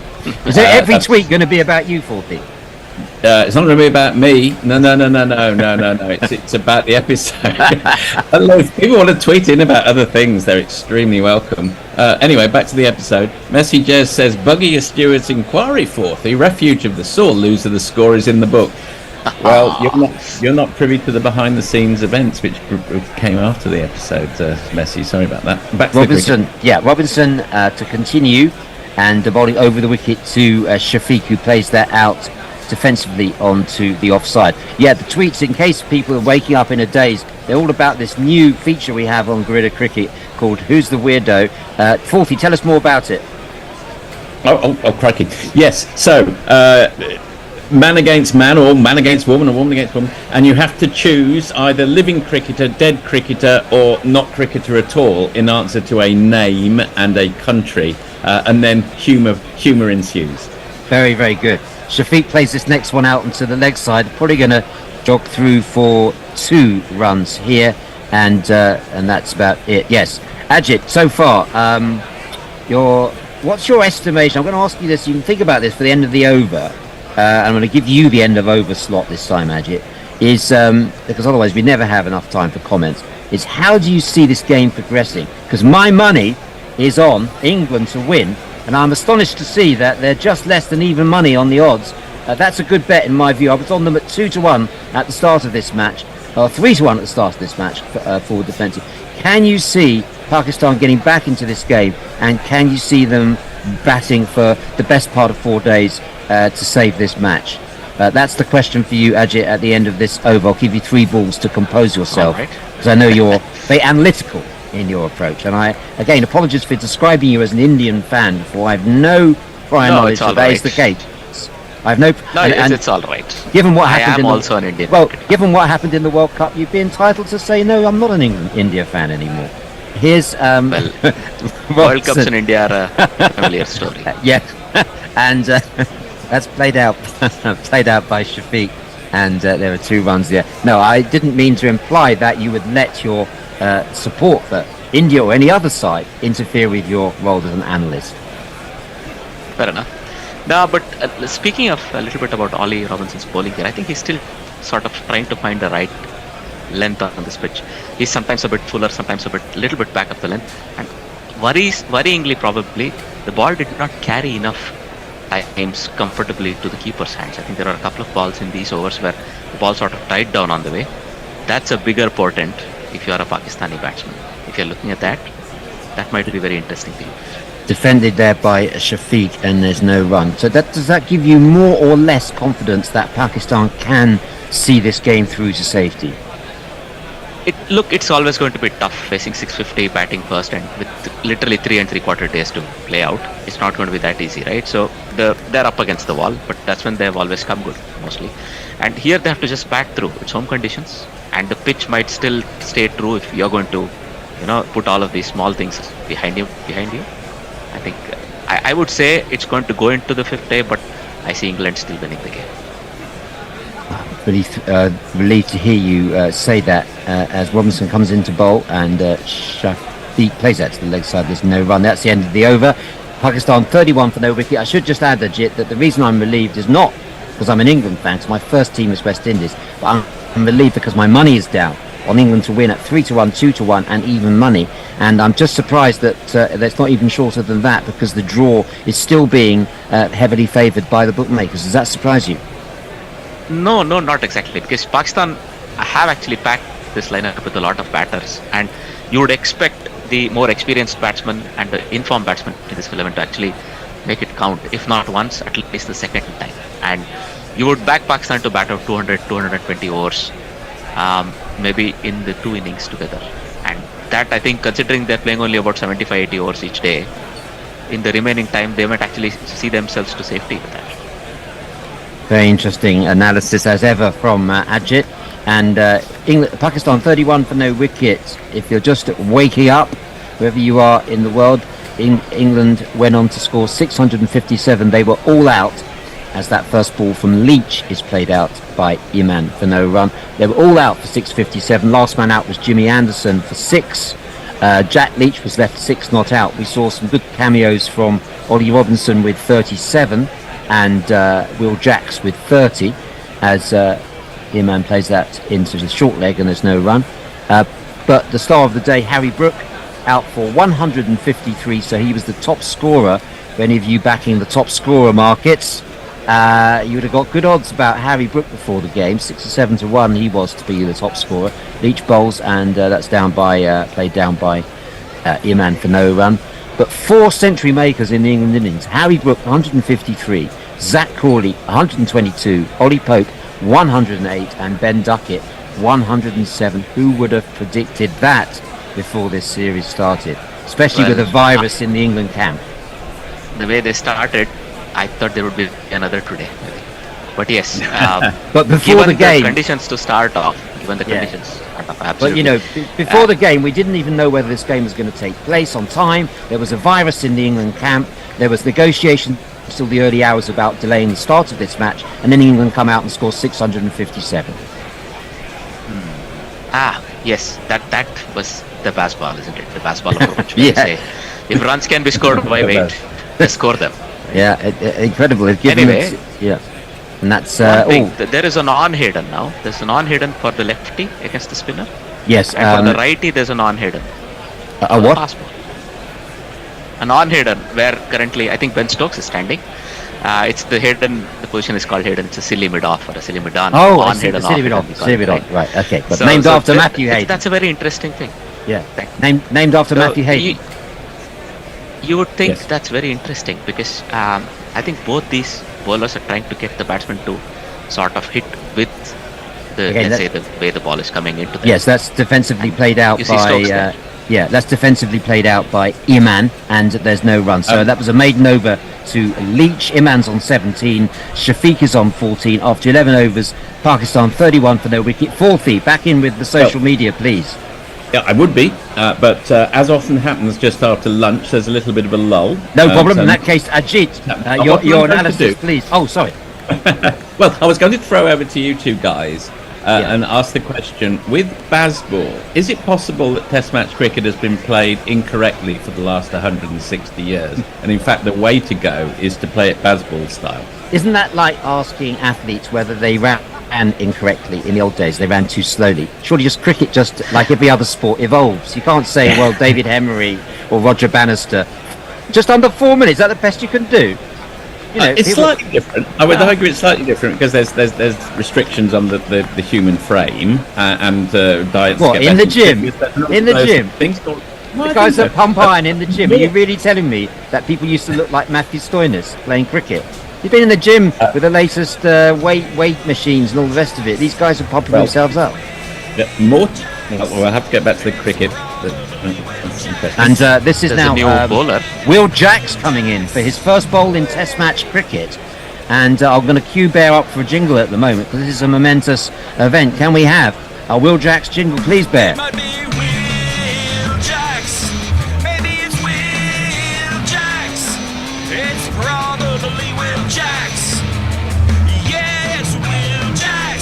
He's throwing the ball up in the air there and bowling his off spin. Looked pretty innocuous on the first 2 balls, but who am I to say? I wouldn't want to be facing it in this situation where Pakistan are 626 runs behind England. 31 for no wicket. He bowls again, and that's played out. Oh, they've found the gap there, Shafiq. He's and that's going to be 4 runs all the way to the long on boundary.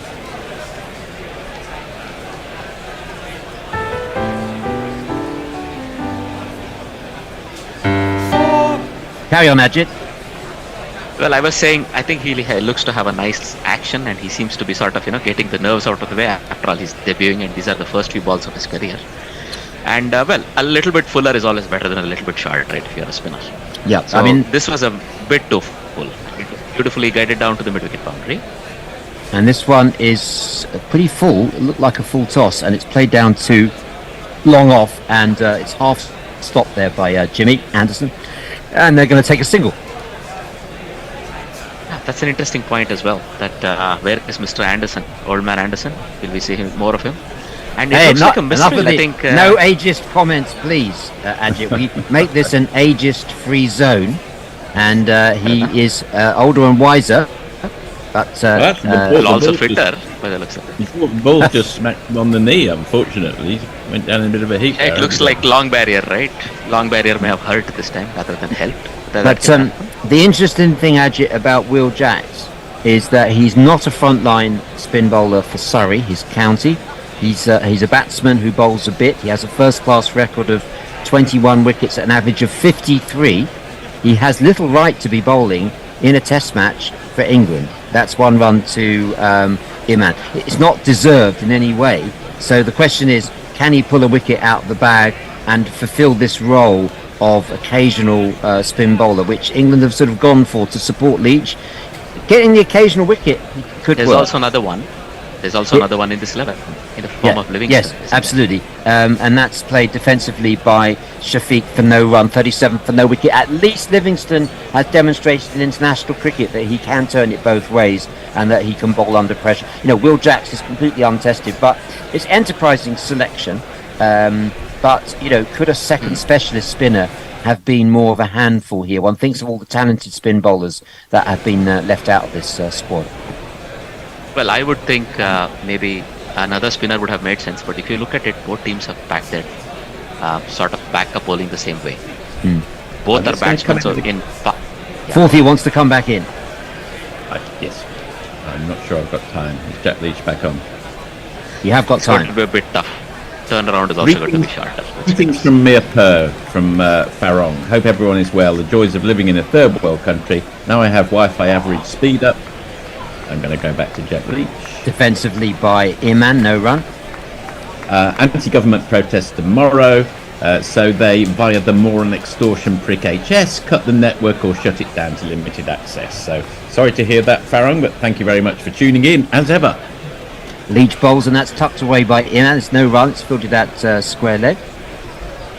And a quick one from Leah. Just a quick... Go, Ajit.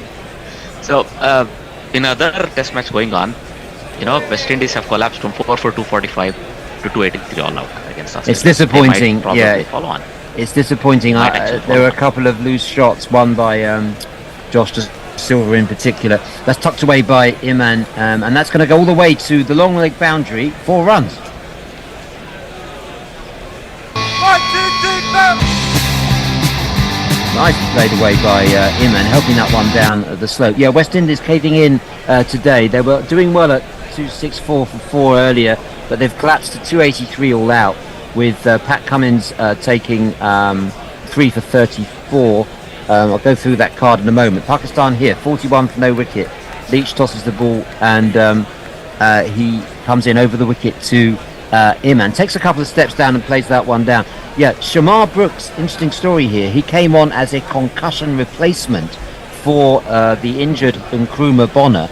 At very short notice, he was out there having to fend off the likes of Hazelwood, Stark and Cummins in that game in Perth. He got 33, and he looking good until he played injudicious shot to get out. But the disappointment, I think, was Josh De Silva, the wicketkeeper, who he's a much better batsman than he showed today. He played a terrible shot. That's covered up by Iman, and there's no run. So yeah, West Indies all out for 283 in Perth in this double. We've been starved of Test cricket for so long, and suddenly 2 Test matches come along at the same time.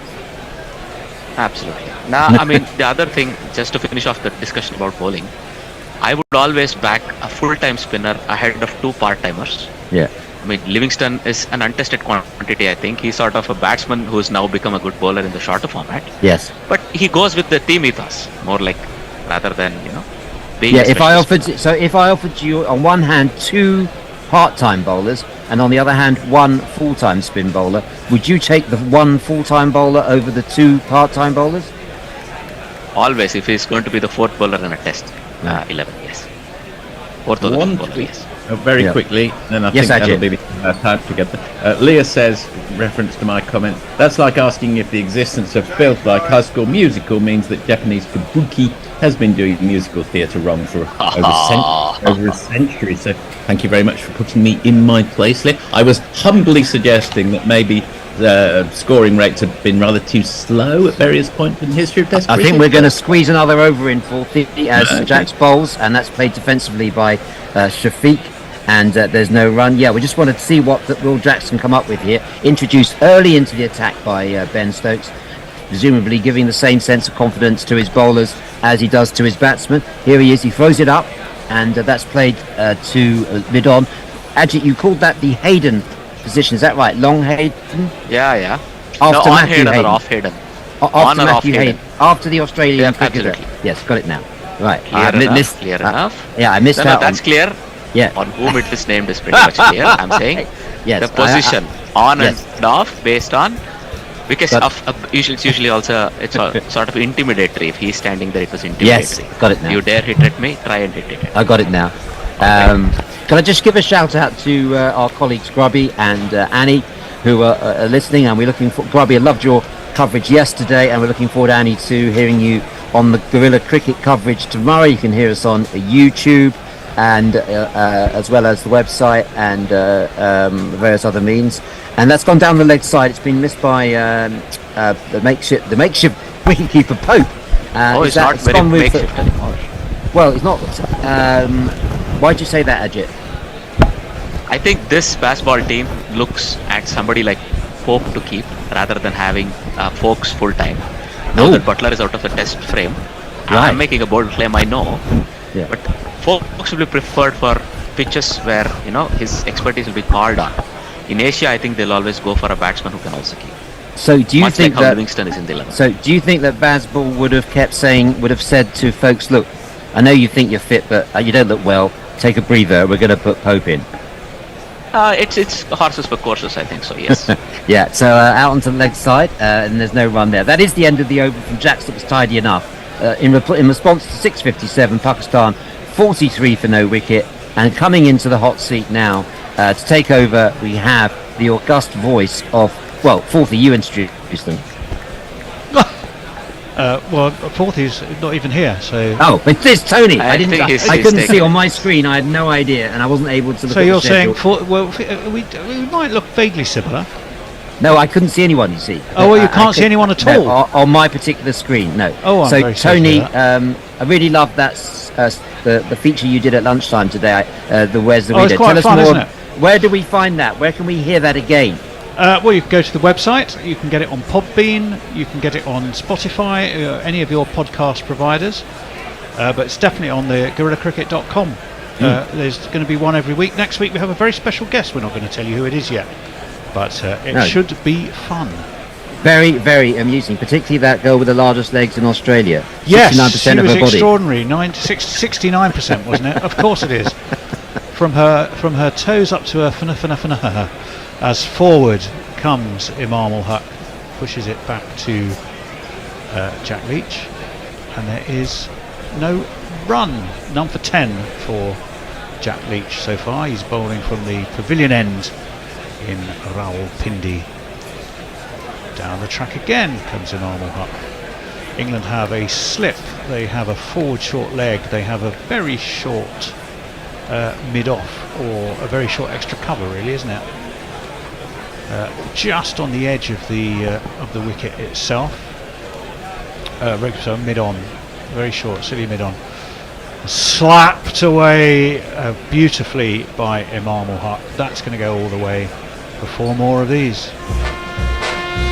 There's not one boy for me, I must have 2 or 3, I need 4. Yes. Somebody O'Day, I can't remember who. But that was a lovely shot. Away it went. Jack Leach, Gary, you were saying it's just not enough variety you're feeling. Well, he's just pushing it through, hoping for something to happen. Yeah, I mean, that's what it looks like for me. I just want to talk a little about the chance earlier. In comes again. That one is a much better ball, a little bit more flight and a hint of movement, and it pushes Imam ul-Haq back onto the back foot, and there's no run. Because it looked like there was a scratch on the bat, but in the first over Jack Leach bowled, but the actual snicko was quite a wide snicko, and if you look, the bat was also hitting the pad down at the ankle of the batsman. Comes Leach again. Forward comes Imam Haq. If there is any turn, he's getting right to the pitch of that to kill it stone dead before it has a chance to do anything. So Leach may or may not have made a chance earlier. It would have been an interesting decision for the third umpire. Ben Stokes is that man at silly mid-on, but stopped in his tracks is Jack Leach on that occasion by Ashan Raza. Took a bullet, didn't he? Took a bullet in the back, Ashan Raza, poor chap, in this terrorist attack when Sri Lanka were yes. and it was very critical. Not surprising, a bullet in the back would be pretty critical. That one's worked away back for the square, but again, no run. So just that one boundary from the over of Jack Leach, number 14 for him off 5 overs. Economical, possibly penetrative. We're still trying to work it out. 47 without loss. Well, we haven't got many tweets, but you can tweet us at Gorilla Cricket 1R2Ls. Messages says, with respect to Livingston as a part-time spinner, I totally agree. He is not an adequate replacement for a real spinner. I suspect he will be found out on this track. And says, asterisk, my prediction history is totally abysmal, and links to the fact that he once said that Johnny Bairstow was not a test cricketer. I should also say, by the way, Tim Dale Lace, Tim the cricket guy, is there. He's so polite. You're so polite, Tim. If that had been me, I'd have gone, I'm here summarising, don't forget me, oi, you bastards. Anything. So would I. Jax is in, and he's been hauled high and mighty, and I'm pretty sure that's long enough. Oh, you're absolutely right. It's halfway to Islamabad. It's a maximum, and welcome to Test cricket, Will Jax. There were a few maximums yesterday that were too difficult. No, now I've jingled over you. Right. Yeah. So there were a few difficult maximums yesterday to judge whether they'd gone all the way. That was very easy to see that it was going. Absolutely. Going by some distance. It was all the way and a bit more besides, I think, on that occasion. 50 is up, the 53 without loss. I like Jax's response though. Yeah. Tosses that up. He's getting the ball above the eye line. He's getting a little bit of drift. He is. He's all of those things. There's a leg slip, a conventional slip, and still that silly mid-on, and it's just nudged away into the onside. It's what you call, it's the on-Hayden, we call it. I never really liked that term, but it's not really silly mid-on. It's not forward enough for that, and it's not backward enough to be a conventional on. It's a sort of a mid-mid-on. Forward comes Shafiq, no run. You get the idea that Will Jax, if he got with a spin doctor, a Terry Jenner as was, or someone else, they'd just work on getting more energy through that action so he doesn't stop as soon as he's delivered the ball. And he comes a little bit flatter, worked away past square leg, just a single for Shafiq. And that's what Jeetan Patel is there for, and he's a astute cricketer, Jeetan Patel. If you can get hold of Will Jax, you think there's a spinner there. He certainly gives it more air than when I saw him recently for Surrey. But that was obviously in a different format, I have to admit. But he certainly gives it a bit more air than I'm used to. And that one is right up in the block hole with all of the ingredients that Gary and Tim have been so eloquently describing. A little bit of drift, plenty of air up above the eye line, a little bit of dip into the block hole, but defended in the end for all of that confidently enough. I mean, Tim, these two made, was it 252 or 254 against Australia without a wicket, didn't they? I mean, they're pretty... Yeah, 52. 252, 252, very decent stand. He seems to be enjoying his work. Thankless task. I mean, I think we've decided, we've variously called it a road or a shirt front, or anything else you'd want to describe something that is sort of flat and harmless. There was one that kept low earlier from Ollie Robinson, but it was outside the off stump and therefore sort of dribbled through to the keeper. I think if you're bowling stump to stump, there will be the odd bit of variable bounce here. Well, 50 was up off 96 balls, I think. 54 without loss. 16 overs have been completed. And Jack Leach will be back into the attack. He coughs. You want to be a bit careful doing that after experience of the last couple of days, but he seems happy enough to do it. And Shafiq on this occasion pulls away towards, who do we have there at forward short? It would normally be Duckett. Duckett being the shortest. The two shortest legs is the one to put there. I mean, quite often that's Ollie Pope's position, isn't it? But obviously he's behind the stumps here. Joe Root at slip. Forward comes Shafiq. And there is no run. His dad was an ex-pro. The key, obviously, for England is Leach. If Leach bowls well, they potentially win the Test match. If he doesn't, they don't. True enough. Leach in again. Little hint of turn. Just straightened a tad. And Shafiq plays it back towards the bowler. Made his debut versus Bangladesh at Chittagong in 21, did Shafiq. 52 and 73 in a game that Pakistan won by 8 wickets. So it's a very decent debut for him. That, well, there's a shout from Root and Pope, but either that pitched outside leg or never straightened enough, I don't think. And we all move on. 54 for no wicket so far. Leach around the wicket to the right-handed Shafiq, pushed away to Ben Stokes, who's noticeably wider now. He's gone from that very fine and short mid-on position to a sort of a more conventional extra cover now. I don't know whether that was deliberate or not. I'll come to it in a moment. Comes Leach. Forward. The very shot that we were laughing at Jack Leach for playing is now played in return to him by Shafiq. Very extravagant little dance followed by a very square defence. Just make a comment about the previous delivery in a moment. That's straightened again, but defended by Shafiq. Well, we often see with the finger spinner that the ball rotates with the seam essentially polar, so the seam is going round and round, sort of, I'm not sure what the axis, perpendicular to the axis of spinning. So essentially you if the maker's name is the one that's showing to you, the bowler, because the seam is at the top and at the bottom, you would still see the maker's name all the way down the track. But in the previous delivery we saw, the seam was actually rotating the other way, so the seam was not at the top and bottom, it was rotating as it went down the track, much more like a kind of off-cutter from a seamer. And I don't know whether that's deliberate or not. Jack's back into the attack. I'm going to ask you if we have any tweets at the end of this over, Gary. Well, we haven't so far. And or YouTube, as this one is thrown in. They've taken 2, tickled around the corner. Sharp running, and it's been a feature. These two have run well, I think, haven't they, Tim? I think there was a slight pause there. I think generally they have, but I think there was a slight pause which made it closer than it should have been. But in general, I agree they have. Let's put it this way: if there wasn't a slight yes/no after you, Claude, occasionally with Pakistan, well, would they be Pakistan? Jax has to pull out of that. I don't think something had disturbed Imam ul Haq, and he said, "I'm not quite ready." Maybe his uncle was waving at him. As this one is flicked towards mid-on, no run again.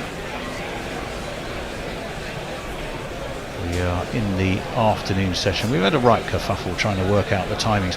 First thing taking us by surprise was the extraordinary start time of, what was it, 9:53 in the morning there. Or was it even 9:57?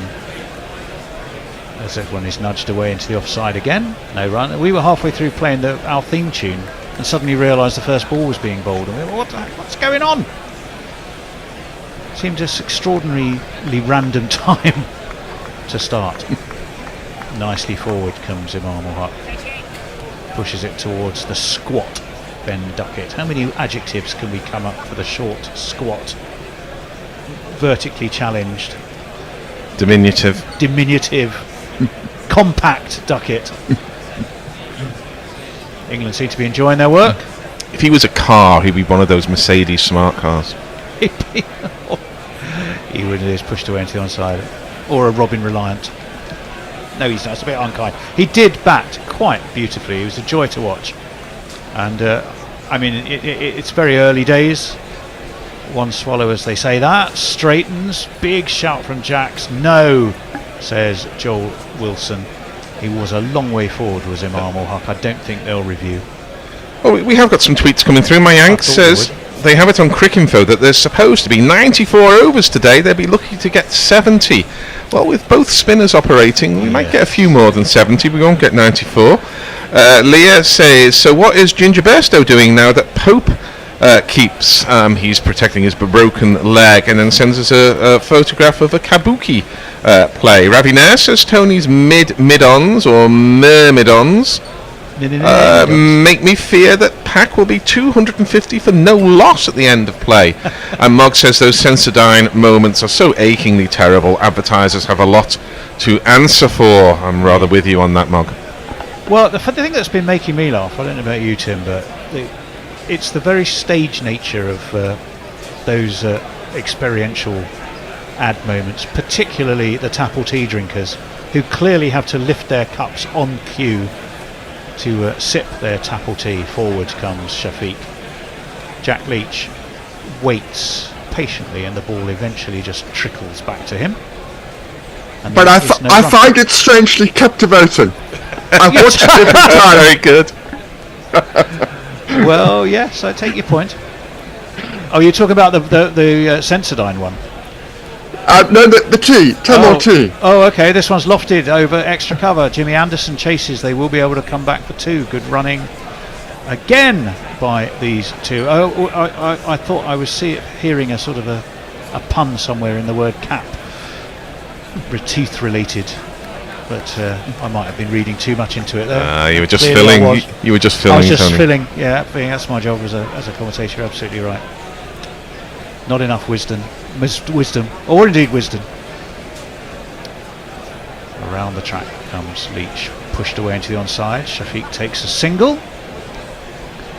He's looking in good order. Pakistan will be happy with the score, but just the last couple of overs, they're not getting to the pitch, to the ball, which is causing slight problems. Well, also both Leach and Jacks have slightly varied their length, and it's cost them on a couple of occasions, but I can see why they're trying it. Over the wicket comes Leach. That does move in, just shapes in really to Imam ul Haq and pushes it back to him. I take the point, Tim, but the pitch is so slow that you can afford to be beaten in the flight and then play it off the pitch. Yeah, absolutely. Because there's nothing in the pitch for them. It's very difficult to see them getting wickets at the moment, but that is certainly true. Here comes Jack.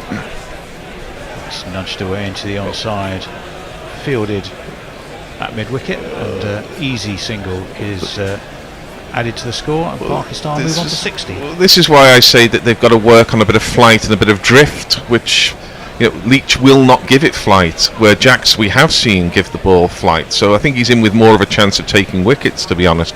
If Root were bowling, he would be giving it even more flight. There might be in with more of a chance of taking wickets. He might bowl, chuck in a few of his leg breaks, just to mix things up a bit.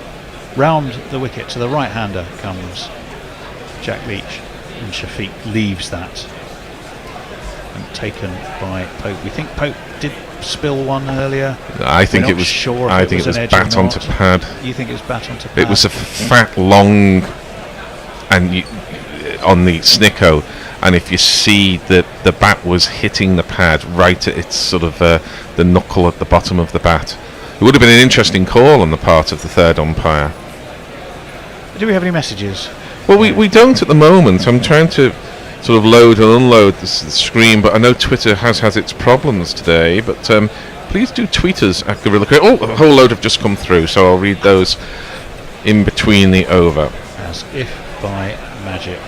I'll tell you what, to make your job easier, I'll do the occasional dip onto YouTube. Yeah, I've never quite been able to make the YouTube work. But Mog is with us, who says, and maybe everyone is listening to my glorious victory on Who's That Weirdo instead of tweeting. Annie Chave, hello Annie, is with us. She says, morning, listening in before I take my old man for a coffee. Great to hear you all. It's great to have you along. Jay Grover says, seriously, 5'8" is not that short, honest. I think that's us talking about Ben Duckett. And Mog says that Bangladesh women just rolled by New Zealand women for a stately, well-composed 32. Well, we're watching the scoreboard here, a delightful old scoreboard. It's like watching a sort of a Victorian version of Celebrity Squares. As these little heads appear. That wee rushed in the middle. Yes.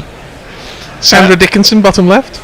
The odd thing being, it was a 29. Now, I was wondering if it, whereas it was the 2 and the 9, then the gap, the window, and the head at the window. I was just wondering if it was supposed to be 129 or something, and they didn't have the 1, therefore they just said, stick your head there, and it'll have to do for the time. Whose head used to come through in the Muppet Show?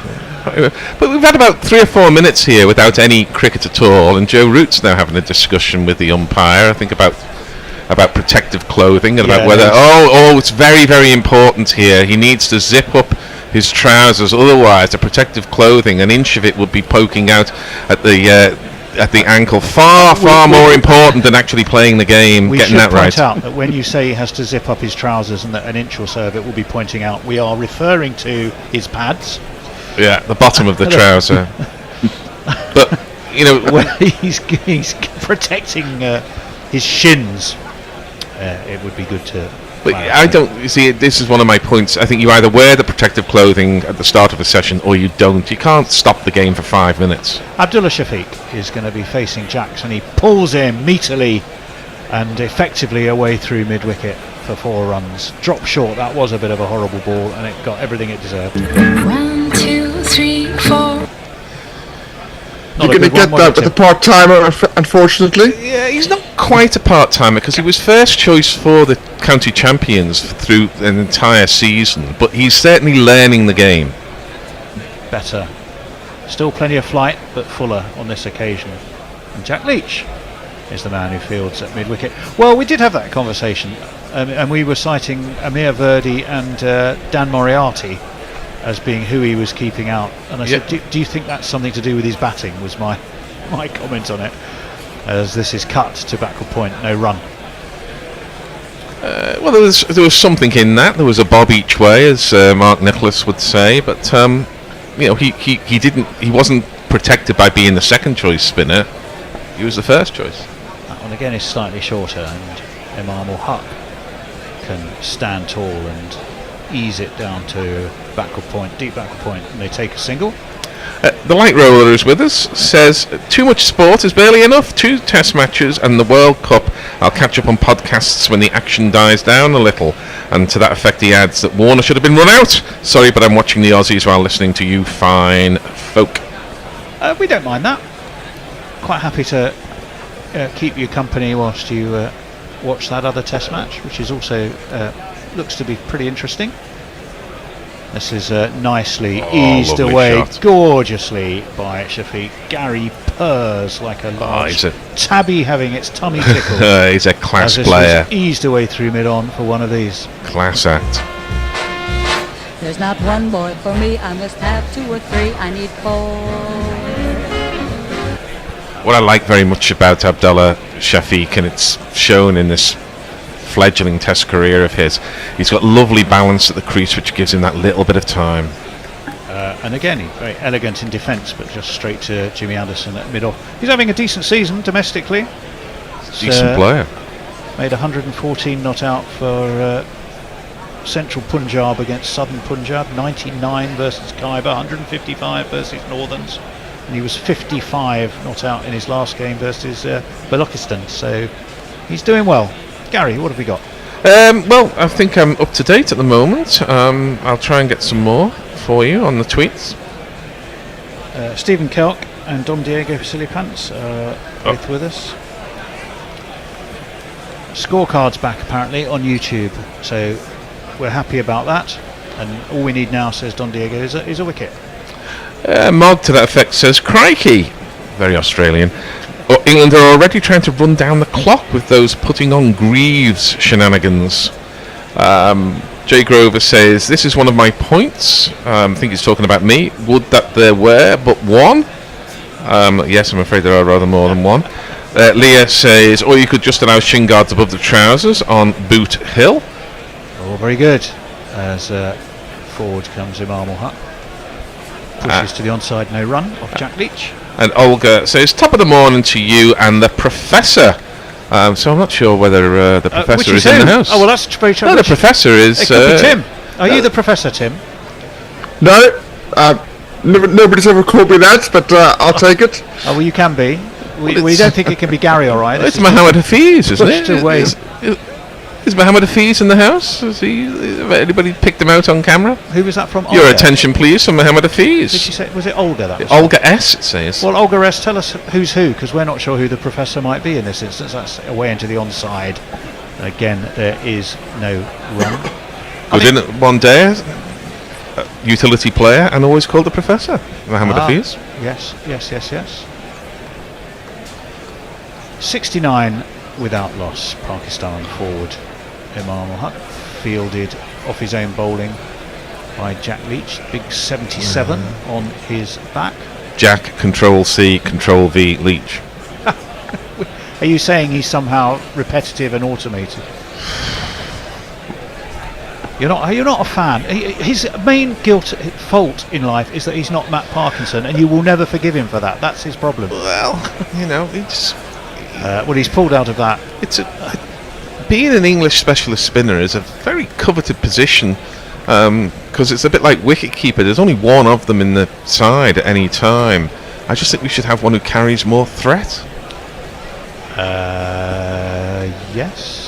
This whole idea of holding an end and bowling dry. There's time for that, I agree. But it's not now. A leg slip's just been brought in for him. They've clearly seen the devil that Jack Leach is bringing to his bowling. And Imam Haq immediately defends that as solidly as you like. I'll tell you what I am liking, Tim. Ben Stokes' body language as a captain. Upbeat, smiling, laughing. Yeah. Knows it's tough going, right? But he's always... He's quite chirpy. Always positive. Stokes always sees a positive side of things, even when things don't look positive. Well, and this is that, yeah. And so to counter the fact that England haven't looked terribly penetrative, they put in an even more attacking field.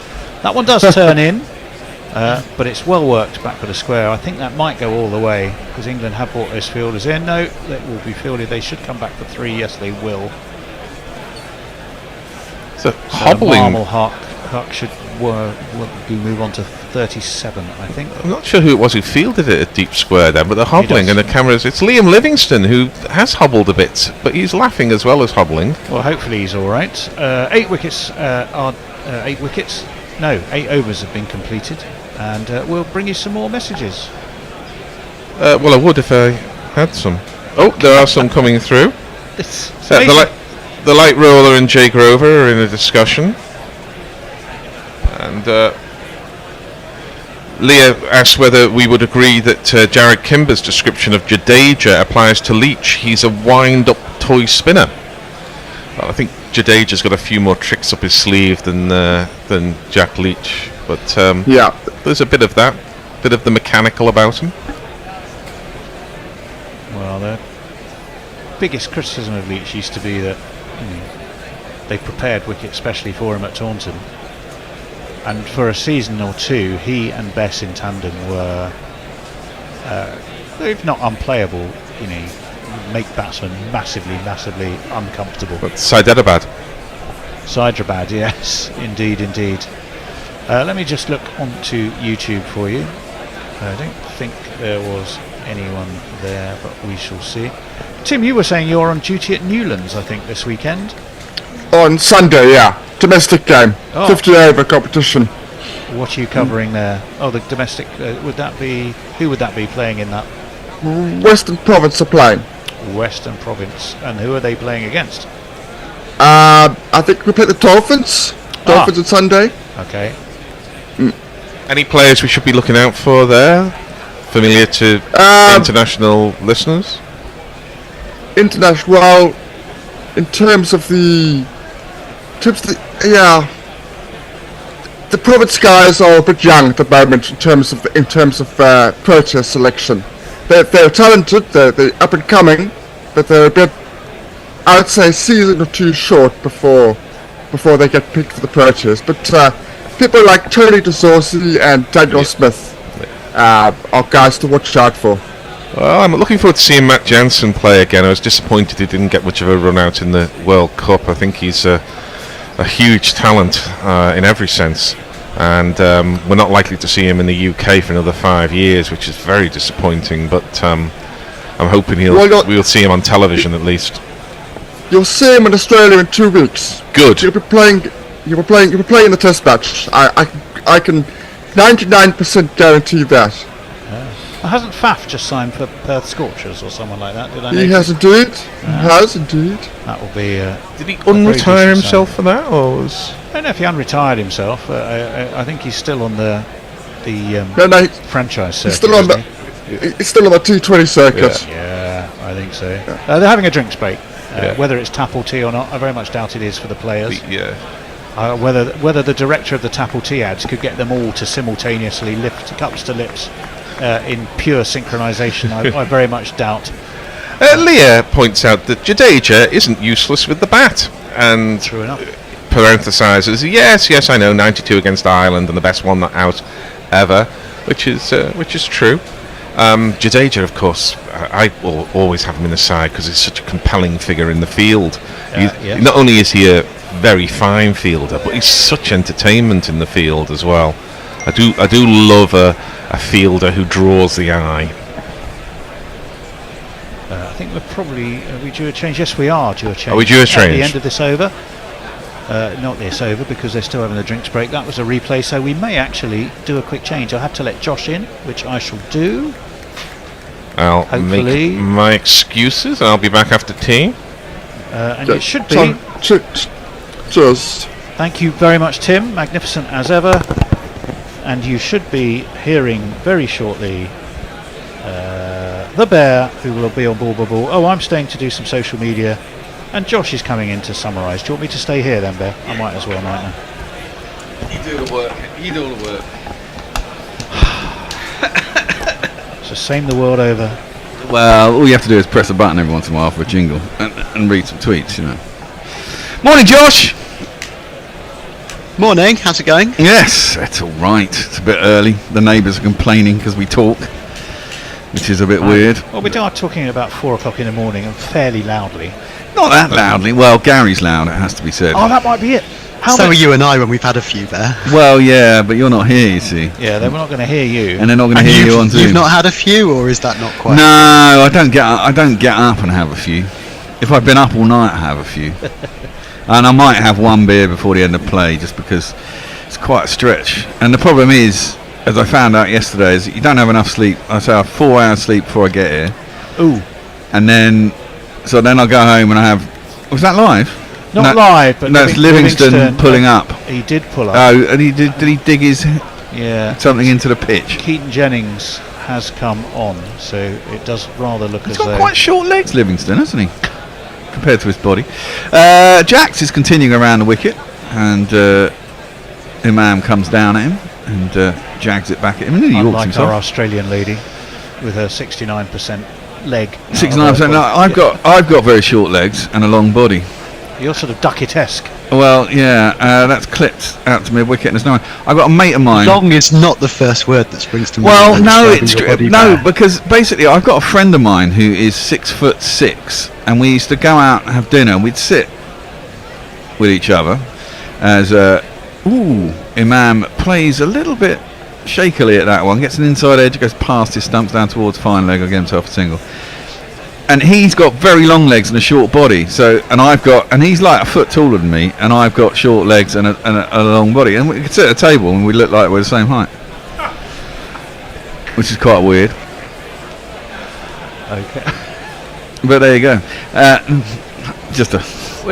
I'm trying to now mentally picture you and this chap.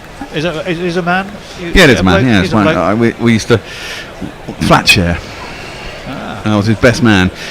Driven out to cover, and there's no one, which lasted 3 years. Which wasn't very good, but there you go. You being his best man, or his his marriage. That one, keeps a little bit low from Jacks, but turns in. There's a little bit of turn now. I mean, let's face it, Jacks is getting more turn than what's his name did. Oh, it's a Tapple T moment. It's a Tapple T Synchronised moment. drinking. Here it comes. Well, that bloke's going to struggle. He's wearing a bloody helmet with a visor on. Looks a Idiot. yeah, he is a bit, isn't he?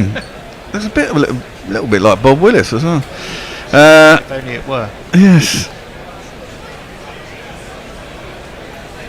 Last ball of the over. Jacks around the wicket, tosses it up. Ooh, driven. A little bit aerial for a little while. Drops just before Stokes at cover, and is no run. Jacks has kind of impressed me. He's not great, is he? But the wicket seems to be doing a little bit more than Zafar Mohammed was getting it. Does Zafar Mohammed? What was his name? Zafar?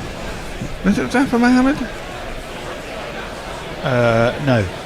It was Zafar. Yes, no, it is. It is Zafar Mohammed. Yes, it is. Okay. Yes. Mohammed's all over the place.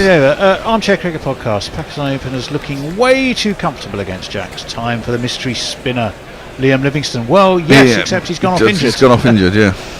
Root? Why wasn't Root getting a bowl? He didn't bat. Or potentially a short burst with Jimmy. Yeah, I think they're going to go back. I think what they're trying to do, I was thinking about this next door, in between snoozing, is that they might be trying to get the ball a little bit older and waiting and saving their energy until they possibly might be able a little bit reverse swing and then have a go then when the light's a little bit hazy towards the end of the day. Leach continues. It's defended back down the track now, and either that would have just given up. What I don't understand is why they're playing this way, having only got to 650. Surely the plan should have been to push on to 800. Well, yeah, but I mean they pushed on as that's defended up to a long silly mid off. Having lost the wickets, they just battered out, didn't they? I mean they battered out, and let's face it, they got 657 or whatever it was. They got 657 in 4 sessions, so there's plenty of time in the game. I mean that's my fear. Is that there's plenty of time in the game? Well, yeah. Oh, that's a good little paddle sweep by Shafiq down to long leg, and there's a single. Well, your fear. Maybe I'm too scarred from having followed England since the early 1990s. Well, no, but I mean, thought of scoring 657 and then, Pakistan finally declaring just before tea on day 4 with England leading 170 odd just to make Pakistan bat again. That kind of scenario is never that far from my mind. Well, true, and that may well happen. But then we'd only be 170 behind. I don't know. I mean, if they've got there on day 4, then the wicket hasn't broken up either, and you can't imagine that England would be paroled for 170. You would have thought. Anyway, but it's one of those games where there's no run. Where you can only lose it if you're batting third. Yeah, a lot of games like that though. Yeah. I mean that is that's the revelation of Bazball, isn't it? It's defended back down the track and there's no run. And yeah, I get what you mean. In really big innings, first innings scores. I mean that's kind of what happened in Adelaide for England, wasn't it? All those years ago. Where? In Adelaide. When? Yeah, exactly. When? That fucking game. No, what game? I don't know what you're talking about. But they haven't got Shane Warne. They've got Zafar Mohammed, who went for 263 for his 3 wickets, as that's defended, as Imam comes down the track, shuffles down the track. No, sorry, Shafiq, and just plays it to mid-wicket. No run, end of another over to you, Tone.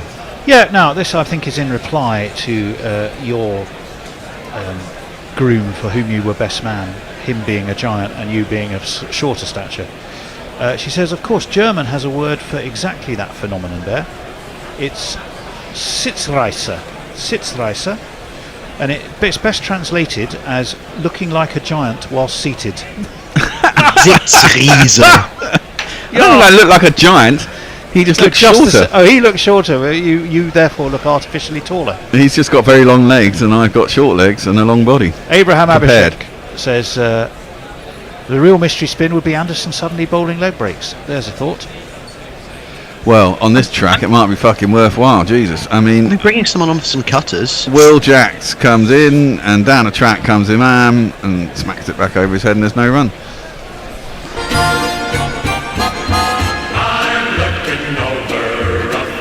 I mean, I've got to say, if this match does end in a draw, I'm giving up on Pakistani wickets because it's just fucking. If this ends up as a draw and the pitch doesn't break or do anything, this is fucking dull cricket. You've got to look at the Australian series. Yeah, but that's dull cricket. That's just boring fucking cricket. You know, you got to offer something to the bowler at some point in the match. Australia won the last test and very nearly won the second test. So, and they did it with predominantly reverse swing. Yes. But you'd have thought, you know, bit of breaking up of an end so you can get some turn going. I don't know. Shouldn't all be pace barrage, not in subcontinental conditions, you wouldn't have thought. Anyway, I mean, it's cut, that is, for a single, by the way, by a mile. I mean, you know, it's a subcontinent, you expect it to bloody turn. It does everywhere else on the subcontinent. Why can't it do that in Pakistan? With the stats you yourself were quoting. Yeah, I know. Pace bowling has done the damage since 2019 in Pakistan. Well, they do have pace bowling in Pakistan, obviously, and there's some very good pace bowling as that's defended back up the track. There's no one, but they do now in India, and my point still stands. You know, the wicket didn't break up for them to get reverse swing. There was nothing, you know. Well, it was more abrasive, isn't it? It's abrasive because it's dry. Yeah. That's defended out to the onside and there's no run.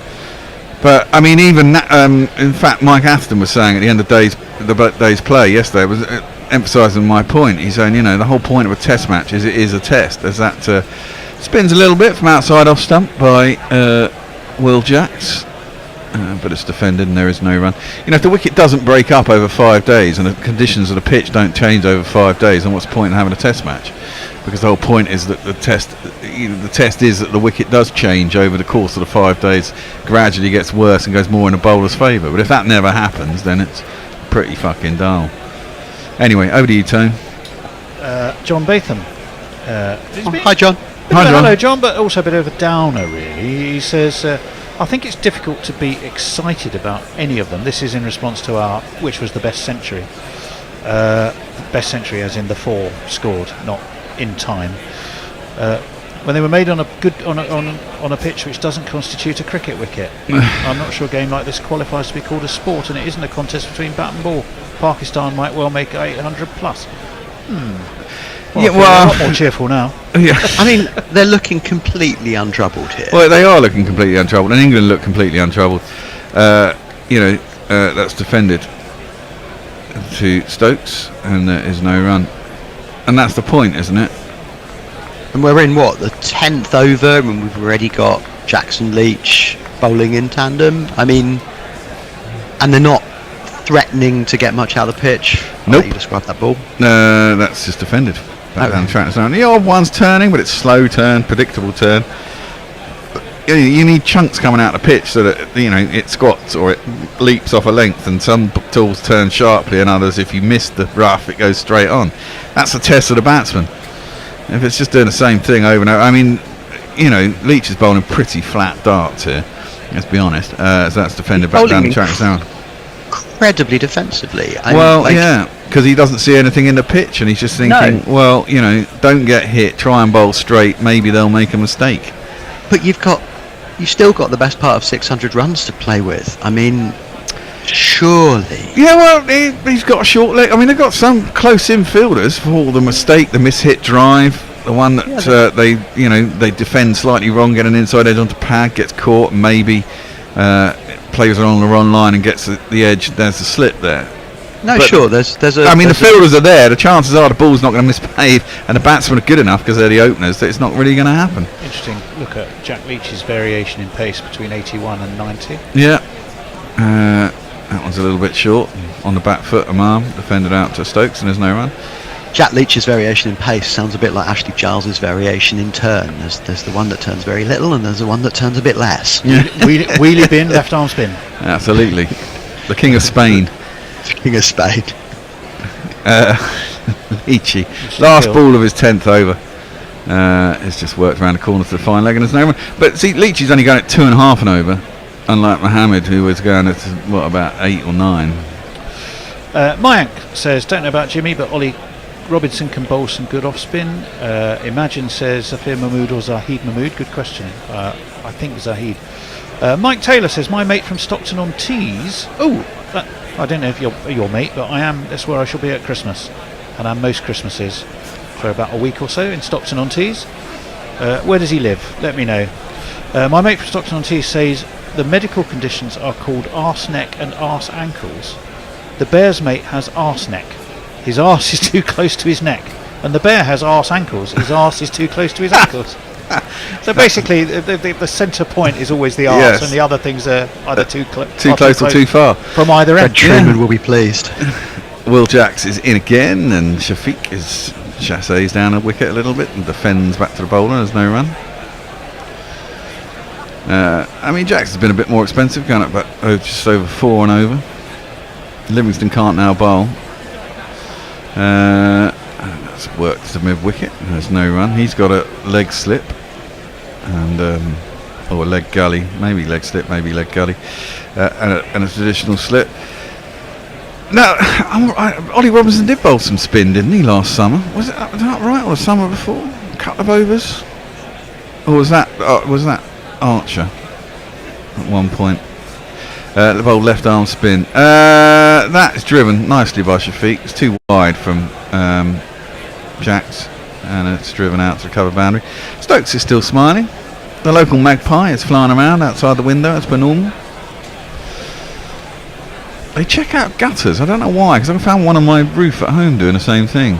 Because birds drop all sorts of things into gutters. Oh right. And they're scavengers. They're they're corvids. They're incredibly intelligent magpies. I stroke mine out the window sometimes. He lets you do it. Corvids. He hops up. Yeah, they are corvids. Hops up onto the sloping roof. So out the bedroom window, he'll come up and just natter to me because he knows I'll feed him sometimes. Okay. So he trusts you. Yeah. You should do a strangling one day. You might do that. It would never even enter my head. No, It's it's one every time. Clits to square leg and there's no one. I locked the cat in my house the other day. Oh no! And the missus admonished me last night. As Will Jacks comes in, floats that one outside our stump, and there's a big heave at it by Shafiq. Tempted. That's a tempter.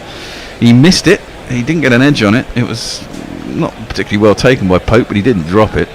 And then attempted the stumping about 5 seconds later, and anyone had the time to sort of turn around, pirouette, and get his foot back down.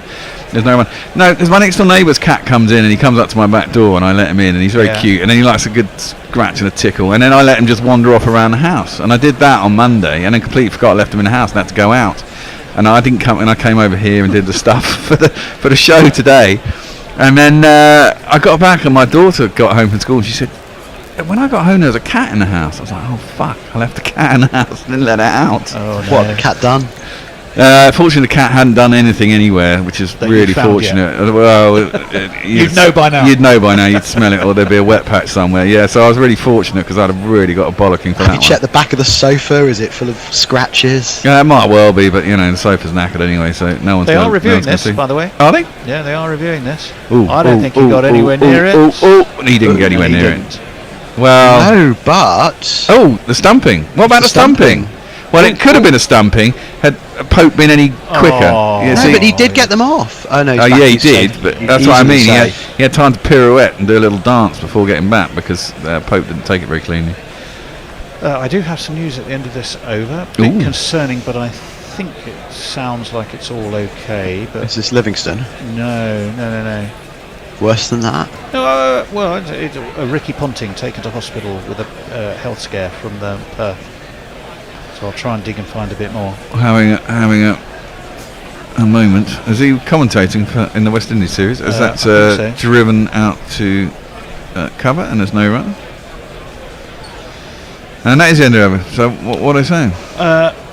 He was rushed to hospital with a health scare. If I look at the Fox News report, it says suffering a health issue. It's not specific about what, but Channel 7 commentator was rushed to Perth Hospital around lunchtime on day 3 and was not on air for the afternoon session.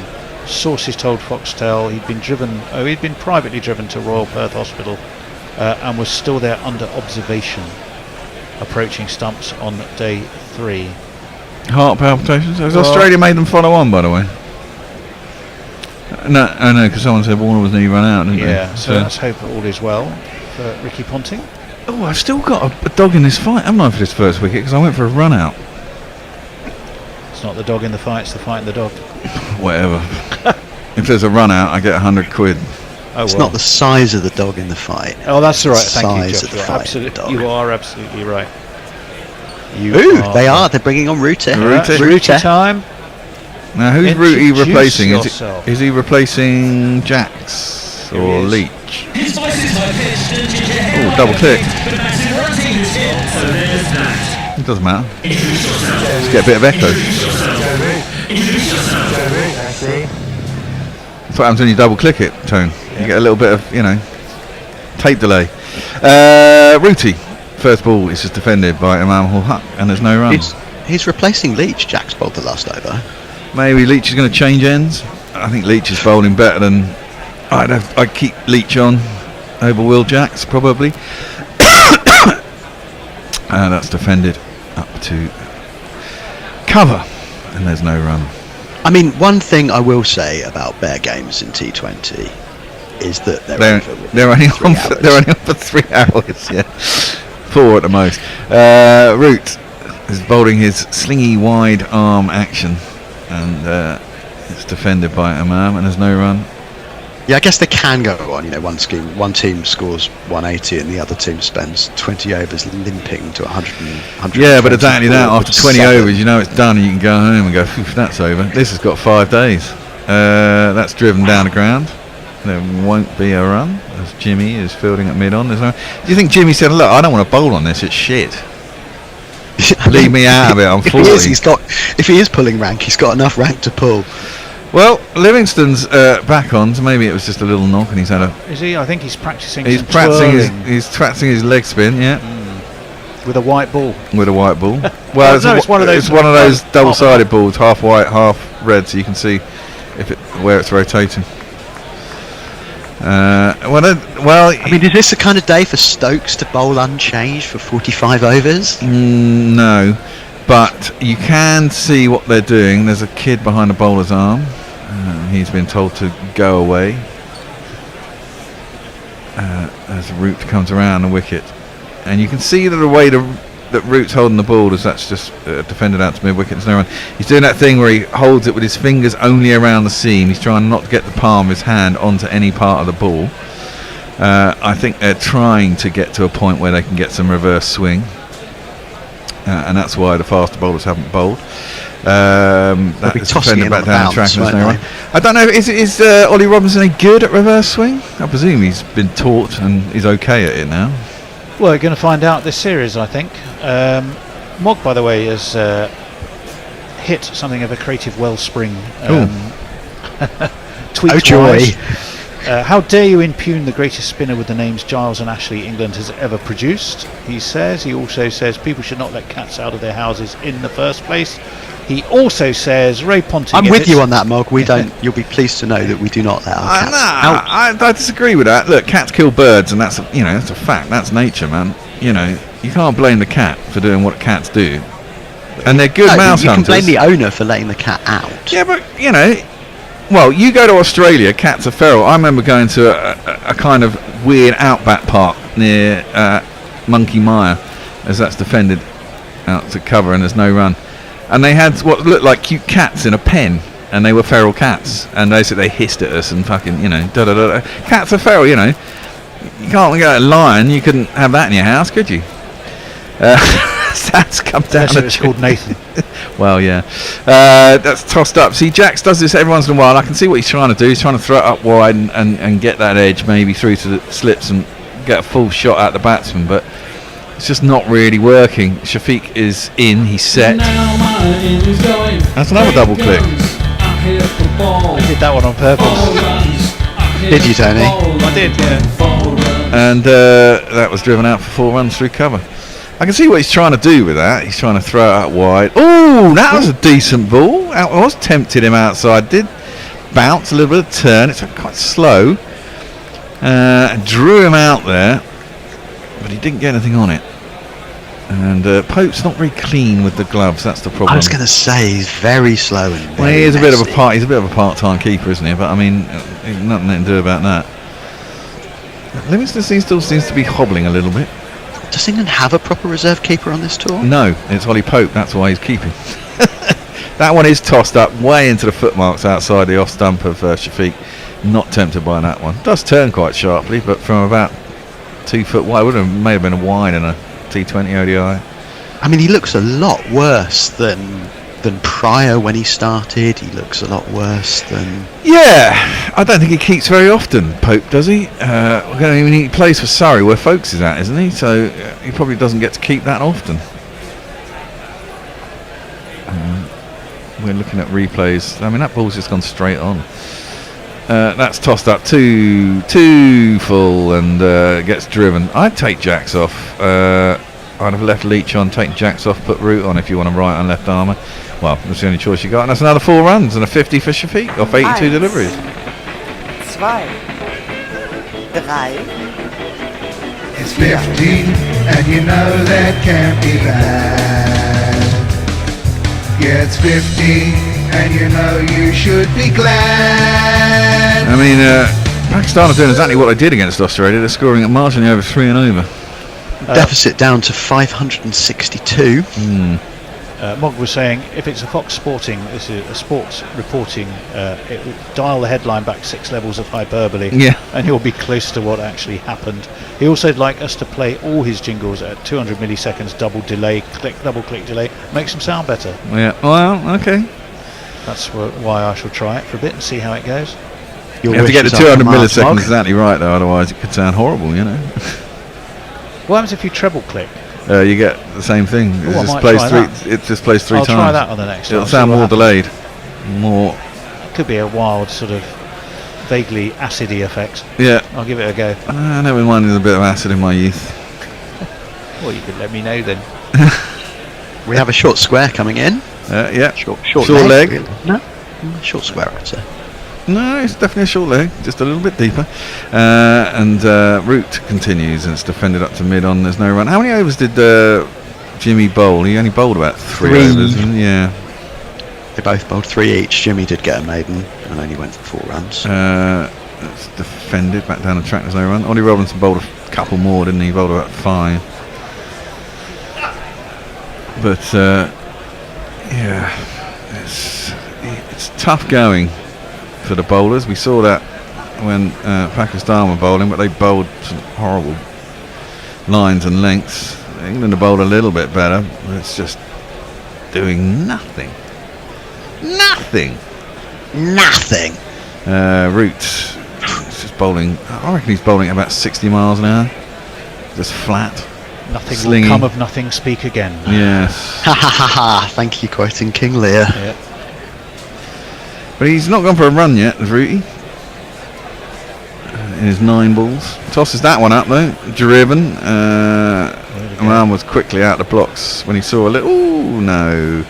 It's chased by Leach. Decides not to put a dive in this time. And having gone for no runs, he goes for 4.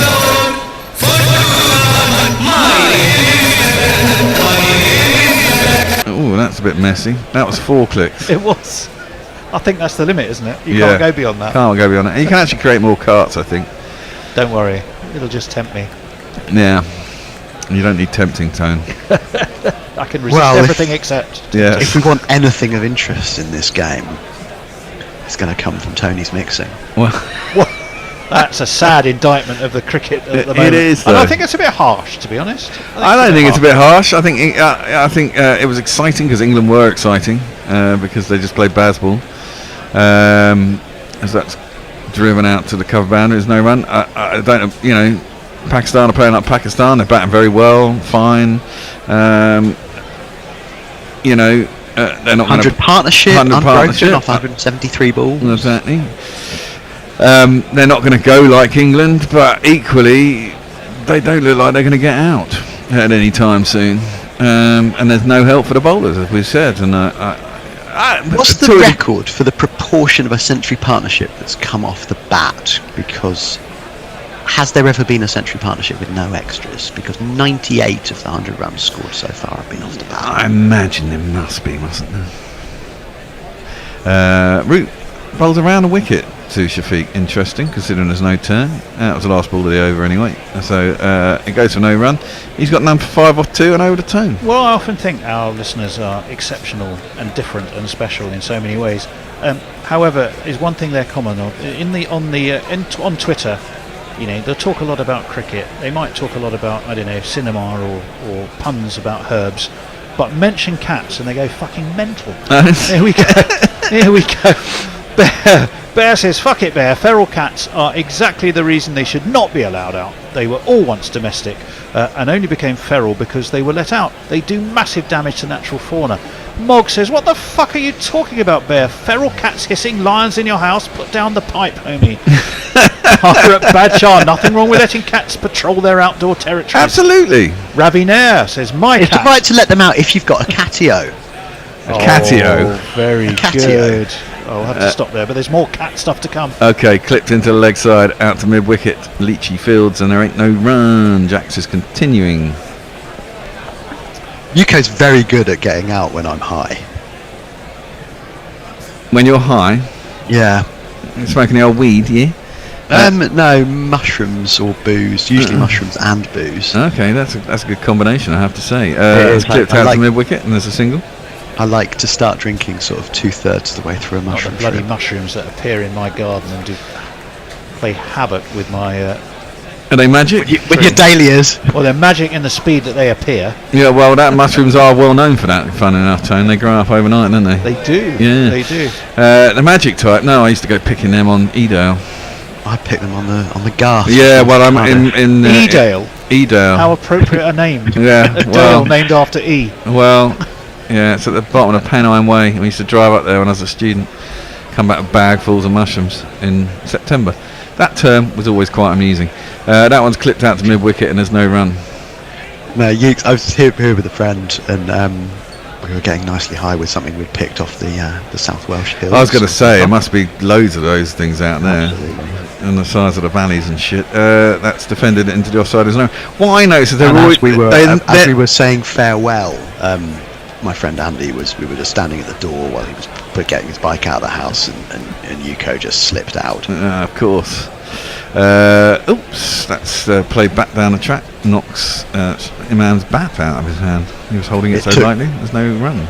It took two of us off our faces at about 3 a.m. with a bag of dreamies, shaking them to get him to come back. Defended, and there's no run. Now, what I find about mushrooms, you can only ever find them in sheep fields and never in cow fields. No, it's definitely sheep dung. And again, there's lots of sheep grazing in South Wales. Yeah, So. well, we all know that. In other news, the Pope is believed to be Catholic. Right, hold on. Is it the end of the over? Yes, that's some more cat news. Well, yes, Ravi Nair says, my cat, for Fuzzy, is an indoor-outdoor cat, but she is wary of shrews and crows. She's wary of shrooms? Shrews, as in taming of the... and crows, but sometimes kills baby geckos and moths that make it into the house. India's wildlife is safe from her. Oh, okay, so she's not super terrifying. Mog says he has a catio, or technically, or a balcatney. Balcatney. But there you go. Is the cat going to jump off the balcatney though? I used to work with a girl called it's only a catio if it's enclosed.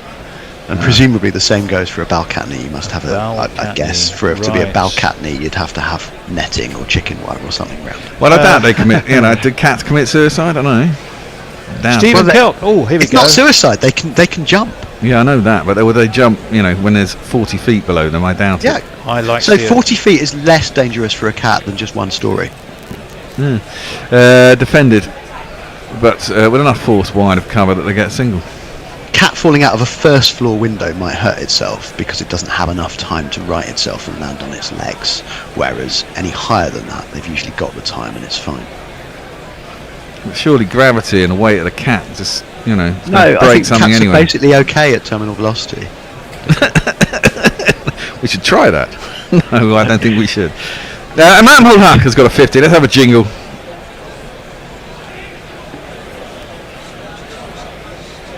It's really hard. Oh, look, Rooty's bowled a bouncer from around the wicket, short. It was a pretty filthy balcony bouncer. Surprised him up. He didn't get any runs off it. 50, 50, 50. Pope actually managed to stop it. Pretty nifty. It's what in T20 we call a slower bouncer. Yeah. 2 balls bowled in the over. Yeah, Root's just checking that. A smile on the umpire's face. That one is tossed up a little bit more, but it's bowling around a wicket with not really around a wicket field and a ball that's not really turning. Doesn't really make a lot of sense. No. He's got a slip and a leg slip, and that's I don't think he wants to bowl to the right hander. Really, he really wants to just bowl to a lefty, but can't do that. Root around the wicket. It's tossed that up down to the man on the 45, who's Ben Duckett, and there'll be no run. Reminds me of those pitchers in baseball who can throw with both hands, and the batters who can bat both ways. Well, batters these days do the old reverse sweeps and pulls and whatever. That's again, it's clipped down to the man on the 45. There's no run. This is really fucking boring cricket. Well, just think we've got another 3 days of this. 3.5 more days of it. That one worked into the leg side, out through square leg. And there'll be a single. What are you trying to say there, too? Saying very round arm from Ruth. Yeah, no, he's been bowling that out the whole day. I was gonna say, five days of this going on kind of makes you pine for the days when England would be rolled over by an innings inside 2.5. Well, yeah, as I said, I don't mind this for like 2 or 3 days because the wicket's flat, but then it breaks up. If that happens, I'll be happy. But you know, one might yet bring 2. Don't forget, England have. Well, of course it does. Total on the board. They do have a whacking great total on the board, but if the wicket doesn't break up, you can. I think they're a couple of hundred short. I don't know if they're a couple of hundred short. I mean, there's so much time in the game. You don't need to declare before get. Well, race, we didn't. Get We were all yourself bowled. You don't need to race bat. You know, it's fine to be batting still at T on day 2, and if they batted a bit more circumspectly, they could have 850 or so quite easily. Well, yeah, but they didn't. I mean, until this morning, they didn't read. I mean, it wasn't like they were slogging yesterday. They were just playing. No. This morning, that was the problem. They should have batted a bit more slowly and scored a lot more runs. Well, possibly. And I think they might regret it. I don't think they will. Oh, look. We're going back to Jimmy Anderson's going to have a little bowl. Maybe they think there's going to be a bit of reverse swing. They're certainly going to try it. What time have we got? 10 minutes till tea. Yeah, 10 minutes. The light's already starting to go, you see. You can see it's already getting a bit duller out there, can't you? God, he looks exceptionally You mean the light or the cricket? Well, the cricket's been dull for quite a while, but the shadows are really long, and we're only at tea, you know. Well, don't mention the shadows. We've already gone down that rabbit hole. Shit. They don't even sing. They only sang when they had Cliff Richard. Well, they were a musical ensemble. Yeah, but you know, twangy crap. Oh. Do you like surf rock? Surf rock? Well, depends what you mean by surf rock, really. I don't know. Who would I be thinking of? Someone give me best examples of surf rock. I mean, do you mean like the Beach Boys? Well, Beach Boys, yes. Well, they're more vocal version of it. I'm thinking more the of Mamas and the guitar. Papas. No, that's not surf rock. Full into the pads of Shafiq. He gets back down on it, clips it square, and there's no run. I mean, Red Hot Chili Peppers, like them? I don't mind the Red Hot Chili Peppers, yes. I think they're a bit dull and overrated. They've got some good albums. They probably, you know, like most rockers who get into their 60s, I think the creative juices become a bit staid. The Deltones might well come to I don't even know who they are, so never heard of them. Well, maybe a little bit reversed there. Jimmy gets it, plenty of reverb. Yeah, see, reverb's a bit. That was defended and there's no run. And you can see Jimmy is holding he's hiding the ball in his other hand so that the batsman can't see what it's going to be until he delivers it. Shiny side on the inside and it's swinging that way, so maybe it is a bit of a reverse. Question is it going to do it enough? We shall find out. Who's binging? Is that me or is that you? That's me. Okay, that's all right. Anderson in, defended by Shafiq. Out on the offside, it will just be a single. He does not look happy to be bowling on this, does Jimmy? Well, no. Even getting a bit of reverse. If they can get it to go a reasonable amount, I'd be surprised if Stokes doesn't have a quick go after tee, to be honest. If it is going to reverse, he's probably he gets to go. He gets it to go the most.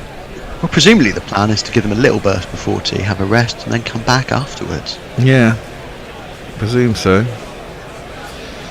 I mean, a little go is very a little go, isn't it? I mean, they might get one over this end, one over. They might get 2 overs from Anderson, and maybe one from whoever bowls at the other end.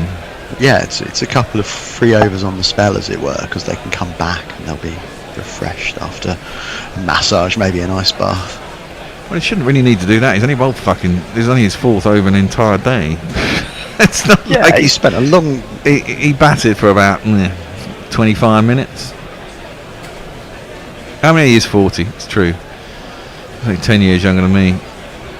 But he keeps himself reasonably fit. A few months younger than me. Do you think Jimmy will retire after the Ashes, or do you think he'll just keep going until he feels he just can't go any longer? And as long as they'll pick him. I genuinely don't think he's got a date in mind, but I think he's smart enough to know when his body tells him that's the it. time's there. That's half decent ball off the outside half of the bat from Imam. They're going to get 2 down to backward point, and there's no run. Sorry, 2 runs. What am I on about? I mean, he doesn't show any sign of flagging or failing. No, he doesn't on the pitch, but you can imagine at that age, it's after the day's play. I don't need to imagine how it feels. Yeah, at that well, age. exactly. I mean, I feel fitter than I did 5 years ago. I feel fitter than I did a few years ago before the pandemic. I think probably I've been exercising for a couple of years, but I remember when I was playing cricket in my 40s. The day after a Saturday game was fucking stiff as a board. That's defended out to cover and there's no run. Well, you must be able to come up with a better simile than stiff as a board bear. Well, no, that's about the size of right. Could hardly bend. Stiff as a sailor's wang on shore duty. Yeah, he's taken some little blue pills. I don't know. Anderson around the wicket to Imam. He's on 52 off 96. Defends that to short mid wicket, and ain't no run, and that ends Jimmy's 4th over. He's on for 7 runs in that period of time. 106 for none after 32 overs, so they're going along at just over 3 and over. A few people are here on YouTube. Stephen Kelk loves magpies. Do say hello from me. I absolutely will do, Stephen. He's loving the reverb on the jingles as well. It's like being a concert versus listening to the CDs, he says, which is quite right. Shashwat Kumar says, how do you have so much patience to do live commentary on this match? It's proving tricky. Well, we need your input on the Twitter, to be fair. Farong and maybe some Dom more Diego are artificial whittling to each stimulants. other. Rock Lobster, says Paul Coffey. Tamad should 60s, yep. So there's a few there, and if I go onto Twitter, we'll have a look over there. Let me see. Dick Dale, he'd be surf rock, quite right, Mog. Technically Slayer are surf rock, just with a lot more distortion, says Leah Hawkster. Surf rock, what about Dick Dale? Yep. Miser Lou, the twangy guitar track that was in Pulp Fiction? Absolutely. Mog says Jimmy can look as unimpressed as he likes, but it's his fucking job to bowl. Yeah. Fair enough. Well, Rooty's going to continue and tosses that one up, and it's defended by Shafiq out to cover, and there's no run. See, Shade is surprised that they've kept Rooty on because he's looking utterly awful. As we look at 3 really steady people doing their Sensodyne test. One has tea, one has what looks like Pepsi or Coke, the other has an ice cream. Well, ice lolly. And they look bored as shit. Ruti tosses that one up, defender back down the track, there's no run. Surely the advantage of doing guerrilla cricket is that we don't have to indulge those sponsored moments. Those No, we don't, but they're quite funny. We thought the Tapol T and the Sensodyne ones are good fun. That's a terrible ball down the leg side from Ruti, but it won't be a wide because this isn't short white ball cricket nonsense. It'll just be a dot ball, and then he will. Couldn't quite make contact, and taken not entirely uglily by Pope. Yeah. He saved a couple of pretty good foot movement actually, man. Yeah. Defender back down the track, there's no run. His feet are fine, it's his hands that are the problem. Yeah. You've got to concentrate for long periods of time as well, haven't you? So.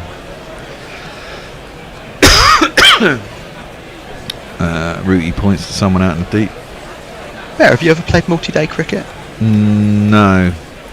I played a couple of, when I was younger, I played full day games starting at 11, ending at whatever time, So timed 6, 7 games. time games. Obviously club cricket used to start 1 o'clock or 12 and be mostly 50 overs a side. Well, they were time games, but they were maximum. That's still a very attacking field England have. Yeah, it's a reason with it. I don't mind that, you know. I think it's probably the right thing to do. You've got enough runs on the board for crying out now. That's clipped. A really pacey outfield. It might even make it down. It's being chased by Ollie Robinson. He calls it in. They'll put 2, maybe 3. We'll go to third. And That's the end of the over. Well, the clock's clicked over to 15. Certainly the big hands on the big red blob. Yeah, but who does the line belong to? Well, I don't know. That's the thing. It's not on all of the blob, it's just touched the blob. Exactly. Just touching the blob count as the blob? And therefore it does look like it. It looks like we're having tea. I'll give you a couple of tweets and then you can do a quick wrap. Messages, and this is my point. It's worth noting that in the series between Pakistan and Australia, Australia's quick bowlers took 23 wickets and the spinners just 15. For England to win the series, the quicks need to dig in. Exactly. Yeah. Warren says morning all. Morning to you, Warren. Leah says morning, Warren. How can you be unsure if a person has cola or cocaine bear? One's a liquid, the other is not. Well, yes. No, I meant Pepsi Cola or Coca-Cola. Fair enough. I used to work on the old Pepsi Coke tests. Did you see? Have you anyone seen the documentary Where's My Harrier Jump Jet on Netflix? No. It's quite amusing. Where's My Harrier Jump Jet? Sometime in the 90s, in America, they had an advert. Basically, you could get Pepsi points, right? Yeah. And then you could get, caps and stuff like that. But on the advert, it's a big fucking thrill. At the end of the advert, it said 7 million points, Harrier Jump Jet, with no disclaimer. And then some kid, basically, he was about 20, decided he wanted a Harrier Jump Jet. Convinced some guy who was a millionaire, and you could, look, this guy, we're not getting a satellite signal. What's going on? There's all kinds of weird stuff going on. Not only a water. I've noticed your internet's been a bit strange and bizarre off and on. Okay. And I'm going to duck out because I'm back on ball by ball in 20 minutes. Okay, so I will leave you to it and see you for the start of session 3. I think that's going from Pakistan, isn't it? Yeah, I think the signal's gone from Pakistan because they've gone back to the studio. So basically, and then they had a catalogue, and in the catalogue he basically came up with a scheme where they'd have to buy X amount of cans, 12 packs of them, and they'd have to rent warehouse space and employ people to cut out the things, and it was going to cost 5.4 million, but a Harrier Jet was worth 32 million, so it was still worth doing. So he convinced this friend of his who was a millionaire businessman they should do this as a business plan, and then decided that there was too many technical challenges. But then in the small print in the catalogue, like all these things, you could actually buy Pepsi points at 10 cents a Pepsi point. Oh, right. So it was only 700 grand to get enough points to get the Harrier Jump Jet, which is worth more than that. Which is worth 32 million. Yeah. He got in touch with the Pentagon. You could legally own one as a civilian as long as you didn't have any armaments on it. And then this whole Netflix documentary. So then they basically challenged Pepsi, and basically Pepsi said, "Nah, it's a joke." Blah blah blah. But there was no disclaimer on the advert. Funny enough, in the advert in Canada, they had a disclaimer on the bottom of the advert. And they had the ad guys who came up with the ad thing as well, and everyone thought it was just a joke, no one would take it seriously. But then, of course, in America, in a litigious society, everyone went all the way through to a court case. He lost the court case, didn't get his Harrier Jump Jet. What a shame. They offered him 700 grand, but he turned it down. He wanted the Harrier Jump Jet. It's a bit of a shame, really. And that's a spoiler. Push the compensation up, I would imagine. Yeah, well, Well, no, he wanted his Harrier jump jet. Could he fly it? I mean, was he a pilot? No, he couldn't fly. He just fancied the idea of having a Harrier jump jet. Just put it in his gun? Well, no, it was, he had a business plan. You could do things with it, I suppose. Flights and stuff. But although it's only one seater, so there you go. Right, any last tweets? Yeah, Mog's going, what is this cricket talk? Sort of messages. He's going, sorry to interrupt this discussion of how best to get high.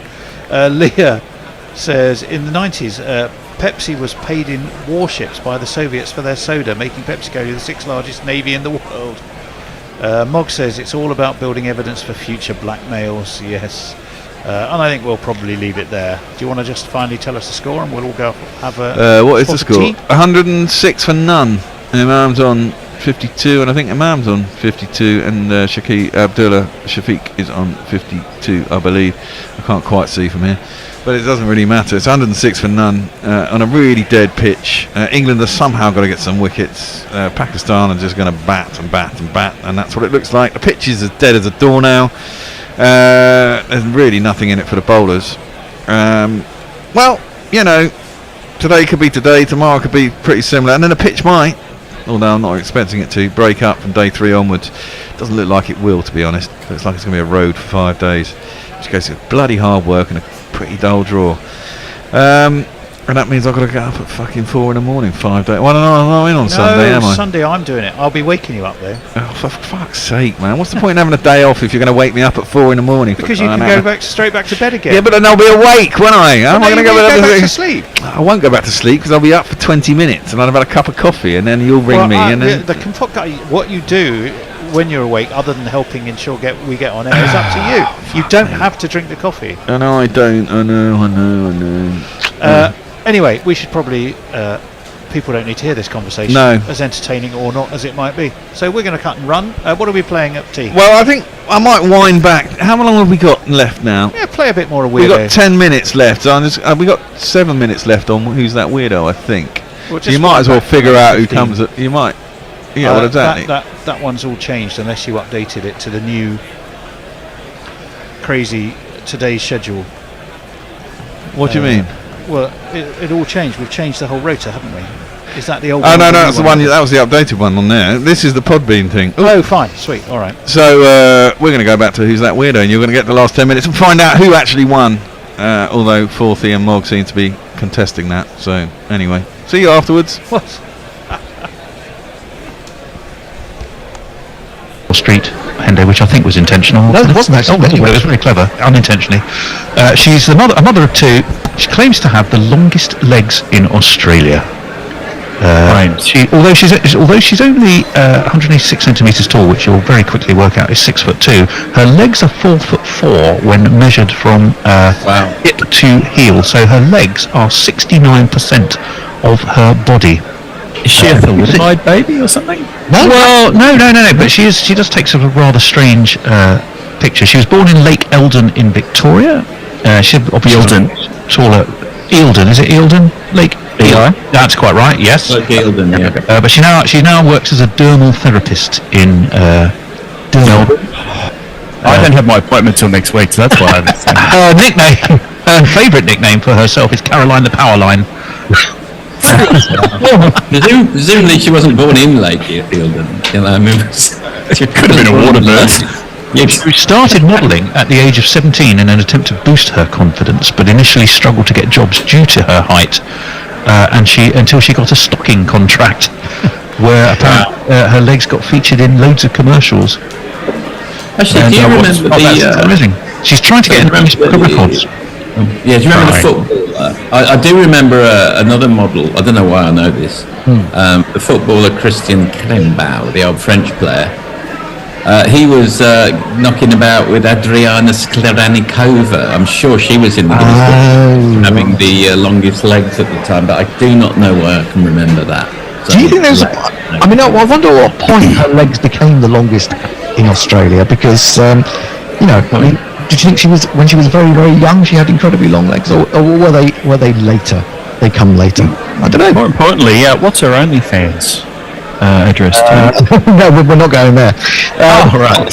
Now, the thing is, we have come to the final of the day, And the scores, would you believe? I mean, we've had absolute slaughtering so far in this tournament, but in the Melbourne standoff, it has come. We haven't tried to fix this, listeners. Fix this at all.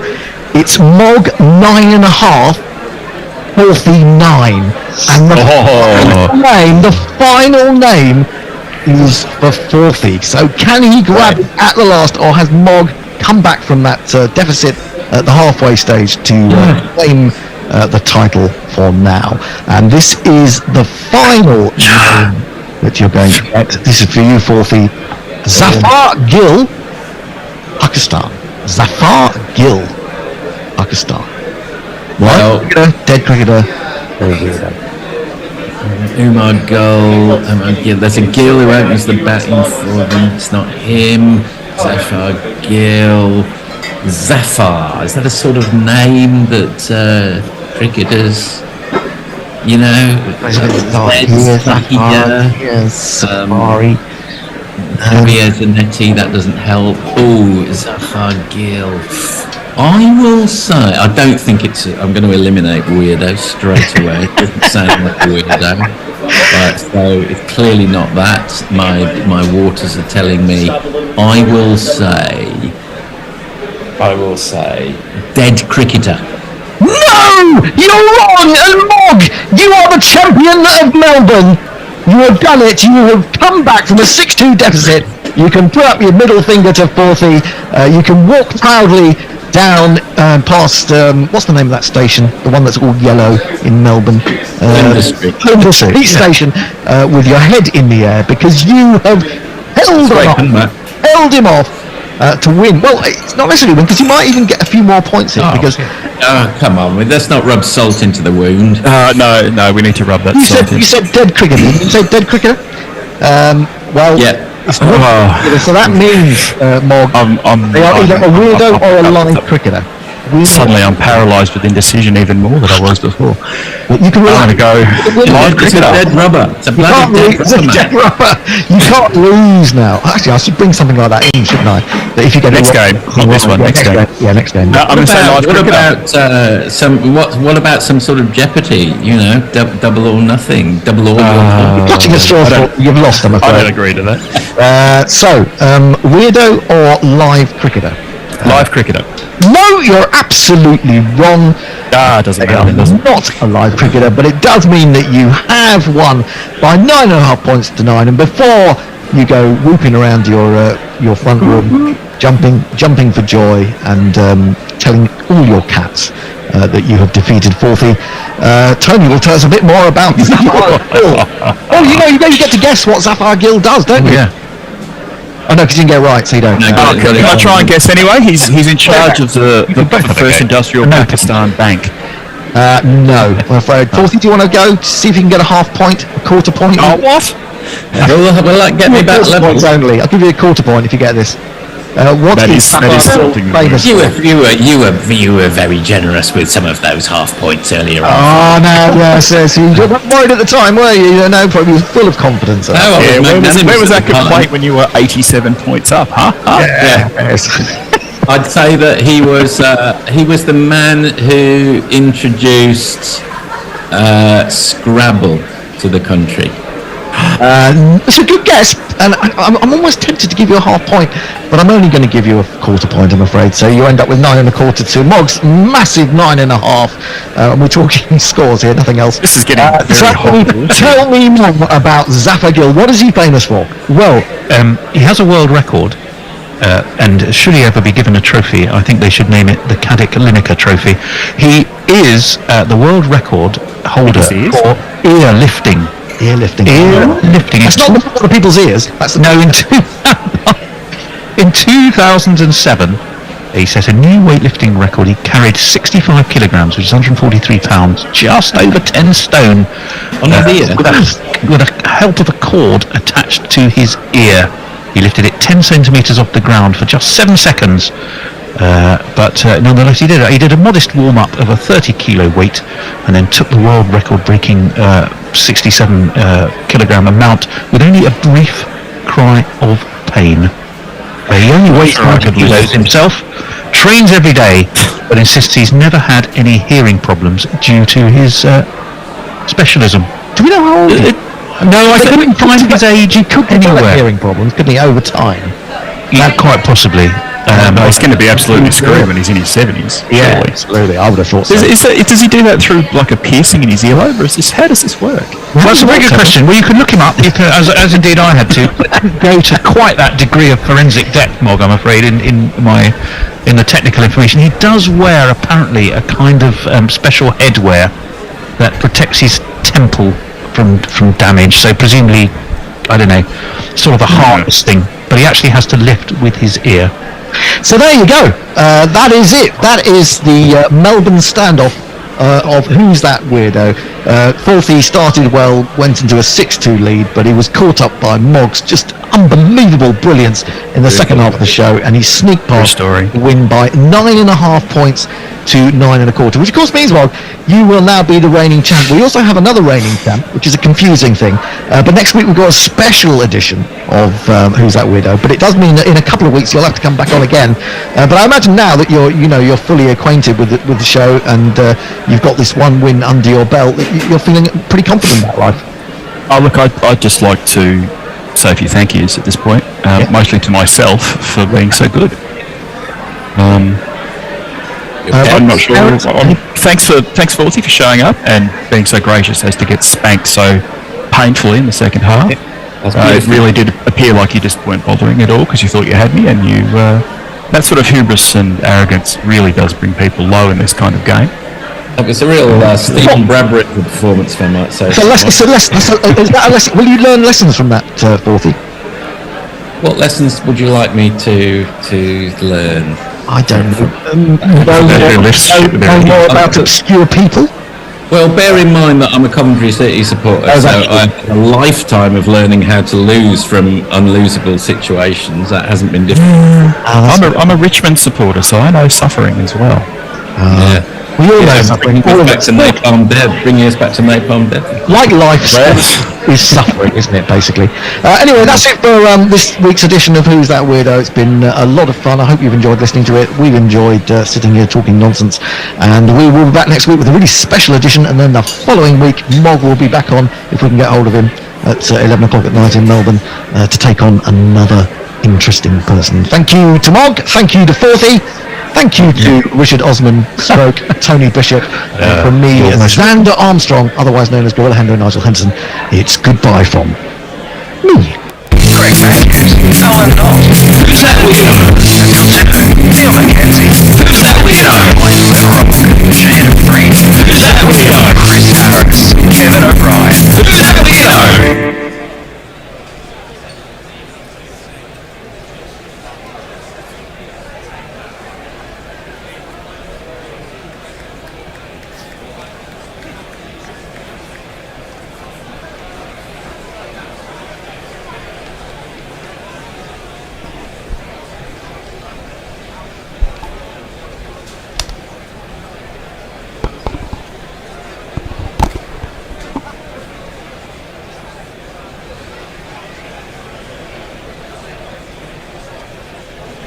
I think that's the end of our podcast.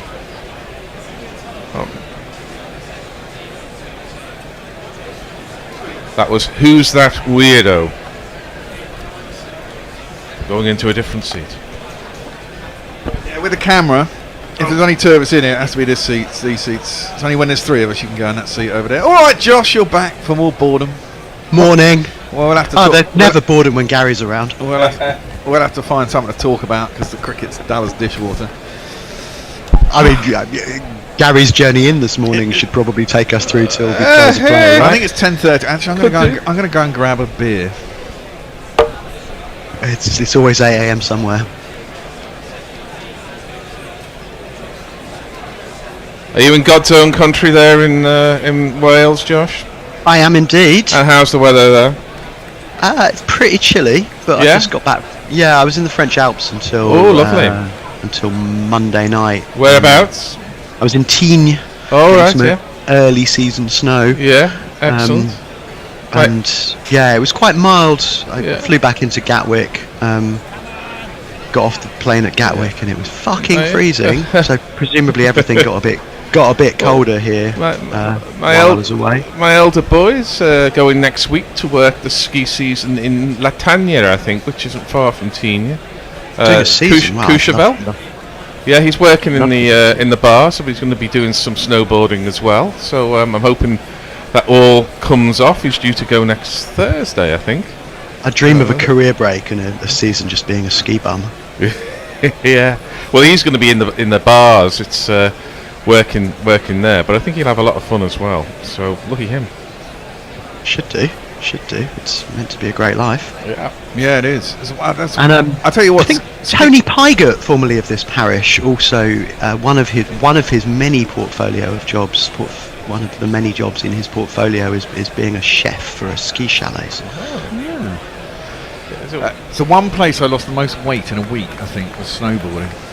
Really? Yeah, well, because basically... You don't eat as well as I do when I'm in France then, Bear. No, well, I actually snowboarded every day, but you put so much effort into snowboarding. And I did eat when I was there, but you're really fucking knackered after a day of snowboarding. And I literally lost about a stone in a week. My only experience is vicariously through the film Force Majeure. So that gives a rather downbeat assessment of life on the slopes in the French Alps. Well, I don't know that film, so Gary, how about to distract from the tedium of this final session, you give us the slowest possible summary of its plot. I've never heard of it, yeah. Or maybe a detailed review. Do you think I have any other kind of summary available to me? Yeah, it's Robin Ursulin's movie, and he recently won the Palme d'Or at Cannes for his movie Triangle of Sadness. Triangle of Sadness. We're going to see that next week. Yeah, it's good. I preferred Force Majeure, but it's good. Oh, you might enjoy it, Josh. It skewers the rich, good and proper. Yeah, it's meant to be sort of not dissimilar in tone to the White Lotus series. Yes, I haven't seen that. I very much rate. I recommend them. Yeah, some of the better things that have been on TV recently. But sorry, I was interrupting your we hope interminably slow description. Well, we actually do have some cricket to watch, and you're going to be doing the ball by ball. And if anyone wants to join us or give their own précis of Triangle of Sadness, don't do that. It's plot spoilers. Yeah, no spoilers for Triangle of Sadness. Force Majeure, maybe. Then you can tweet us about that or anything else at Guerrilla Cricket. Or everything else. Everything else. Yeah, because... Anderson round the wicket, it's clipped off the hip to short mid-wicket. No run. Let's have some jingles. St. Jimmy's coming down across the alleyway, up on the boulevard like a zip gun on parade. Lights on the silhouette, he's disappointed net, coming at you on the count of one.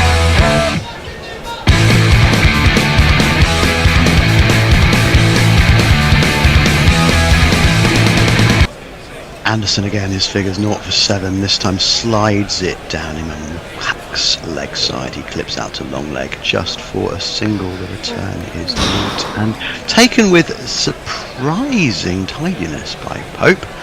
Just the single, 109 without loss. Am I going to play Gary, their do you want to carry on with this? Yeah, why not? Here we go. I don't know, maybe it was an experiment in existentialism or mentalism. Maybe they messed up the algorithm, but it definitely is not. My lawyer informs me it's not. Nepotism. It couldn't be that. Who's your uncle? Nepotism.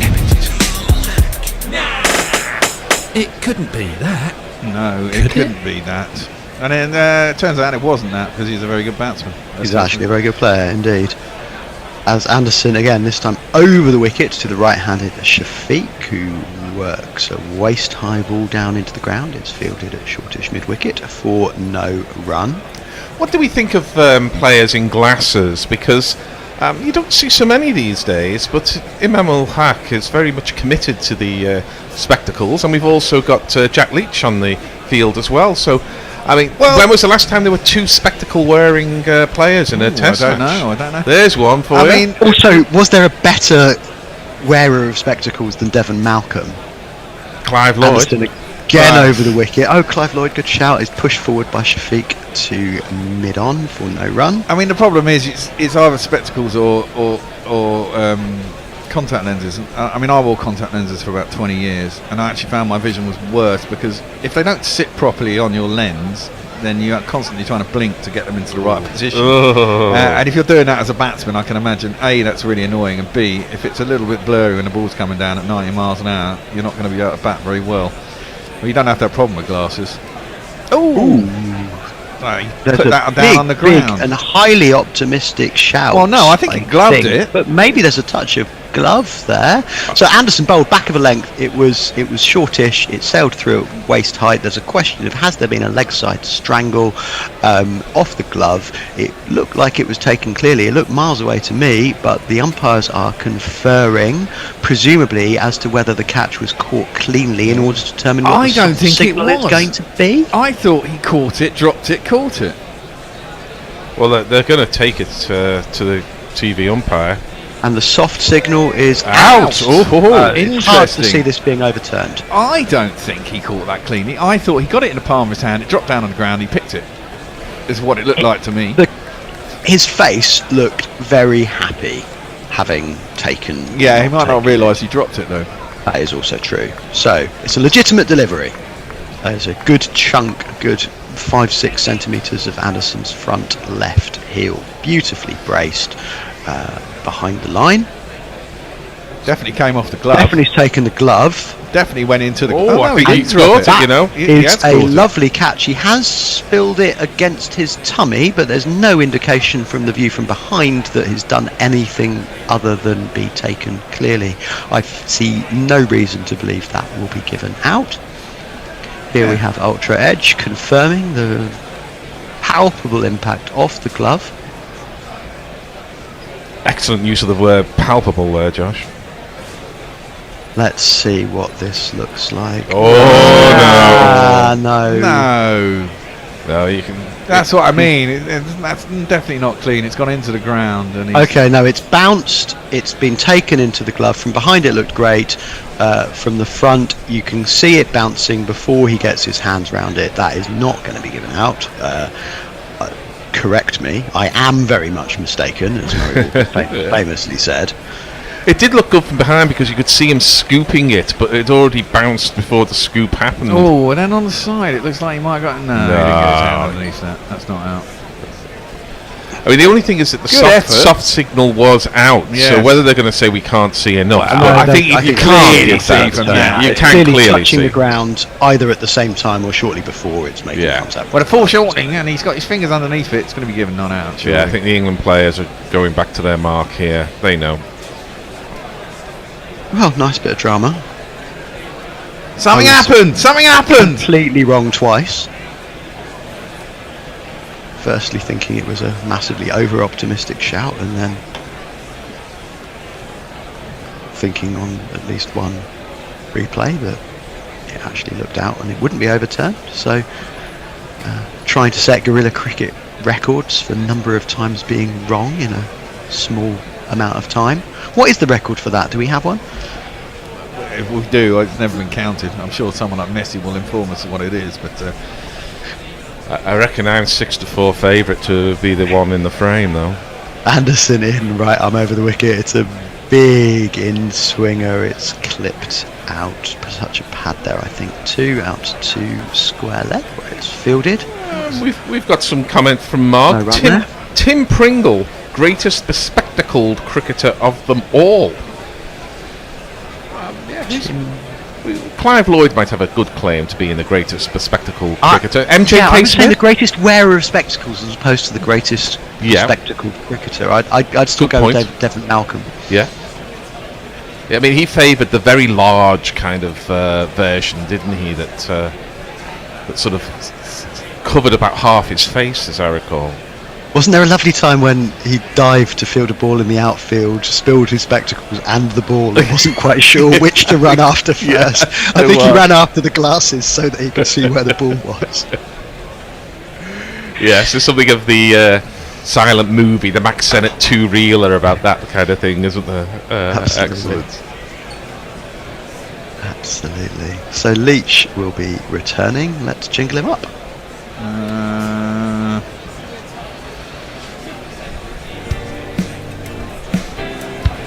Gabriella is a face that I know. It's Jack Leach. Slip, short square, and on Hayden, and the ball is clipped out to deepish mid-wicket for a single. Imam gets off strike. Is that Keaton Jennings who's in at short leg? Is he on for somebody? Liam Livingstone? Could be. I mean, he is a specialist short leg, so there might be a smidgen of concern from Pakistan that you take off Liam Livingstone, who's never fielded short leg in his life, and you bring on a man who spends, half of his professional life there. I mean, Bear was telling us earlier that he's a specialist to short legs. Well, he was. There you go, yeah. Specialist long body.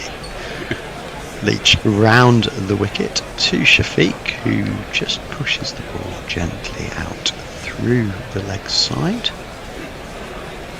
They did not come back for two. I think in a limited overs match they would have done. There's absolutely no need to in a test. Just the single, 112 without loss. 2 balls into this, the 35th over of what's going to be an incredibly long innings. Yeah. Well, it won't be, I think, because it will go dark quite soon. That'll be our saving grace. It will be a long innings. It won't in stop that sense. today. Yeah, it won't stop today. I think that's right. Leach again round the wicket to the right-handed Shafiq, pushes the ball out into the offside. It's fielded neatly at extra. I can't see who that is. No run. I mean, it was interesting. We turned up at I turned the volume up on the telly at T when I had Nasser and Atherton talking about the makeup of the soil and stuff. It isn't the same soil you get in India, so it doesn't break up. It's very much like concrete and shit. But there must be something, and obviously the ball is a kookaburra. There must be something you can do to make it. Shafiq steps away this time and looks to cut forward of square, but can't do better than picking up the fielder at deepish extra. No run. There must be something you can do to make the wicket a little bit more conducive to Test cricket in some way. I mean, I don't know. As I said, we don't know. Will it break up? Traditionally, what the something was send out a ridiculously poor England team to collapse. Shafiq prods forward into the offside. No run. But I mean, is that what the umpiring scandals of the 80s were for? Well, maybe, yeah. You had to be following cricket at the time, or was it because there was nothing going on? Shakil Rana, we all remember that. Shafiq. This time, what on earth has happened? He's hit. Is that Jennings at short leg? Yeah, it is Jennings at short leg. It's gone very quickly to him. He looked to fetch that from outside off stump. It's got straight into Jennings. It would have been a miracle if that had stuck. He'd have needed Velcro, like one of those suits where the ball just sticks to you. I think it's a bit harsh to say spilled it. We're not being shown a replay, but that completes the over. Over to you. We've got some tweets. I haven't actually. I'm trying to refresh it. What happens with the tweets is that when you hit refresh, nothing happens. Then you hit it, and then all of a sudden you're like. All you got to do is.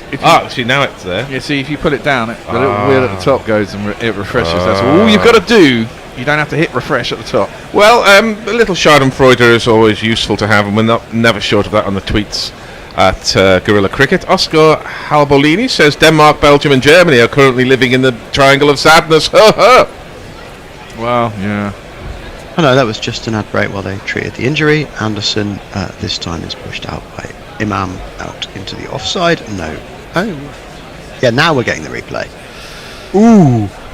It's just so it hit very hard, straight onto his wrist, deflected into his, I'm going to be euphemistic and say, in the thigh area, and went down into the ground. Very quick. Lightning reactions to actually close your hands on that one, isn't it? Or be lucky that it's stuck in the inside of his arm or something. Or somehow, fall over backwards so the ball ends up on top of you or rebounds and the wicketkeeper can take it. Anderson's second ball of the over.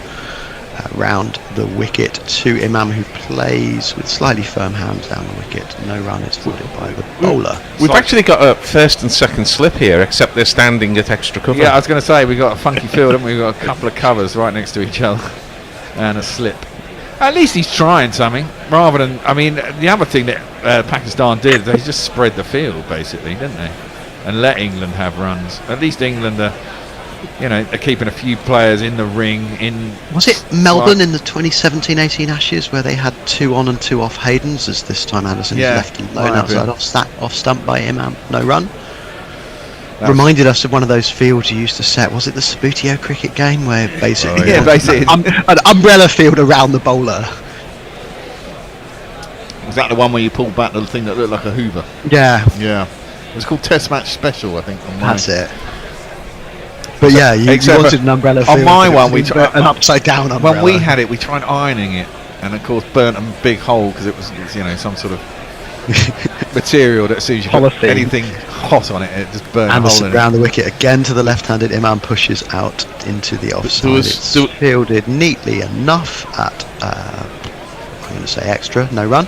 There was one version where I think the bat, you might have had kind of spring-loaded bat or something, and if you did, by almost a miracle, actually time one, the ball went miles, so it was like the equivalent of hitting the ball at Trent Bridge and it landing at Grace Road or something like that. R1, the bat looked incredibly like a Hoover and had a string on the back, and you pulled the string back. Anderson from very wide of the crease this time and is pushed elegantly. So the only hint of excitement there was that Bear has money on the run out. It was nowhere near a run out, but he was getting a bit of a potential. Is there going to be some interest? I think my only chance was nowhere near a run out. I think my only chance of a run out as well is one that's belted back to the bowler who manages to get a little finger on it and runs at the bowler's end. If that happens, there'll be a squeal of delight. The ball was not even in the frame when the batsman crossed the line. In fact, when the batsman got past the stumps. But this is the reason for the excitement on the part of the Bear. So in that version of cricket you played, where the it looked like a Hoover, I suppose you'd be playing as Matt Henry in that one. Oh, jeez, no. Terrible. Well before his time. This was in the 80s. Played forward by the right-handed Shafiq. Defended. You can still buy that. No run. You can still buy it on Amazon. Yeah. You could have an Australian opener from the 1970s, Dyson. I can't remember his second name. He could be in there as well. Any relation to Frank Tyson? Yeah, Frank Tyson. Excellent. I think when we first started Test Match Sofa, I think we bought it and gave it away as a prize. Glenn Phillips, he might be in there. Much like, I don't get it. If we'd have had a version of that for Phillips Hoovers. For lockdown, we could have played that instead of How's That, but we played How's That instead. We got the Leach will continue to Imam ul Haq. And of course, you could also bring back that fine bowler who used to support Lillian Thompson, Vax Walker. Oh, please. Leach, left arm over the wicket and is played forward, very forward by Imam with softer hands this time, no run. If you think that's bad, try watching the cricket. Yeah, exactly. Jesus, it's dull. We're here all day and the next 3 days, and we wish we fucking weren't. Leach, this time, he comes down the wicket. He lays the ball. I think it went much straighter than the cameraman did it. The camera panned over towards deep extra. The ball went pretty straight. It's 4 runs, 4 absolutely cracking runs off the bat of Imam ul Haq. I think they thought.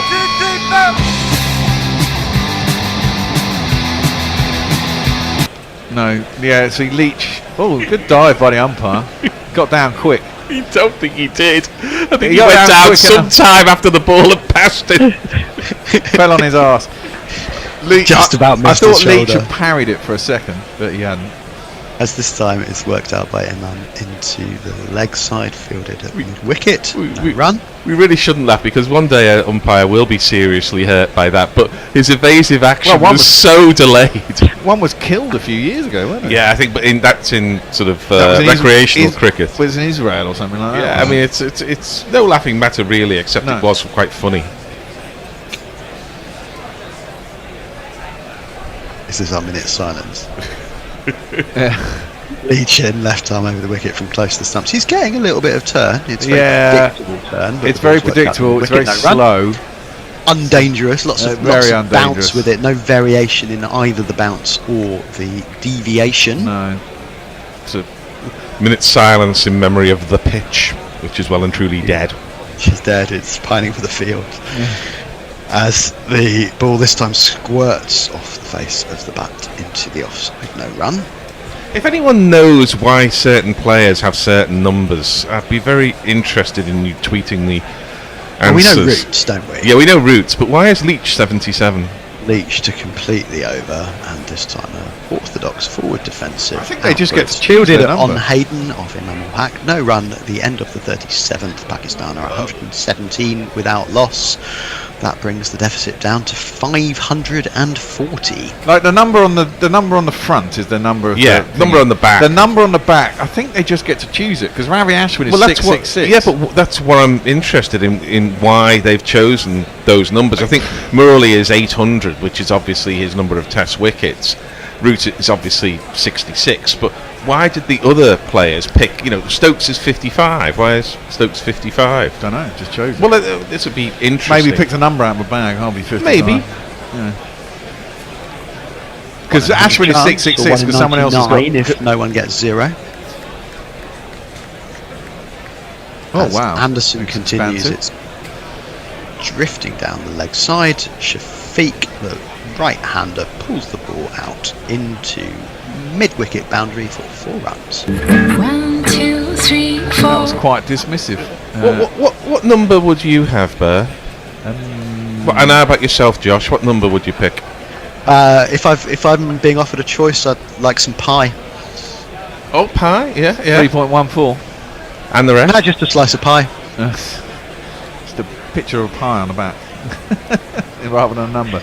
Anderson again. This time it's back of a length, just outside off stump. It's pushed out, fielded at cover. No run. So if I was Anderson, I'd have number Actually, one. Actually, I'll change that. I'd rather have some E. E, yeah. Was Euler's number, of course, nothing to do with any substances. Euler's number 2.71 something. Yeah. Like that. 712? Something around there. Irrational numbers. Eh? Of course, if it were me, I'd have I, because I would only ever be an imaginary cricketer at this level. Anderson again, back of a length, and that was very elegantly played. Shot out of the one-day repertoire, opened the face and let it run out towards the third man. Did they come back for 2 there? Yeah, they did indeed. They did. Good running. But backward point had to run a long way round to field that. And enterprising running. What's the weather like over there? I've just got it weather. Was 20 degrees, they said. 21 degrees in the afternoon. So bearable. Yeah, I presume it gets a lot hotter by the time they get down to Karachi, just because it's more equatorial and it's not up in the hills, or air from the Himalayas isn't being dragged down. Because I know if you go to Mombasa in winter, it's about 28, which is pleasant. If you go to Nairobi, which is quite high up, it can get down as low as sort of 10, 12 Anderson degrees. is pulled again by Shafiq. This time he can't beat the fielder running round from long leg. Fielding on the deep backward square boundary will restrict them to a single, bringing Imran back onto strike. Nairobi, as I understand it, is higher elevation than any part of the UK. Yeah, it's about it 5,000 feet. It's right. It's quite high up in the Rift Valley, really. Kampala, on the other hand, is basically at sea level. Yeah, and Mombasa again. That's sea level. Obviously, Yeah, this is on the coast, obviously. but Kampala is more Lake Victoria level. Yes. Well, my wife's tribe is from around Lake Victoria. Whereabouts? Near Kisumu. Anderson from round the wicket is defended out by the left-handed Imam ul Haq into the offside. No run. My father was born in Uganda. Oh, okay. They're from Ngere, which is kind of about 20 kilometres outside Kisumu. This is on Lake Victoria. We've got some numbers coming through. Leah says, I'd go with 149. Do you get the reference? Anderson again from wide of the crease, angled in, and is defended out again with firm hands by Imam ul Haq. No, but I think run. I should. I'm the same. 1 for 9, is that a famous, which team was 1 for 9 ever? Who knows? Could be a lot of reasons for Is it your best ever bowling figures, Leah? Jay Grover, on the other hand, says, I think there's another reason why I would be on Gary's shirt. Yes, I'm getting it. I'm getting it. We love you, Jay. Completes the over. Pakistan 124 without loss. I'd like to see Stokesy have a bowl himself here. Oh, well, we're 38 overs in. I mean, he's presumably holding himself back for the reverse swing, and we have seen him do this, sort of wait till the ball's half its age. Yeah, that's what I'm thinking. But there's only half an hour left in the game today, probably. Yeah. Just Give it a over, go. maybe 40 minutes. You know, the shadows are bloody long now. The lights will be on again in about 10 minutes, and then they'll get off by, just after 10:30. Leach is going to come round the wicket to Shafiq. He's got a slip, a short square, and an off. It's a wide off Hayden. And Shafiq prods the ball towards where an on Hayden would have been, and it's fielded by the bowler. No run. Bert says, I'd have 5318008 on my shirt. What's that for? Leach again round the wicket to Shafiq. This time it's pushed out towards point. No run. Yes, or... Well, that was a drop in that first over by Leach, wasn't it? Leach again. Well, that was the replay. That was the replay. I think it was a bat on pad, but still. Leach drifted in again to Shafiq, who this time beats the infield on the leg side. It's fielded by square leg. Yes, I'm back, and they'll take two. I'm not sure about the 5318008, but I am noticing that 8008 has a particular reference. Is when it you, boob? That's what it looks like. Yeah. It's not boobless, is it? No, that was something else. 501. Leach 531. 531 SEI. Boob. SEI boob. Anyway, no run off that ball. Means nothing. Boobies. Again round the wicket to Shafiq. Oh, it's boobies, of course, and it's pushed towards mid wicket. No run. Well, the other way round. The other way. Yeah. Well. You have to turn it upside down. Yeah. Why not 8? Why not just 80081? Yeah, exactly. 3, 5. Bit big for the back of the shirt, though. As Shafiq steps away and cuts out to deep backward point, and once again they will get back for 2. It's the end of the over. Imam will face the next, which will presumably still be Anderson, unless he's going to have a rest. Well, it's time for a change. How is it really? Thank fuck for that. I'm done for the day. Sadly, I was going to hope. Oh no, that we've the got game, 5 minutes left actually. 5 minutes left. Yeah. No. I was hoping that I wouldn't have to come back on Monday, but I think barring you're a going to have spectacular to. third innings England collapse, I'm going to have to be back on Monday. Well, no, something crazy could happen tomorrow, and they've still got a long way to get to even. But it parity, won't. haven't they? So Ravi's been reading his number theory textbook, and he says, I'd have 13 because it would be unique without having to be overly clever. And then he lists pi as 3.14158. E is approximately... it's not. It's 3.1415926535897 There I run out. And then E is approximately 2.718. And phi, the golden ratio, is 1.618. Anderson over the wicket to the right-handed Shafiq, who pushes back down the wicket very gently, fielded by the bowler. No run. And it says, and of course, 2.5118, the fifth root of 100. Guess the significance. So, I have no idea what the fifth root of 100 is. Well, apparently it is that, but why it's significant to Ravi, we're supposed to guess. I'm not quite sure. Yeah. I know where to start. No, I'm not sure either. No idea what that might be used for. I actually has a use, doesn't it, in the yes equation for alternating current as Shafiq pushes. Well, no, I or J is out also into- square root of -1. Yes, but it has a use. Sorry, it's pushed out, fielded by On Hayden. The use of the square root of -1 is in the equation for alternating current. It also has lots and lots of other uses too. And that's why it's J rather rather than I if you're a physicist. Well, yeah, it depends though. Sometimes it's I in maths. No, it's I if you're a mathematician, but because it's used in current, where I is also a thing, in electricity, that's why the engineers switched to J. As Shafiq pushes Anderson again out into the, looks to push into the onside. That one did seem to squirted come in a away. little bit. Oh, maybe it was a cutter though. Fuck, this wicket is dull. I mean, it was fun while England were batting. It's not fun while it's not fun while Pakistan are batting. They're not going quick. Well, the thing is, they're just not going quick enough for it to be fun. And it's just they're smashing it around. Yeah, it's just this inexorable progress towards and beyond parity. Exactly. No danger of taking. This is a long way off. Anderson over the wicket and Shafiq plays forward. It once again is fielded by Silly mid-on. No run. Well, Armchair Cricket Podcast says, great start this from PAK. The openers looking resolute but far from strokeless. Would they take 185 to 190 for 1 or 2 wickets at the close? They'll get nowhere near 190 because I think the close is about 20 minutes away. Wicket, yeah, that's right.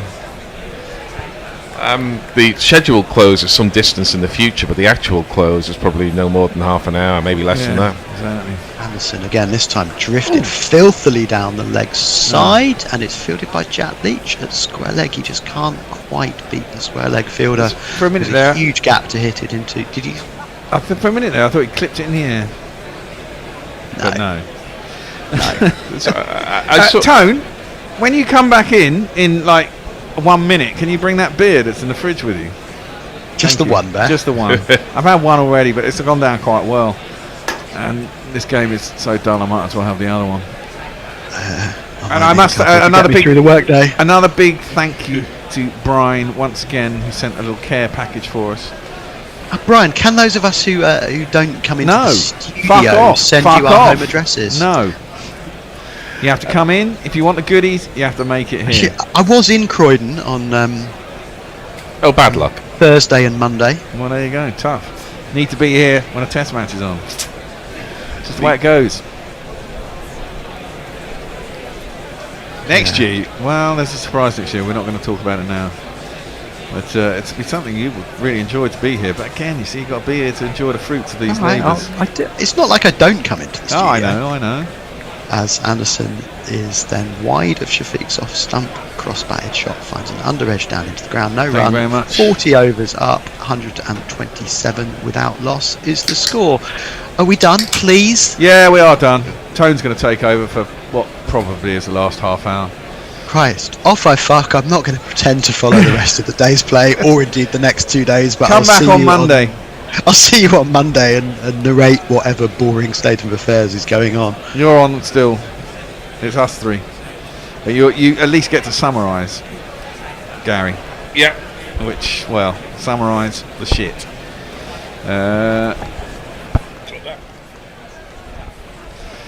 Shall I give some tweets, or were you up to date? I think it was up to date, but you know they come in flurries. Yeah, they do. Mosin, no, he likes to tweet. I think they'd be disappointed to lose any wicket. Says Flash Score Cricket. Yeah, they probably will. Armchair Cricket Podcast says things you hear on Guru Cricket number 443. Use the square root in the equation. It's J, not an I. Yeah, it's true. What is this? Cricket coverage of University Grants Commission long distance learning? I'll just cover that delivery. Jack Leach has been mistimed really through to mid wicket for a. I think they've run 2 there. Thank you for that. I must confess, I had a short sleep. You didn't miss much, Tone. And I was rather hoping I'd wake up and 4 or 5 wickets down, but it doesn't seem as though there were. Well, unfortunately, it's the pitch is having a long sleep. That's the problem, I think. Jack Leach is going to continue. Round the wicket he comes. Forward comes Shafiq. Well, I feel like that was the last thing I said when I was on air. Yeah, it was pretty much exactly that. And there was no run, which I might also have said. Well, there was a catch that was given. What? But it wasn't out. Oh, you have to tell me a bit more about that as we wait for Leach. Slip forward, short leg down the track comes Shafiq. That's some real attacking intent. He's not attacking attacking intent. He might as well attack intent. We've got to give. Up go the chubby arms of Raza, and it's 6 runs. You've got to give Ben Stokes a bit of credit here because he is moving the field around almost ball by ball, and every time the batsman looks up he's got a different set of close-in fielders, but it's all coming a little bit as one at the moment to them. It is. That looks like a sort of a celebrity area that sort of landed down in. Like a wedding reception. It's a wedding reception. It looked like a wedding reception. Well, maybe it was. Draped chairs, tables. What a great, what a wonderful place to get married if I you do. found out what the fifth root of 100 is for, but you know. That doesn't turn, and it's short, and Shafiq leans back and slaps it away Oh, to come on, deep run, get a backward run point. out. Oh. There was a misfield. They thought about a second run. Pakistan or not, they're not going to listen to the bear that time, and happy with just a single. So why fifth root of 100? Right, okay. For fuck's sake, says Ravi. 2.518, 5118, which is the fifth root of 100, is used as the ratio between magnitudes when measuring the apparent brightness of stars. Of course it Magnitude is. 1 stars are the brightest, magnitude 6 are the dimmest, visible to the naked eye. The sun is approximately minus 23 or some such. But why are we minus Leach 23? over the wicket. Imam ul Haq forward, pushed into the onside. No run. Who's the dimmest star? Which is the dimmest star then? Well, it's a 6, obviously. The dimmest star. Let me think. Furthest away. It'd be one of the furthest away. It's going to be one of the ones on Celebrity Big Brother. I think. Well, the ones who I always have to say to Vivian, "Who's that?" Which is I should say, "Who's that weirdo?" Really, shouldn't I? Down a track comes Imam ul Haq. It's he's up and over, long off, and away it goes for 4 runs. It's Nissan She. It's Nissan She. These Leachy's only going for just over 3 and over. I know, but if as some people say he's there to hold an end, and consistently he fails to hold an end, I'm not really sure what the utility is. Really, He's doing better than Zafar Mohammed. No, it wasn't Zafar Mohammed. It was Zahid. But it wasn't. Yeah, Mohammed. we had this It's a leg discussion break earlier. bowler. Poor chap, we kept giving. It's not getting Mohammed. his name wrong. It was Zahid Mahmood. Mahmood. Yeah, that's right. And Mahmood might be improved now because we are getting what we wanted. Oh, Gary, that's beautiful. I have to say, I don't often compliment you, but that that was beautiful. Such wordplay. It is Ben Stokes, the man who can so often make something happen. He's going to have a challenge on this track, but you never know. He just won't see it like that. He'll see it as a chance to get 3 wickets here before. Zahid Mahmood, yes. He did take 4 wickets, Zahid I know Mahmood. he did, but so would I. Including 2 near the end, but nonetheless. The worst ever figures, or he did have the worst ever figures for most runs conceded for a debut bowler. Poor lad. Well, that won't have changed. It's the number of wickets that did change towards the end. I mean, the more I know about the travails of those who suffer from mental illnesses, which Ben Stokes has been quite open about, the less I understand, and I'll come back to that point. He's bowling after from the this media delivery. end, and he's bowling to Shafiq, who goes tall onto his toes, drops the ball into the ground, away towards point, no run. In Phoenix from the Ashes, he talks about his demons, and there's this extraordinary sort of hollow-eyed interview that he has with Sam Mendes, who's doing his absolute best to draw him out, and you've just got this sort of glazed expression looking back.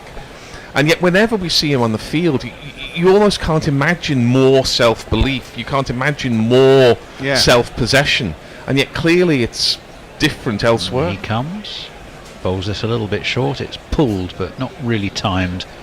It's a short mid-wicket and there's no run. But before I leave any faux pas or non sequiturs, I must point out that the more that I learn about people who do have this trouble, which I don't, so I do have to project myself into their shoes, the less I understand it. It almost is like a Chinese box, and every time you turn one face you get 2 coming back at you.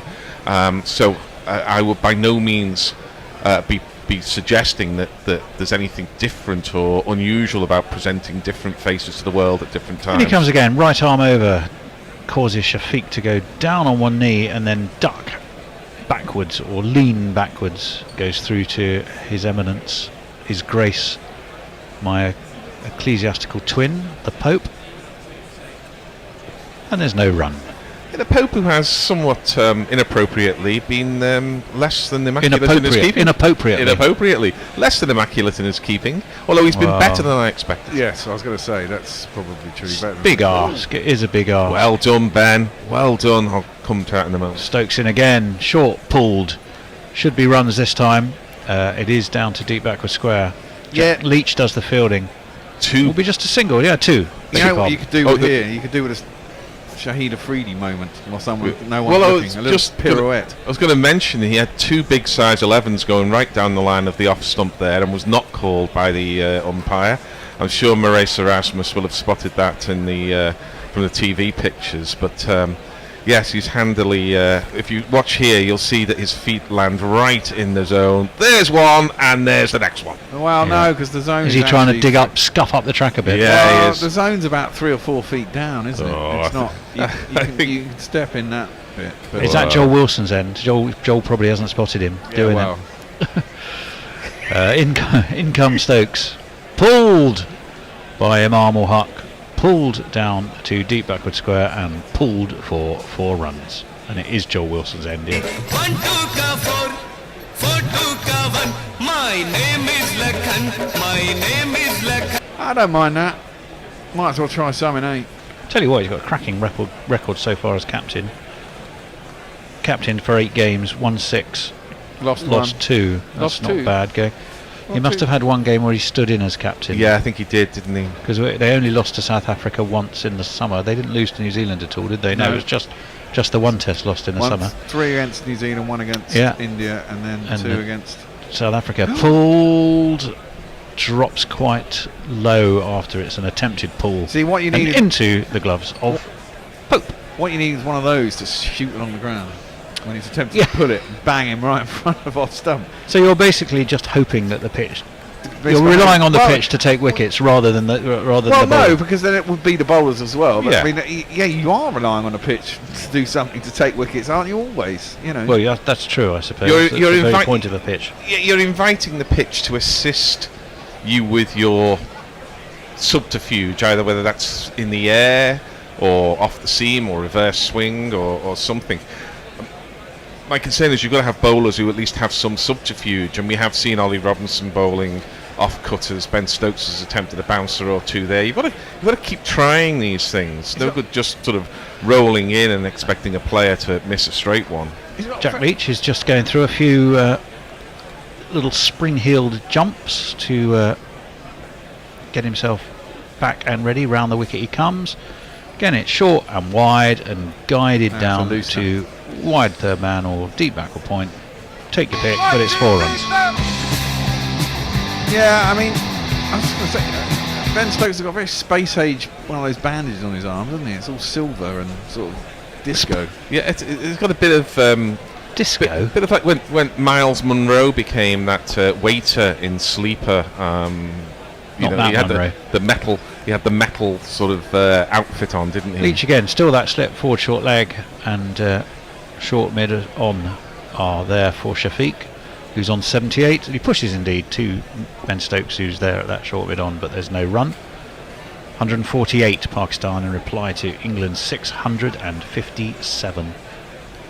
Eased forward, guided into the offside. Should be just the run, 1 run. Yeah. Yes, it is. I was at the BFI last night for the launch of Sight and Sound's every 10 years, decennial I think is the expression, poll of 1,600 people as to the greatest 100 movies in history. Oh yes, you were telling me about this. And I don't think there were any comedies that I could recall in it.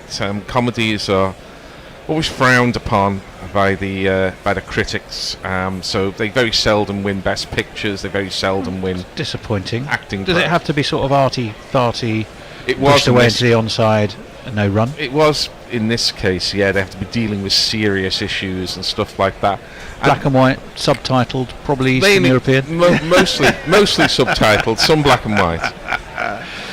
Leach in over the wicket, and an attempted nurdle down to long leg, but he doesn't get it. The kind of films that are really fucking dull. I quite like dull films, I have to say, but yeah, I mean, a 3.5 hour epic in Russian I enjoy very much. How long's Battleship Potemkin? You'd know, Gary, as this one is guided into the offside. Sergei Eisenstein. Yeah, very much so. But I also think that comedies are not given the credit they deserve for the craft that goes into them, how hard they are to do. It's the same in the theatre. If you do a play that's full of people shouting and crying about the issue of the day, you'll have critics saying, tremendous. It's 149 without loss, if you want to know the zeitgeist and all of this kind of stuff. And if you do a play where the audience are laughing all the way through it, you'll have some critics saying, well, it's just a frivolous piece of froth, But it's actually much harder to do the frivolous piece of froth. I would have that film right up there. I have a question for you. Because I don't know why that one. Can I do some tweets before? Oh yeah, and then I shall test Gary with my question. Leah says, "Isn't Kanye West the dimmest star?" That's a good point. Very good point. Like that. Messi Jez says, "This is indeed a traditional cricket, but it's all part of the whole. Yesterday's fireworks couldn't have happened without this deck." I absolutely agree. Enormously boring 244 and 630 minutes. Right. The NCG on another road. That's very true. Messi Jez is wise. He is wise beyond his years. Well, they're quite. No one's that wise. As that one is dropped short, Pope has to leap high, and it was left by Shafiq. So my question for you. Do you want more messages? Yeah. Can you carry on? Well, Mog says Mozambique beats Ghana by 7 wickets. Didn't Ghana win yesterday? That was the big one. What's that in? I don't understand. You were sending us scores yesterday. Joel Ghana. No. Mozambique beats Ghana. Well, no, Namibia were playing Papua New Guinea, or there is some. It must be some sort of associate level cricket. Yeah, there is. There is. Mog says empathy, Gary. You're trying empathy, but that way madness lies. He says. Stokes is going to be in again to Shafiq. Short. They're trying the short pitch bowling now. Shafiq says, I'll duck underneath that. Right, my question for Gary. Go on. Well, I mentioned Battleship Potemkin. Yeah. Famous scene of the steps at Odessa. And the pram. The pram. You're going to go to the Untouchables, are you? Oh, fuck, that's the end of that question then. You could have at least had the courtesy to let me get the question out before you preempted the answer. I was reading, I think it was the tributes to Jean-Luc Godard. It may have been him who died a few months ago. Advanced age, I think he was about 90. Stokes and again to Shafiq. Again it's short, and again Shafiq rocks backward, and it's through to Pope. And I think it was Godard who said that the most lame, the most debilitating, the flattest thing you can see in a cinema is an homage, and I do have a little bit of sympathy with that. I do, and yet I remember seeing that in The Untouchables and thinking, that's clever at the time. Yeah, but that's the problem. If you're sitting watching a movie or a play, and while you're watching it you think that's clever, it's intervening. I think it's standing out too far. That's what I might suggest. Well, I'll tell you what's not standing out too far here, and that's any wickets for England, as this is good. Pushed down to deep mid-wicket, or pulled down to deep mid-wicket rather than pushed, fielded by Jack Leach. They take a single, 149 Pakistan have moved on to. 150 in fact. The 150 is up. Way! Big news, 150 without loss. That's more than news. 80 for Shafiq, 68 for Imam They take Haq. 43.48. Was on about 350 by now. Well, that is very much the difference between the two teams. Is one positively raced like Olympic sprinters to their runs. This is more a marathon from Pakistan. Over the wicket comes Stokes. That is pulled by Imam Haq. It is pulled to mid-wicket where it is fielded and there's no run. Just to go back to I beg your pardon. The homage point. I think they work best when they're sort of called Easter eggs to some extent these days, where it's only sort of a day or two after where you're thinking back at watching a movie story or a play, and then you think, there was an allusion to X, Y, or Z there. So if they're quite buried in it, I think that's fair enough. It's when they kind of say, right, we're going to stop this because we're going to have a bit of Doctor Strangelove here. Yes. A minute of Doctor Strangelove into a the film. homage should not dominate. It should be there because it's a natural. Yeah, and you should barely notice it. Again, I'd point the Untouchables back at you there because I think it does fit very well into the story, as this one's pushed into the onside, no run. I just want to intervene. I've never seen Battleship Potemkin, so I didn't know that was a fucking homage. Sir J. Eisenstein? Really? No. Oh, come on, Bear. Steps of Odessa. The pram going down. No. The distraught woman. The lady shot in the eye. Yeah. Battleship Potemkin. Yes. Isn't it time travel? What? Christ almighty. It's Battleship Galactica. Is it 1905 or 17? Which revolution is it? 17. I think the film was made in 1922, I think, from memory. No, then I definitely haven't fucking seen it. Are we going off? Are they going off? Are they going off? I think. There might be. There's a very, very beautiful looking sunset of a bright orange sky, and the sun is just like a gorgeous ball of bulbous brightness. Minus 23, you know. You know what makes beautiful sunsets? What makes what with the What makes beautiful sunsets? It's pollution. Yeah. Oh, well, that's not quite so good then, is it? Nonetheless, it's well. The more pollution, the more beautiful The sunset. light meter is out. They've had a little stop. Wow, they've still got 10 minutes left. Have they put the lights on today? Because they put the lights on yesterday. Umpire Raza has his meter out. We just saw one of my favourite things, Which is impressive. which I'll good trick if you can do it. One of my favourite things, which I'll come back to after this delivery. Well, that's Jack Leach. Still that attacking field as he bowls to Imam Huq. A little bit of turn, and it kept low, and it hurried Imam Huq a bit. There's a big old clock at the ground, rather like the clock on the Liver buildings, the Cunard buildings in Liverpool. And when I was a kid, I used to watch and wait for the big hand to visibly move. And Jack Leach's big hands are visibly moving as they whirl over his shoulder, and it's pushed into the onside round the corner. No, a 1 run. And we just caught the stadium clock at a perfect moment where the big hand visibly moved from kind of 21 minutes past to 22 minutes past. I do enjoy that when you just catch it perfect. Is this a Goodison? No. That was at the ground there. We saw it at Faisalabad. For some reason I thought you said you were in Liverpool at the time. Well, that's when I was a kid. I would look at the Cunard building. I lost up the point where this is guided through the offside. It's all right, Tony. Well, I lost the point at which he went from being a kid in Liverpool to somehow a clock in Faisalabad. Yeah, well, it was. I say I was reminded of the time when I was a kid, when I would Rawalpindi. When I would now Rawalpindi indeed. I was called it Faisalabad earlier. I do apologise. That's what I thought. This is interesting because yesterday they put the lights on. Today they haven't bothered putting the lights on. So presumably they're going to go off even earlier. Well, or they don't need to. Leach is in. Forward comes Imam Huq, pushes it back. There was no cloud in the sky yesterday either. It's looking very much like gin and tonic time. It is. Somewhat inappropriate. Well, yeah, where it is. I think you picked the wrong country for that. Although I absolutely take your point. Sun Let's over the yard arm. If you go to an expensive hotel, you can still get gin and tonic. Leach in, gets some turn. Run! But Run Imam out! Huq sort of hits with the spin into the onside. You know, the England players are about 2 hours away from joining you in that. Whenever the ball goes into the It's like a scene from it's like the birds. If you want cinematic illusions, this is like the birds as they're all gathering on top of those floodlights, going, "Why the fuck aren't these on?" This is pushed into the onside again. No run. Well, we're about 30 runs short of a GPL win as well. So that could be interesting.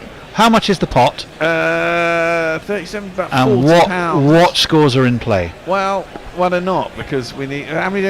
England scored 151 runs today, and they scored 153. So what's that? 304 runs. The lowest GPL score I think was 337. 353. It's actually miles away. 353. Yeah, it was 50 runs away in 10 minutes. 50 runs in 10 minutes. Well, how do you? It could be maybe more than 10 minutes. That's bad. You're making these assumptions of so when. Well, yeah, they could slip into. Well, I'm trying to think what they might call it for Pakistan. Well, Ajit might get another go then if we go beyond 11:35. Mushtaq ball, mushy ball, mushy ball, mushy ball. They'd be playing mushy ball. Bennett's not going to get a go, is he? Bennett, and he wanted me to move his time specifically as well. He specifically specified the point at which he wanted to be on. Well, he clearly knew he didn't really want to be on. Bennett, I'm sorry if you're listening. It was all because they took us completely by surprise by the way they did the session times today. When I say us, I mean me. Us? As this was eased to backward point. And in a great show of enthusiasm and collective team endeavour, 3 of England's fielders go jogging after it. But there's 2 runs to score. 153 as Pakistan move on to without loss. 156, I beg your pardon. Right, I'm going to get you a tweet in because Warren sent his number 1 movie, and I think it's Zulu. He's just sent it to me. Zulu? I think it looks like Zulu because it looks like a Zulu man banging his shield. It looks like to me like Zulu. Who directed Zulu? I know it was about the battle at Rorke's Drift. And I don't know who directed Michael Caine never did say stop chucking those bloody spears. Stanley Baker? Stanley Baker in Zulu? Stanley Baker, yes. Barry Foster. Yeah, Barry Foster. Amongst others, I recall. Pulled away. It will be fielded at backward square. I think that was Keaton Jennings, wasn't it? No, it's Joe Root. It's Joe Root. unmistakably Joe Root, actually. Joe Root, actually. Yeah, it was Joe Root, actually. Mog says, we all know that the only worthy kind of films are those that don't involve comedy, science fiction, fantasy or horror. But put Casey Affleck under a fucking sheet for 2 hours and it's a masterpiece. Amongst the best. Under a sheep? Under a sheet. Oh, I thought you said under a sheep. I thought, Yeah, I thought under a that sounds sheep like a as well. specific genre of film Mog's been watching if he's got some bloke under a sheep. Casey Affleck. I can't even think of Casey Affleck is. Casey Affleck, Ben Affleck's He must be Ben Affleck's brother, yes. Yeah, well, I think that, but I can't put sure what he looks like. I can't remember any films he's been in. I think he was in Manchester by the Sea, but that was such a as this boring is film. Away towards point. Not a great actor, in my opinion. Too many afflectations. 157 without loss for Pakistan. The lights are on. Oh. They're flickering, they're shimmering against that Rawalpindi dusky sky. Not the sky being dusky, as in the sky is the sky at dusk. I'm losing the will to live, guys. Not the sky at night. That was Patrick Moore. Good old Patrick Moore. Wonderful he was. 157 without loss. Who'd have thought that a film critic could be, in fact, be even more tedious than an art critic? Well said, Mog. He also says, this message here says, it would seem that Tim Minchin has learned to speak Gorilla's language. He can highly recommend Upright. Upright. With access to it. Yeah. Where's that on? But I saw Tim Minchin's musical. He wrote the songs for it anyway, Matilda the musical. There's a film version, and it's excellent. It is. You wrote a review of it. Yeah, it is excellent. He's given up being a comedian, hasn't he? And this one is... no, don't tell him that, because I don't think he thinks he has, as this is pushed towards mid-on. Well, he's not doing live shows. And there's he no gave up run. doing something, didn't he? Doing live shows or something? Do you ever give up being a comedian? I mean... I think it was Dennis Pennis once asked that question of Steve Martin and got a bit of an old-fashioned look in return. He did. Steve Martin did rather lose his mojo for a while, but I feel he got it back. His body of work is good, though, Steve Martin. Oh, absolutely. Absolutely. He's a very talented musician and indeed poet, as well as a comedy film actor. Can you hear that, Mog? So is Mog not a fan? This is helped away round the corner, down to fine leg. There's a fielder there, but he won't get it. Yeah. Stokes runs his fingers through his ginger locks, and it's 4 runs. Mog says, that sunset is the light playing off the ashes of the cremated bodies of the victims of the recent floods as they rise from the pyres. Charming. So you really think Mog is going to be impressed by a comedian turned film star who writes poetry? I think not. Mog, there's depths to Mog. There is depths. Yeah. And the depth of that contempt for someone who does that is part of it. 161 are Pakistan, no wickets. The slip. Joe Root crouches down, but it's pushed towards mid-wicket. Jack Leach fields, no run. Alright, I'll send it over, it's me. Warren says, Battleship Potemkin, William Shatner was in that, right? What? Leah says, Airplane and Top Secret are masterpieces. Very good. And I will hear no dissenting opinions, Gary. No one's dissenting there. We weren't going to dissent. Armchair Cricket Park, the things you hear on Gorilla Cricket number 444. Umpire Raza has the meter out. I hope it's a grower, not a shower. I meant the meter reading. It's going to get a little dark. But you might get 5 minutes, had you? Come on. Yeah, I was speculating the other day, because The Guardian had one of these things, great neglected great performances in movies, and I think one of them is Gene Wilder in Young Frankenstein. He is absolutely 100% fantastic in Young Frankenstein, and I bet it's nowhere near even the most minimal of awards. But there's the so many beautiful repeated gags in that. Oh, brilliant! The hump, what hump was always one of them, because it kept changing sides, didn't it? And every time Frau Brooker's name was mentioned, the horses would rear up. Yeah. And the outtakes are almost as funny as the scenes that actually got into the movie. Absolute genius. Well, Cloris Leachman as Frau Brooker was, oh gee, don't laugh. Well, hang on. This could be curtains, stumps, bails. There's something going on that isn't cricket here. There seems to be some kind of long discussion. Chatting around. I'm not sure. Well, have they actually walked off? I think we're carrying on. Jack Leach is ready to bowl. Ben Stokes is I think England would be quite happy to call it a day and be heading. Well, I was going to say Stokes off. doesn't seem happy to be. Stokes seems to want to stay out there for some reason. Oh, does he? It was Imam ul Haq who seemed to be talking to the umpire, who seemed to be complaining that either they should be off or on. I'm not sure which. Presumably off, because they'll want to play for the close, won't they? Well, we should say the score, actually. We haven't said the score. Well, I have. It's just you've been too busy talking. 161 without loss. No, but have you said about Shafiq is at 88? Shafiq is on 88. I haven't mentioned that. 71 for Imam ul Haq off 128. So 3 fours for 100. Yeah. Might get it tonight. He might just get that. Slip and a leg slip are ready. They won't be needed because Imam ul Haq has eased this back down the track towards Leach, and there is no run. Right. Ravi says, so what does Gary think about the life of Brian's homage to the Bible, where almost every scene cleverly references it? Well, this is true. He's not the Messiah. He's a very naughty boy. He's a very naughty boy. As this one is away towards mid-on, very short, no run. I also like the "Are there any women here?" scene. Are there any? Yes. No. Leach again. Over the wicket it comes. Catch! There won't be a catch. There's nobody down there. It's straight, and it's all the way for 4 runs past mid-on.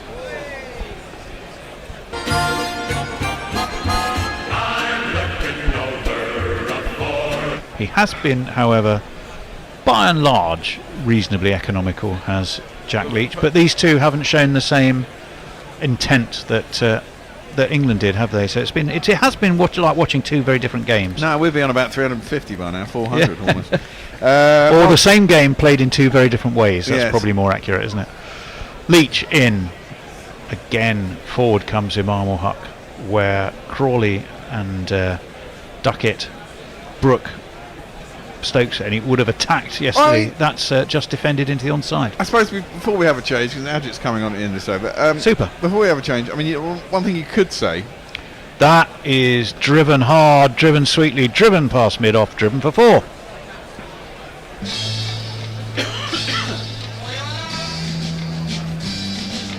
Is that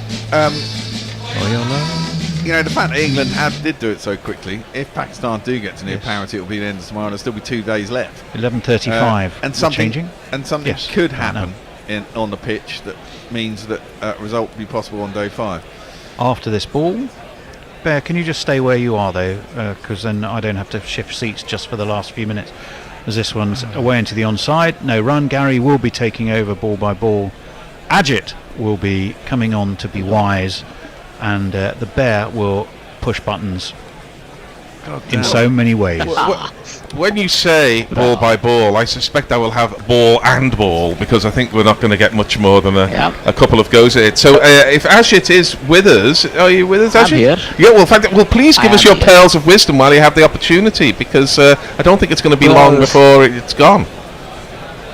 Absolutely. No, I was more thinking about the performance of the English spinners from the context of the whole series, right? I think they have every right to be a bit disappointed here. They have not at all given any cause for concern. I mean, we are playing under special circumstances, so Pakistan are extra resolute, that's sure. But I have a feeling at least the trio of England spinners would be a bit disappointed. I agree with you. I think they haven't presented enough threat, particularly the lead spinner. The spinner we're going to see now, Will Jacks, is on debut, and he's still learning how to be a spinner. He's not a part-timer, but he's a spinner in development, and I think you have to expect the senior man to lead the way, but he's just fired everything in. Spinner's an Irish folk band, am I thinking? No, Liverpool. Oh, Liverpool. And Detroit. So I agree with you. I think we should have seen more. We don't necessarily expect them to take sort of 4 for 30 on a pitch like this, but they should have asked more questions of the batsmen, and they just haven't, I don't think. But here is Jacks round the wicket to the right-hander. It's a full toss, and he just push drives that to mid-off, where it's thrown down the stumps by, I think, Ollie Robinson, but they were well home. A single ensues, 170 without loss. What little I saw of Jacks, I think he's erring a little bit too much on the fuller side. Yeah, right? I think he is. An occasional shorter ball might even help him, because the length he's bowling is way too comfortable on such a pitch where there's almost no deviation. Yeah, right? what he is trying to He's do not is giving. Yeah, he's trying to get a little bit of air. He's trying to get the ball above eye level. I can see, and he's got a little bit of drift from time to time round the wicket to the left-handed Imam, who is in no mood to be put down by the fact that the close is nearby, and he hits it over extra cover, a couple of bounces into the fence for one of these. See, I don't think that's necessarily a bad ball there, because he's invited the player to come down the track, and he's given it the big shot. Far. Yeah, and he had to play it outside his eye line. Yeah, it might just fly off an edge, right? So that's right, but that's a less good ball, because that's a leg stump half volley, and it's just clipped for a single. So I was just looking at also the opening batsman of Pakistan. I think Imam ul Haq, unfortunately, including our own Jingle, we are not very kind. Mostly his connection to certain other prominent members of Pakistani cricketing culture are talked up. But I think he's acquitted himself very well. And Abdullah Shafiq is a real revelation for me. This ball is defended, no run. So Imam has gone on to 84, Shafiq's on 89. So they're more or less dancing in step as England look to be able to get on the dance floor properly. This ball is clipped to short mid wicket, no run. When it comes to Imam, I think his pedigree will always be weighed up against his connections, so to say, unfortunately. And people feel he's more of a short format batsman than the long format. I think he's done really well here. This ball is defended. There is no run. Well, he's an opener who's averaging about 37 or 38 or so in Test cricket. There aren't that many of those around at the moment, so he's well worth his place in this Pakistan Test team. I think it's tough to sort of shut out the noise, but I think he's doing all right nonetheless. In spite of whatever people. Oh, look at that! The moon's bigger than the sun. Doing okay. Yeah, we can see the craters of the moon there. Looks a little acne to me, but it's always quite impressive when they get the lens out and they zoom in, which you can do on an iPhone. I think these days you can get sort of jump from a blade of grass up to sort of the dust on the moon.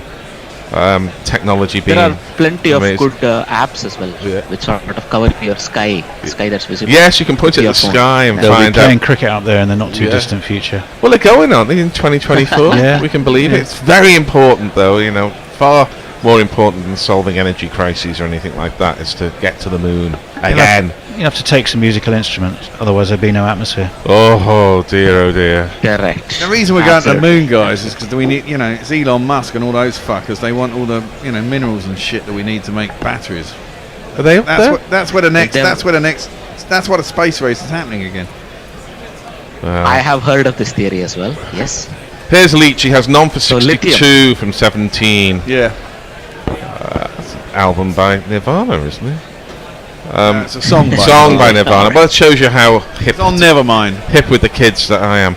It comes down the track. Does Imam ul Haq and defends. There is no run. Ul Haq is the truth, I think, isn't it? I like the way you look at me, like I'm automatically going to know that. I think. No, but I think that you're right. It means of the religion or of the truth. Right. This ball is defended by Imam, and there is no run. Well, it's no surprise to see an Imam to the fore on a Friday. Very good. Very good. Yeah, we had the long lunch. Thinking of this all day, surely. Yes, it's taken that good. this long to come up with it. This ball is defended by Imam, and there is no run. Imam joke by Old Hack. Oh, very good. No, bring it on. Must do better. The thing is, this sort of approach that I see, right? He's picking the balls he's advancing at, and he's making sure he's not allowing the spinner to settle on a line.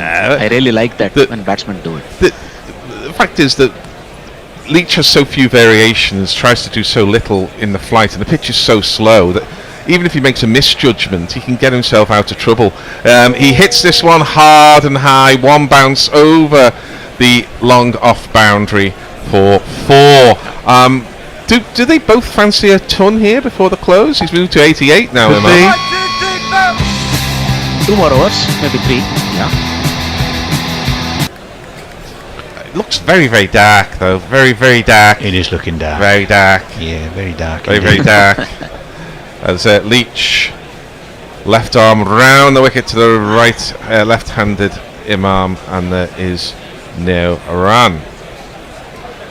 I think it's really the pitch being such a road, because I think Leach has been toying quite manfully, and look, it'll take a special sort of a wicket and special circumstances when Leach will run through an order. Oh, I agree with you. 6-7 minutes. This ball is defended, and there is no run. It's just disappointing. He's not even looking for a bit of drift, not looking to get the ball high above the eye line, not looking for, as I say, that kind of box of tricks and deceptions. I mean, I don't know who it was. Maybe it was Warren who said that, that half of spin bowling is convincing a batsman there's something there when it isn't. Exactly. Absolutely. I've bowled people with the ball that never turned. That was the Shane Warne trick, wasn't it? It's possible. Half of his variations were just the same thing, differently described. Yeah. But that was the trick. Not was the comparison whatsoever. Oh, I better get some messages for me in. to bring myself up in the line. Mog says Steve Martin is who Ed Helms wishes he could be. He agrees top secret is mint. Barry Goodman says, Gary, thanks for the explanation as to why comedies are not in the top 100, but can you explain why hopeless fucking musicals get rated so highly? Well, there's not many of those in the top 100 either. There's Singing in the Rain, and I think that might be it. Adrian Lowe reminds me of one of my favourite lines from Young Frankenstein. Werewolf, their wolf, their castle. Of course, we won't go. The next ball is pushed to extra cover, and there is no run. Terry Garr is absolutely fantastic in Young Frankenstein, Yes, but there's a very famous line which we're not going to do, I don't think. I can't remember. You'd have to give me some hints. Oh, well, look it up online. Okay. So this ball is pushed to short mid-wicket. Here part of this is, well, thank you, Doctor. I'll leave you to think of the first line. Fair enough. As Jack's round the wicket, the off break. Slower, more air than Jack Leach has given it, but it's just pushed to Jack Leach, who's inside the ring, we would say, if we were watching a one-day game, and he saves one. There's a slip, like Joe Root at a short leg, and there's Ben Stokes at a very short silly mid-on.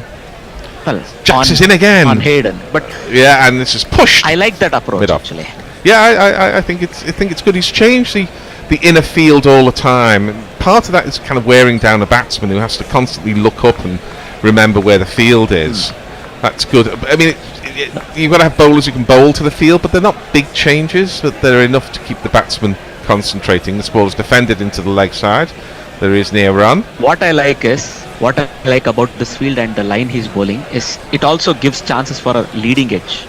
Yeah. To sort of balloon into the off. That I like that. The batsman sort of, if he's unwilling to get squared up, if he's trying to go straight down the pitch, he's fine. Yeah. The moment he's looking to probably manufacture a run out of it, a leading edge comes into the picture. So that's, I think, a good tactic. The last ball of the over is punched to mid-wicket, and there is no run. I've just worked out who Will Jacks looks like. Who's that? He looks like Jay out of the In-Betweeners. Oh, he does a wee bit. I take your point. Yes, he does. Definitely something. Gene Wilder was the perfect as Willy Wonka, says Mog. Leah says one of the greatest comedic geniuses of our time is Helge Schneider, who operates on the principles of if it's not funny the first time, I'll repeat it until it works. Until it is, and it does work. Does it? Am I familiar with Helge Schneider? Is that any relation? Schneiden in German is to cut, so yeah. Peter Lloyd says Young Frankenstein was nominated for the Best Adapted Script and Best Sound Oscars. Well, quite right too. Adrian Lowe. Well, there you are, you see. You've got a brilliant film like that and it gets Best Adapted Script and Best Sound? Come on. Give me a hand with the bags. Certainly I'll take the blonde, you take the one with the turban. Yeah. Toyben. Yeah. Marty Feldman giving his best New York. Warren. Round the wicket is Jack Leach, and this is defended and there is no run. Go on, Tony. Warren says, do the spectators get a vote whether they go off for light or not? Very good. They probably should. A plebiscite about the light. I like it. Jack is now over the wicket, left arm to the left-handed Imam, who's on 88. This is defended. There is no run. Pakistan 179 without loss, and we're 2 balls into the 51st over. Surely only an over or two to go. It's The camera's picking out Imam here, but it looks very dark in the background, doesn't it? Keaton Jennings moves into a leg slip or a short leg position. Oh, no, it's a leg slip position. Constantly moving field. I like it. As Leach is round the wicket this time to the left-handed Imam, and there is no run. I think they're playing pretty much like an ODI, the afternoon session or the evening session, where you're just playing in the light, the artificial light. You're not even thinking of the. But I like that an effort is being made that cricket goes on, right? So it's a good thing. So England will definitely Pakistan would like to go off at this stage because they have nothing more left to do today. Oh, may sneak in a wicket or two. A bit of variation from Jack Leach, was it? Or maybe it just didn't come out right, but he released the ball much later than he usually does, and the ball sort of bounced about halfway down the wicket, kept low, but there was plenty of time to get it out to square leg. It was a misfire, I think. Yeah, I think it was a misfire. But it was nice just to see something a bit different. We had a clip there of Joe Root unleashing his bouncer, which he has in his armoury earlier today. And here's Leach again, and this is back to yet another of the same delivery from Leach, which is defended by an advancing Imam. And there is no run. Imam's gone to 90. Not so long ago he was lagging some way behind his partner. Could get there tonight. Flurry of boundaries from the left-hander has taken him past Shafiq. He's looking to hit straight down the ground all the time when he's advancing at the spinners. That's a really good sign as well. No risk taking. This ball is just defended to Ben Stokes, who fields the ball, has a good old look at it. It's the end of the 51st over. Pakistan 181 without loss. Leach has none for 68 from 19, which was exactly the figures I was saying would be disappointing, more or less. Indeed, Leah has sent a picture from I think Top Secret. Oh, it's involving the little German gag. Warren says, do the spectacle. I've already said that. Mog says it's quite telling that the two Ul-Haq jingles I've heard both make mention of his filial connections. They do. The light meter is on the top of the KFC stumps again. Do you think they put the light meter there just so they can get the sponsor's logo in? Looks like they're carrying on though. I think from the bowlers, from the batsman's perspective, is presumably they're just checking the light. Yeah, but very good. You would expect if you had a light meter, you would have it at the position where the batsman's eyes are. So if it were me, I'd stand on the crease. I would hold it at eye height and then I'd take the reading there. Rather than that's what they used to do. Yeah, right? that's what they did. You could see the umpires holding it up at their face level or a little higher, sort of at where. There's still some talk going on though. I was hoping, maybe one cheeky over for again. We must be close to the witching hour here. Right. Joel Wilson, as if you're going to ask him, is it dark, Joel? He's going to say, don't ask me, it's dark for me all the time. Yeah, hard man. Ollie Robinson's got both hands. So you got the double teapot for Ollie Robinson. Are we really going to play some more? Is that it? I think that's it. That is it. Ben Stokes, a little bit of applause for the batsman there, recognising this unbroken first wicket stand for Pakistan. They've had an excellent comeback, and we should not underplay the psychological strength that both these batsmen have demonstrated here. They were chasing the leather for 4 sessions, essentially, these Pakistan openers, while their bowlers were flayed all round. I've already forgotten where we are. Rawalpindi, and and they had to come out, look at an enormous score, 657 on the scoreboard. They had to get their heads down, get through the new ball, look to bat positively against the spinners, and they've delivered exactly what their captain needed. They are still together, 181 runs on the board. They've still got a long way to go. Each of them are within sort of 10 or 11 runs or so of a century, which will be richly deserved when they get it. England have got some thinking to do. They need to find 20 wickets in 3 days, which doesn't look likely at the moment. We'll have some words from Ajit, we'll have some words from Tony, some words from yourselves on the tweets, and then we'll make tracks. What order would you like us to do? So Ajit first. Ajit, your views. So I'm just thinking of the pitch again. I think this pitch was sort of cited for being not so good. The previous time Australia played, I think they've gone the other way completely, and now it might be cited for being too much of a road. Like 150 overs and 10 wickets. That's quite something. So England will not be particularly disappointed. I think it is. It was a fruitless session today, but I think tomorrow's first session, Jimmy will be back in the game.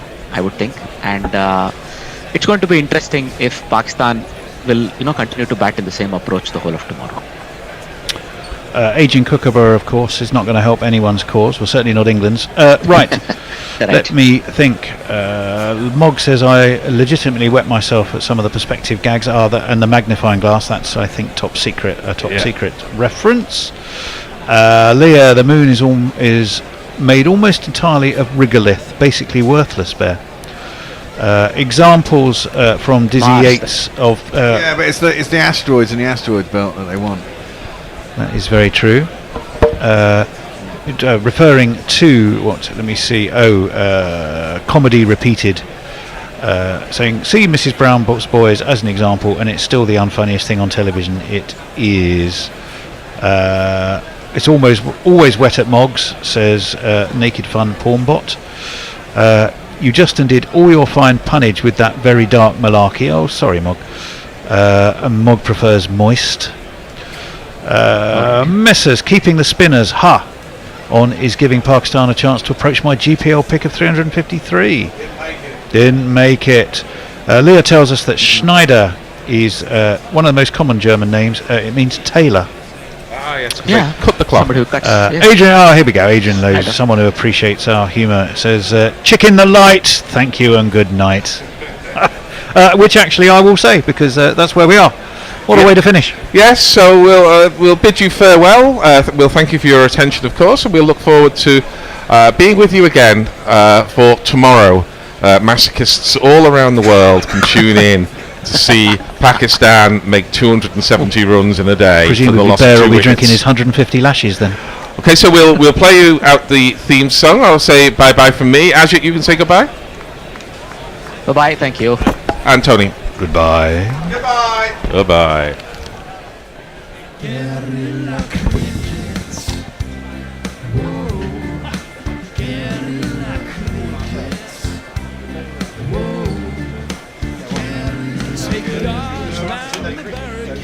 Patrol the cover boundary.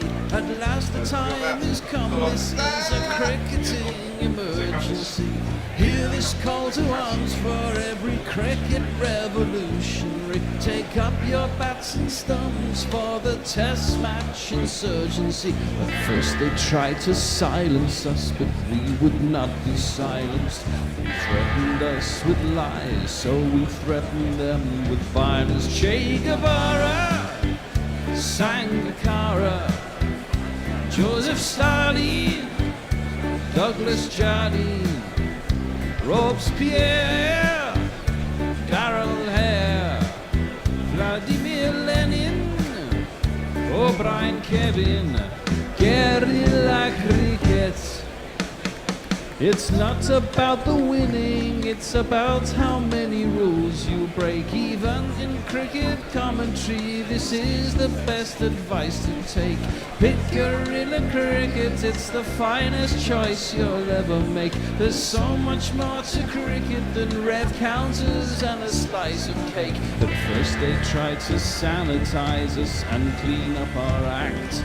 But people like it filthy, and we know that for a fact. Fidel Castro, Lenny Pasco, Carlos the Jackal, Umar Akmal, Mahatma Gandhi, Grant and Andy, Brendan Behan, Austin Ian, guerrilla cricket. Stick with us, cause you know we're not the kind of thing that you see on the TV and the radio. So vive la revolution. First they tried to buy us, but we would not be bought. Okay, we were, but then we ran away, and we will not be caught. Would not give up the ghost when they left us all for dead. They decapitated us, but we just grew another head. Chairman Mao, Jamie Howe,